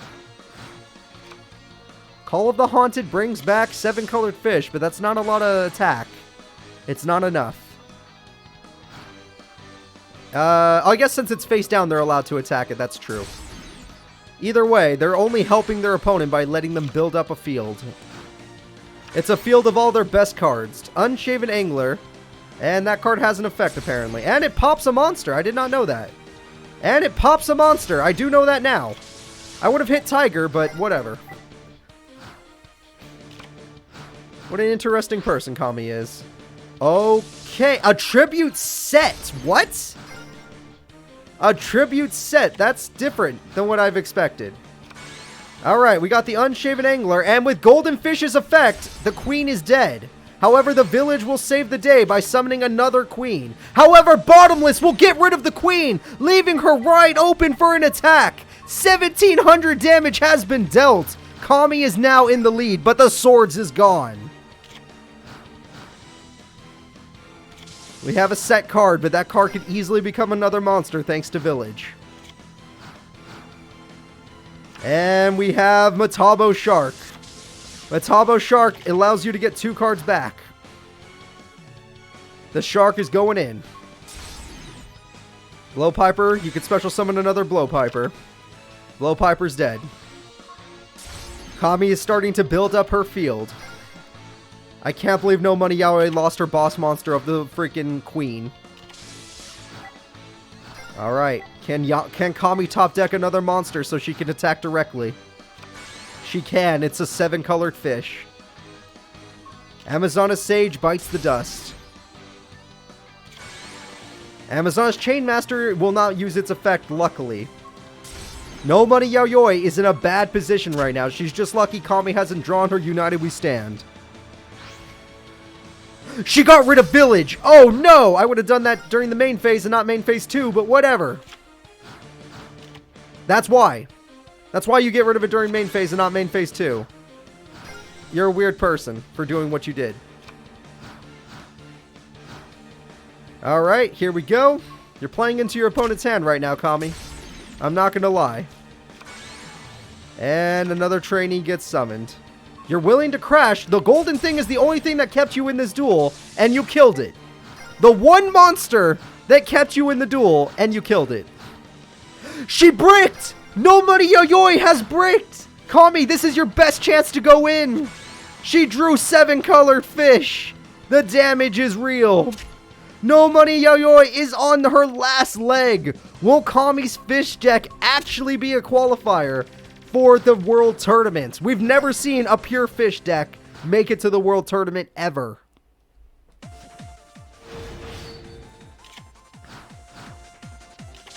And that's a top deck. That's a trap. It could be willpower. It could be something even better. But we'll see. MST hits Amazona's willpower. She's wide open. The top deck of the gods. Kami truly is a god. She top decked the perfect MST and saved her life. Because she could have brought back Queen and won the duel. But she stopped her with MST.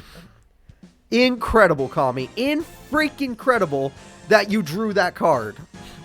If she didn't do that, if she didn't draw that card, there was a chance that No Money Yaoi comes back. The winner and your new representative is Kami. 3 new reps so far.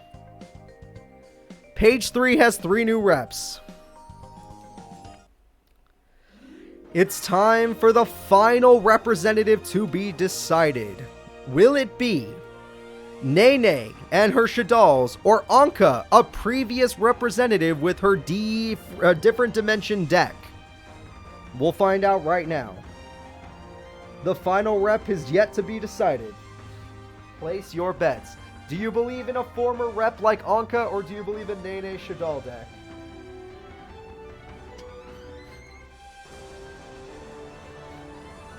Here we go.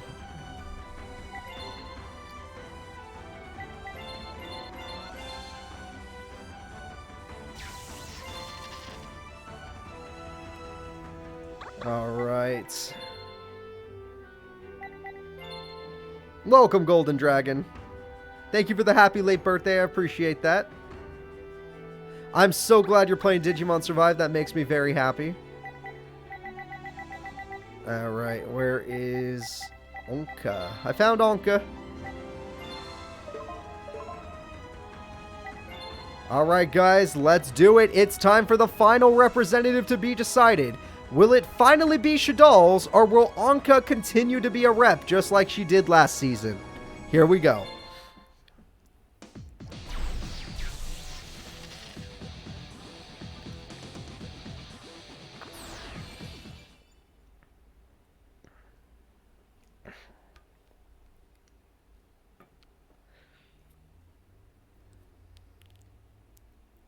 All right, here we go. We have reinforcements of the army, which gets you Photon Thrasher. Photon Thrasher is special summon and is a pretty safe monster to have. Now let's see what Nene does. Nene activates Spellbook to get Spellbook of Star Hall. Or Spellbook Star Hall. We finally gonna see a fusion. She's been holding off on fusing, but now she will. It's Winda, everybody. That card's gonna be very handy for her. And these two cards have their own effects. Hey, Falco, welcome back. And hello, Shadal Beast at 2200. That is a pretty powerful monster right there.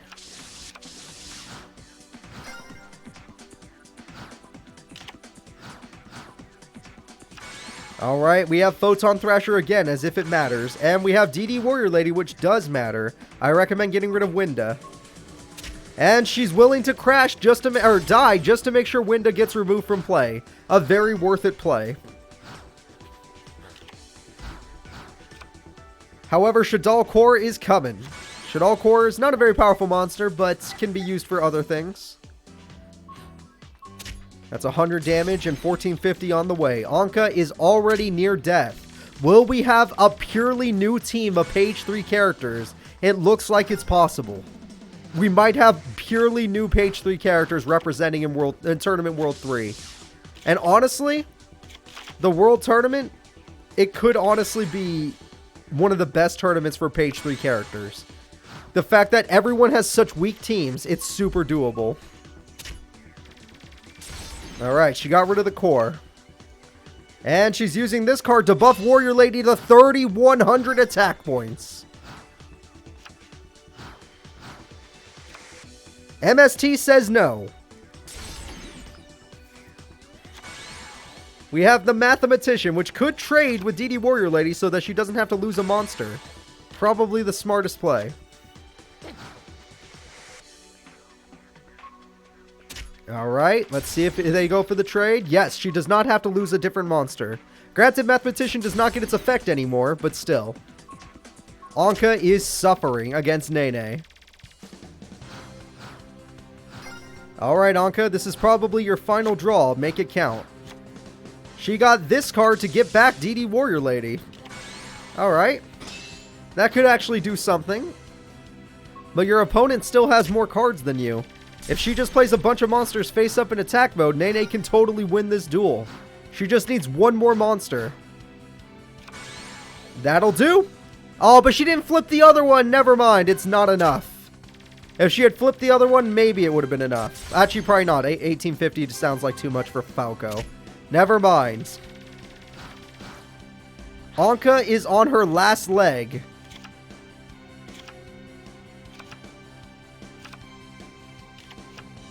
And she got the Spellbook of Power. And another Falco on the field. So, Wonka, what could you possibly draw to come back with? She drew a monster, and it has 1800 attack, but with the Spellbook of Power, I'm pretty sure that the Shaddolls will just win. Especially that one. That card will definitely just win the duel. Anka, I think you're out of here. Alright, Spellbook Star Hall and Spellbook of Secrets. We have the Grand Spellbook Tower. And there's the beast that will win the duel. With the Spellbook of Power, it's unstoppable. This is too much damage. The winner is Nene and her Shaddol deck. The Page 3 team looks extremely strong. I'm not even lying. I think Page 3 has a chance of winning the Season 3 World Tournament. It's super possible.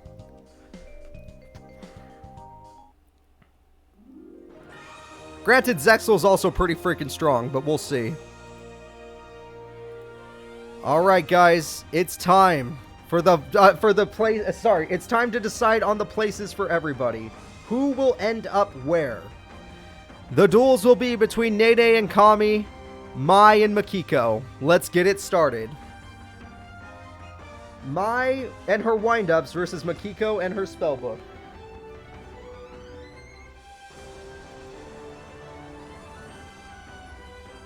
Alright. Also, I just realized this is probably the first all-female team to ever make it to a world tournament. All female characters in a world tournament. Very powerful team. Alright, we got votes for Merlin. We got votes for Mai. Let's see who's gonna win.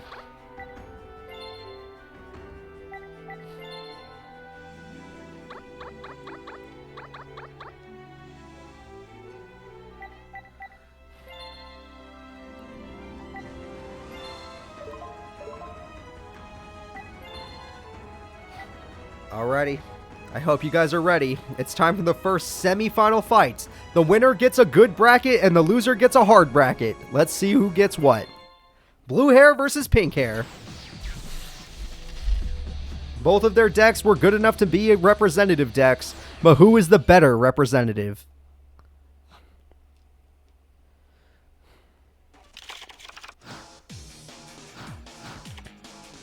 Alright, we have the Spellbook of Secrets.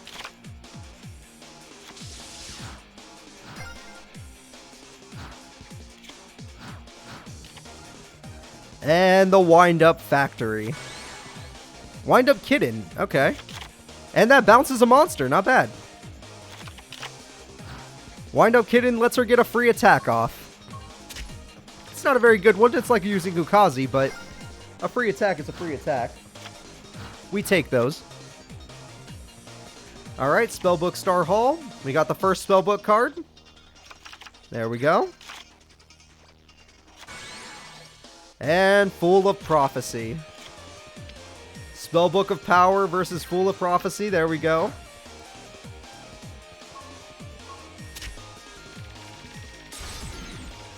And now we got Spellbook of the Master. And Spellbook of the Master, with that card, lets you get Spellbook of Secret, or sorry, Spellbook Magician of Prophecy. And it looks like Makiko is starting extremely strong. However, Mai's not counting herself out. She's got Wind-Up Rat. And Wind-Up Rat special summons Wind-Up Kitten. And that card lets her get a new card. It's Wind-Up Snail. And that card lets her do what exactly? They're both level 2 now. And that effect lets her bounce that card back to the hand. Yet she can't attack directly because she put everything in defense mode. What a weird child. Alright, Spellbook of Secrets. Here we go.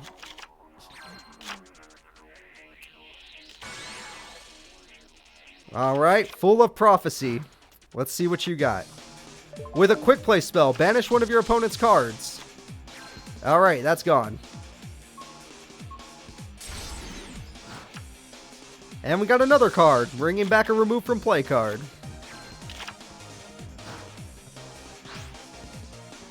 And the Fool's gone, but the Wheel of Prophecy. Oh god, we got the Wheel of Fortune. Yeah, if you guys like yourself some tarot cards, this is the deck for you. It's the Wheel of Prophecy, a new card we have not yet seen. My Chance summons Wind-Up Juggler with a double summon. The double summon results in Wind-Up Knight. The Juggler we've seen before has defeated stronger monsters. And it seems to be doing it yet again. And Wind-Up Knight is doing some decent damage to Makiko. The wheel has stopped. However, it's still a really close duel. They're both fighting really hard. The Spellbook of Secrets, once again, gets the Spellbook of Wisdom. And say hello to the Hermit of Prophecy. The Hermit of Prophecy has just enough attacks to win, and just enough attack points to win. However, that card lets you search a card, apparently. And stop the attack. Wow.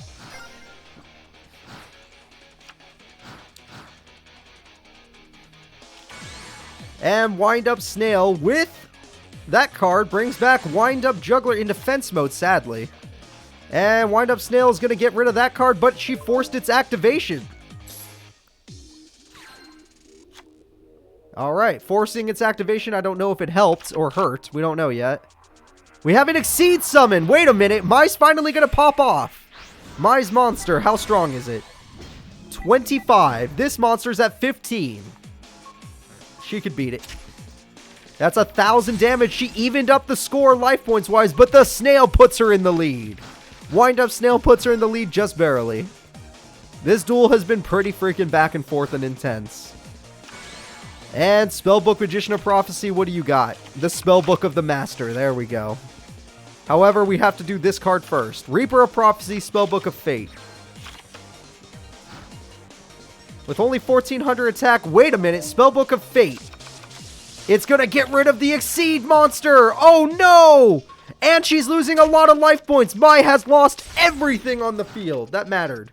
And one more Spellbook of Mastery because she can't help herself.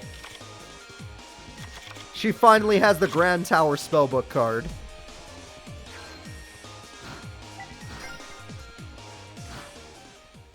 Alrighty guys, here we go. The Destiny draw from Mai. This is close to the end of the duel. Mai is fighting for her life. She's got Wind-Up Rat. Wind-Up Rat gets her Wind-Up Rat. I don't know if that's going to help her, but she has two at least. It gets her Wind-Up Juggler. We have an XYZ summon of a level 3. This is new. The hell is that thing? Everyone say hello to Wind-Up Carrier Zen Mighty. Its effect does what exactly? Special summons Wind-Up Kitten. Wind-Up Kitten still gets to activate and bounce that monster back. That's 1,500 direct damage. This duel is still up in the air. There's only there's 3,000 and less life points left, and I still don't know who's gonna win. Makiko needs to pop off this turn. This is it.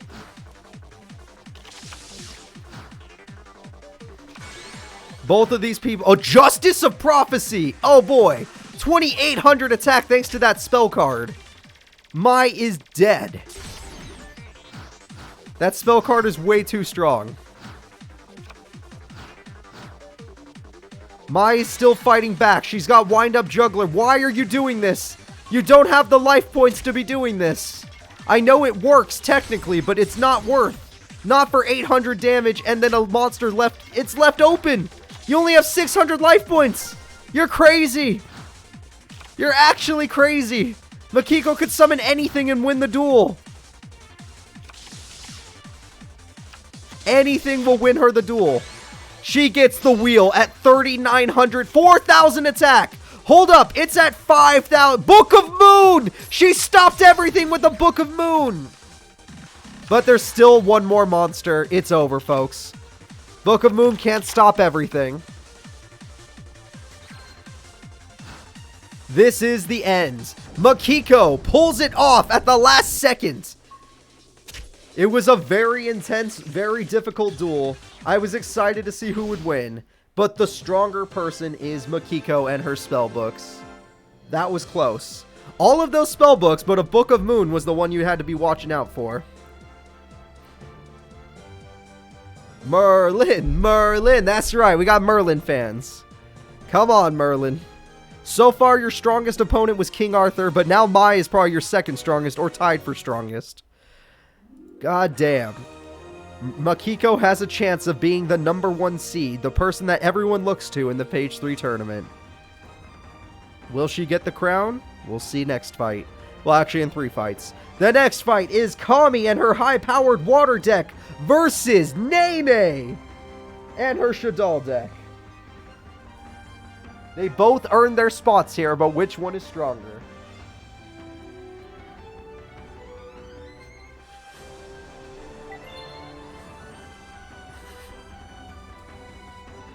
Yeah, I had a lot of really good duels. There was a lot of really good duels this tournament, but Merlin versus King Arthur, that was a fun one.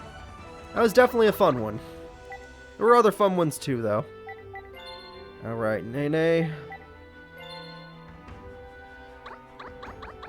The question is, do you guys believe in power or do you believe in Nene's speed? Because Kami's power is really strong, but Nene's got cards that just pop monsters. So, I mean, it doesn't matter sometimes. But we'll see. Let's do it. Nene versus Kami, the last semifinal fight. After this, we fight for third, and then we see who the champ is. My money's on Nene. Shadals are busted.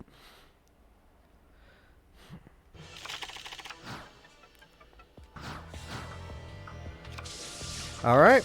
Basic set, pass. Nene starts off with the Spellbook Star Hall. We saw that very... Look, they both use the same card, guys. They both have the same card. That's very cute. Alright, Mathematician. Throwing away Shadal Falco to bring back Shadal Falco. And Space Mambo in defense mode sadly is not strong enough. If it was in attack mode, it could do it. But not defense mode. In fact, Kami should never play defensively. Alright, she's got 7 colored fish with a Call of the Haunted to bring back the Space Mambo. That's pretty good. We're going to see some damage on this. And Falco is easily defeated here. There we go. Alright, Kami took advantage of took control of the duel. Another one? Another spellbook card? Are you kidding me? Oh god, her monsters are going to get buffed to an amazing amount. With that card especially. Nene summons. Mathematician. Mathematician is now a super strong monster. And Call of the Haunted is destroyed. Therefore, oh god, Shadal Core. Shadal Core is also strong because it's a spellcaster. That Mathematician is now at 3100 attack. The Core's at 2050. If you want to see real damage, you go to Nene. Kami, you're being overpowered. The one thing you're good at, and you're being overpowered. That is not good. That is not good at all. Come on, Kami. No, she's playing defensively. That usually means she's done for. Kami, you made it all the way here. You can't give up now. It's just too much damage. It's just too much damage.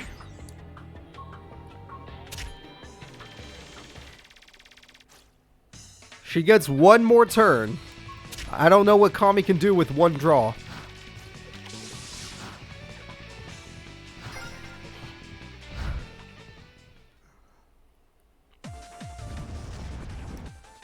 Alright, Kami, let's see what you got.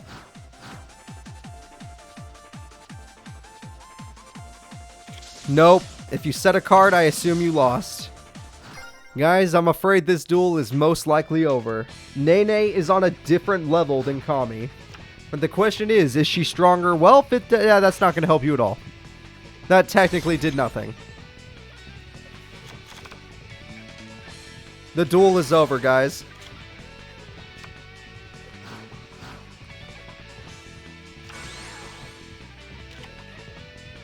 You don't need any of this. Stop being a bully. Please stop. Nene, please stop. You're too strong. Kami has been overpowered and defeated, only doing 200 damage to her opponent. Nene is going to the finals, everybody. Our new champion will either be a Shadal user or a spellbook deck. Will it be Merlin or will it be Nene?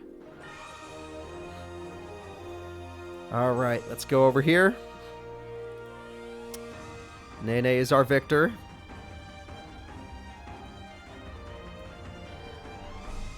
It's time for the bronze place match. Let's take a little bit of a breather. Do you think Mai's wind-up deck can take out Kami's power deck? Let's find out.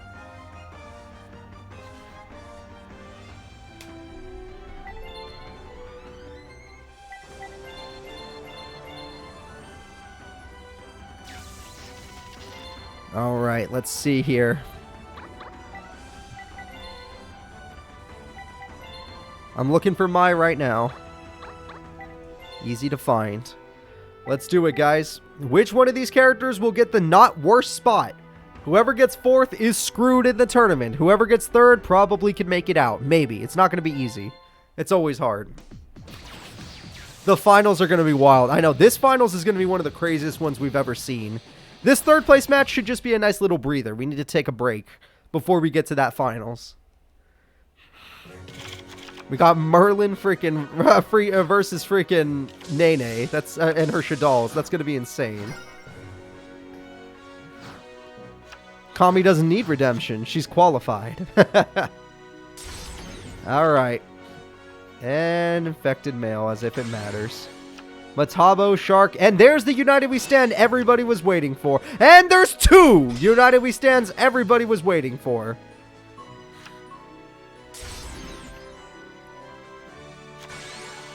Wind-up Soldier has been summoned.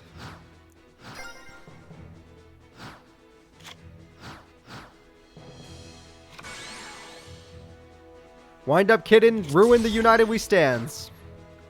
Probably should have saved it. Alright, Wind-up Kitten goes in. Granted, Kami's card is still stronger in base attack points, but losing your United We Stands is depressing as hell. Matabo Shark is back. It could eat that kitten, no problem. Sharks eat kitties. That's something you don't need to learn that from Yu-Gi-Oh, but it's something that happens. There we go. Wind-up Soldier has decided to level up in order to overpower the shark.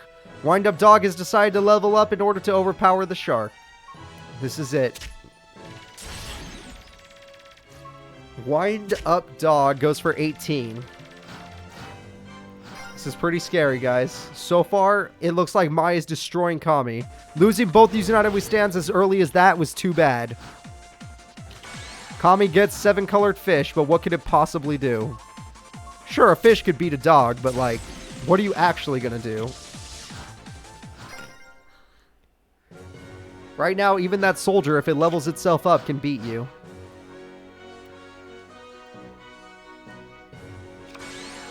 And Rats, I don't think can beat you, but it special summons the dog. Alright. She's going for a victory. We got an XYZ summon. We already saw what this thing did. If it brings out the cat, there's no survival. No chance of survival if it brings out the cat. Hell, it doesn't even have to. It can bring out a monster that does damage. It brought out the dog, because it realizes it does not matter.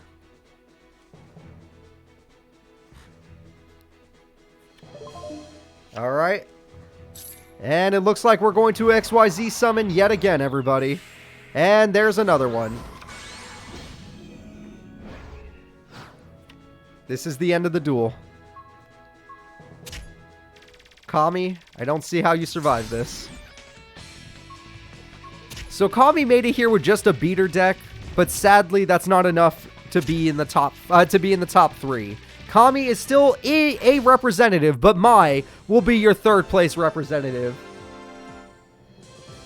More people bet on Kami. They believe in power. You're all Jack Atlas fans, I assume, and Kaiba fans. But it's time. This is the duel we've all been waiting for. Two of the strongest characters going at it. Will it be Makiko, otherwise known as Merlin? Or will it be Nene? Let's set up the duel. This is the final bet, everybody. I want big bets on the final bet. I want people to cry when they lose and to jump for joy when they win. Do you bet on Nene's Shadal deck or do you bet on Makiko's pure spellbook deck? This is it. This is the big duel.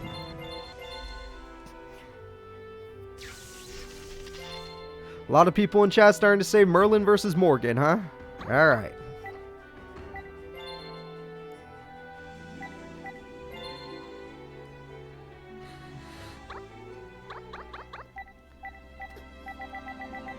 I'm going to sit this one out. I can't even tell you who to bet on. They're both extremely powerful. This might be the first finals where I don't have like a 90% chance of knowing who's going to win. I don't see either person winning as an upset. Both of their decks are the strongest decks I've seen in a while. Let's find out who's the best. This is the finals of the Page 3 representative tournament. Let's go. My money, I can't even spend it. There's no one to bet on. They're both too good. They are both too good.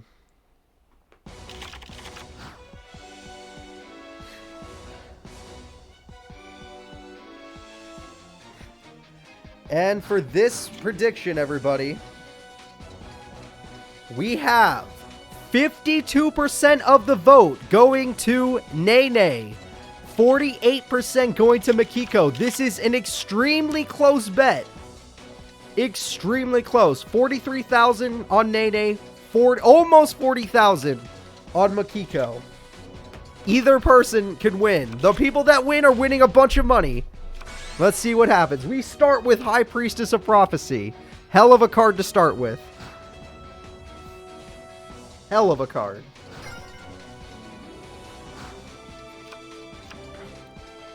MST destroys the who grabs the spellbook tower. But that lets her special summon Magician of Prophecy. Nene now has to make a decision. She plays Shaddoll Fusion. We have not seen her use that card. Only L Shaddoll Fusion. And with this card, she summons Construct! Here it is! The strongest card in her deck, Construct. That monster is now in attack mode. Falco is here. She summons Shaddoll Squagmata. Squagmata destroys the Magician of Prophecy for a lot of damage. Construct destroys High Priestess just barely. No damage involved. Really strong start from Nene, but it took every card in her hand. We have the Spellbook of Secrets. Spellbook Magician of Prophecy could probably help. Yet she sets a monster. Makiko is in trouble. I highly doubt she has Honest. We would have seen it by now, Alexa streams. Alright. This is probably over. When you see an opponent play defensively like Makiko just did, that means they don't stand a chance. This is pretty sad to look at, guys. They're both really strong duelists, but Nene started so much stronger. Merlin, where are you? Merlin fans, rise up. Cheer for Merlin before she loses. Give her some faith that you believe in her. Come on, Merlin fans. Where are you? Alright, Spellbook of Secrets. Spellbook of Life. She has another one. There's another priestess in her hand. And the priestess is summoned. We have this card, which gets her back the library. Oh no, that's the library activate. We now have the Spellbook of Life. And with this, she brings out a second priestess at level 9. Construct is dead, but Shaddoll Fusion has returned. We have another Spellbook of Eternity, bringing back the Grand Spellbook Tower. The Grand Spellbook Tower has joined the field. Makiko is not going out without a fight. And the trap card has been targeted. Shaddoll Core has been activated. I don't think that saves it.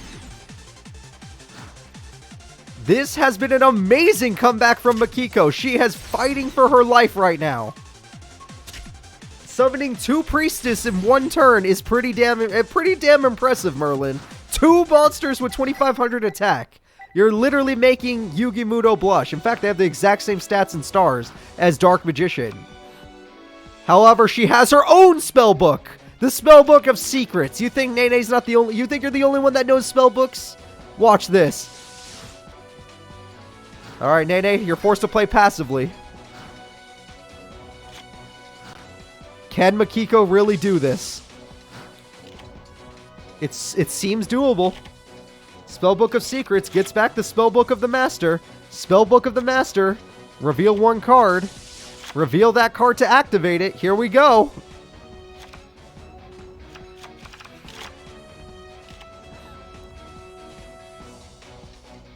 Alright, Spellbook Star Hall. A little late for this, but it'll do something. And goodbye to your El Shaddoll Fusion has been popped. Oh, that's bad. Shaddoll Falco is dead. Construct is back, though, in defense mode, which means you need... Oh, you can't destroy it. It has 2500. She can't destroy Construct. However, she still has 1 more to use. Okay. Luckily for her, she still had 1 more effect, but she gets El Shaddoll Fusion back. We have a double tribute summon for World of Prophecy. I don't know if that card's busted, but why would you tribute both of your High Priestesses? Oh god, that might have been bad. She has her own Star Hall, even though it buffs her. And now she's left wide open. Nene is left wide open. She has another monster. It's the Fool! The World and the Fool are working together. Nene will barely survive the attack. Nene is still in the duel, but not with much. This is the end.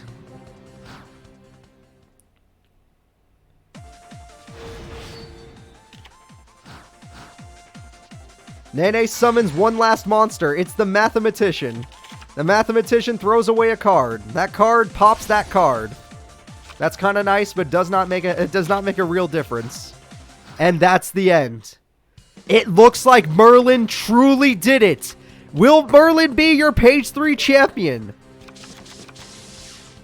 She just banished the only monster defending Nene. I think she did it, guys.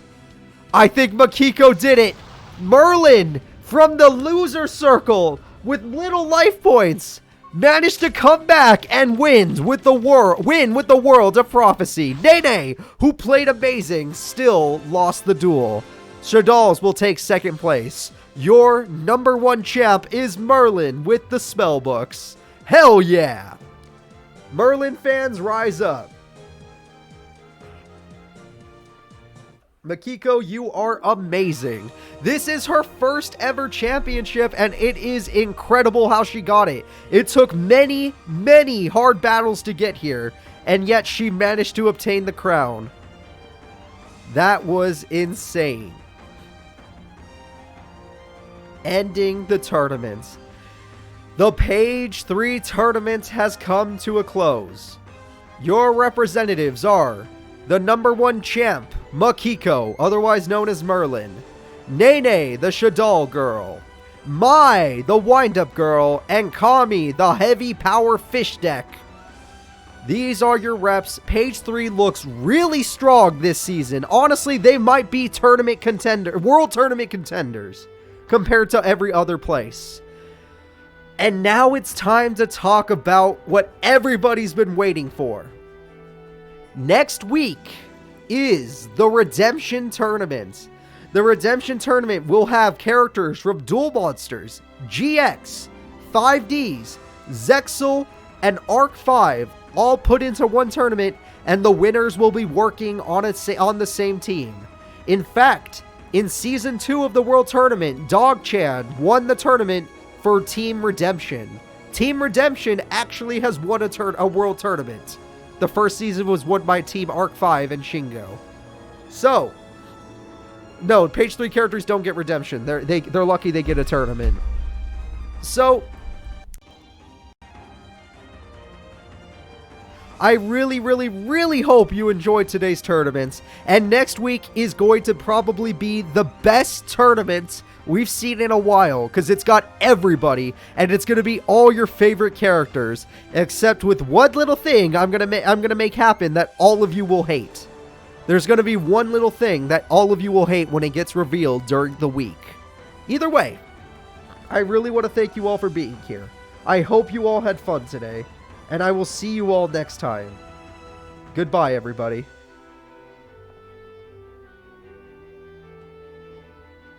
Oh yeah, you guys are going to hate what I end up doing. This redemption tournament's going to be so angry. You're going to be so angry.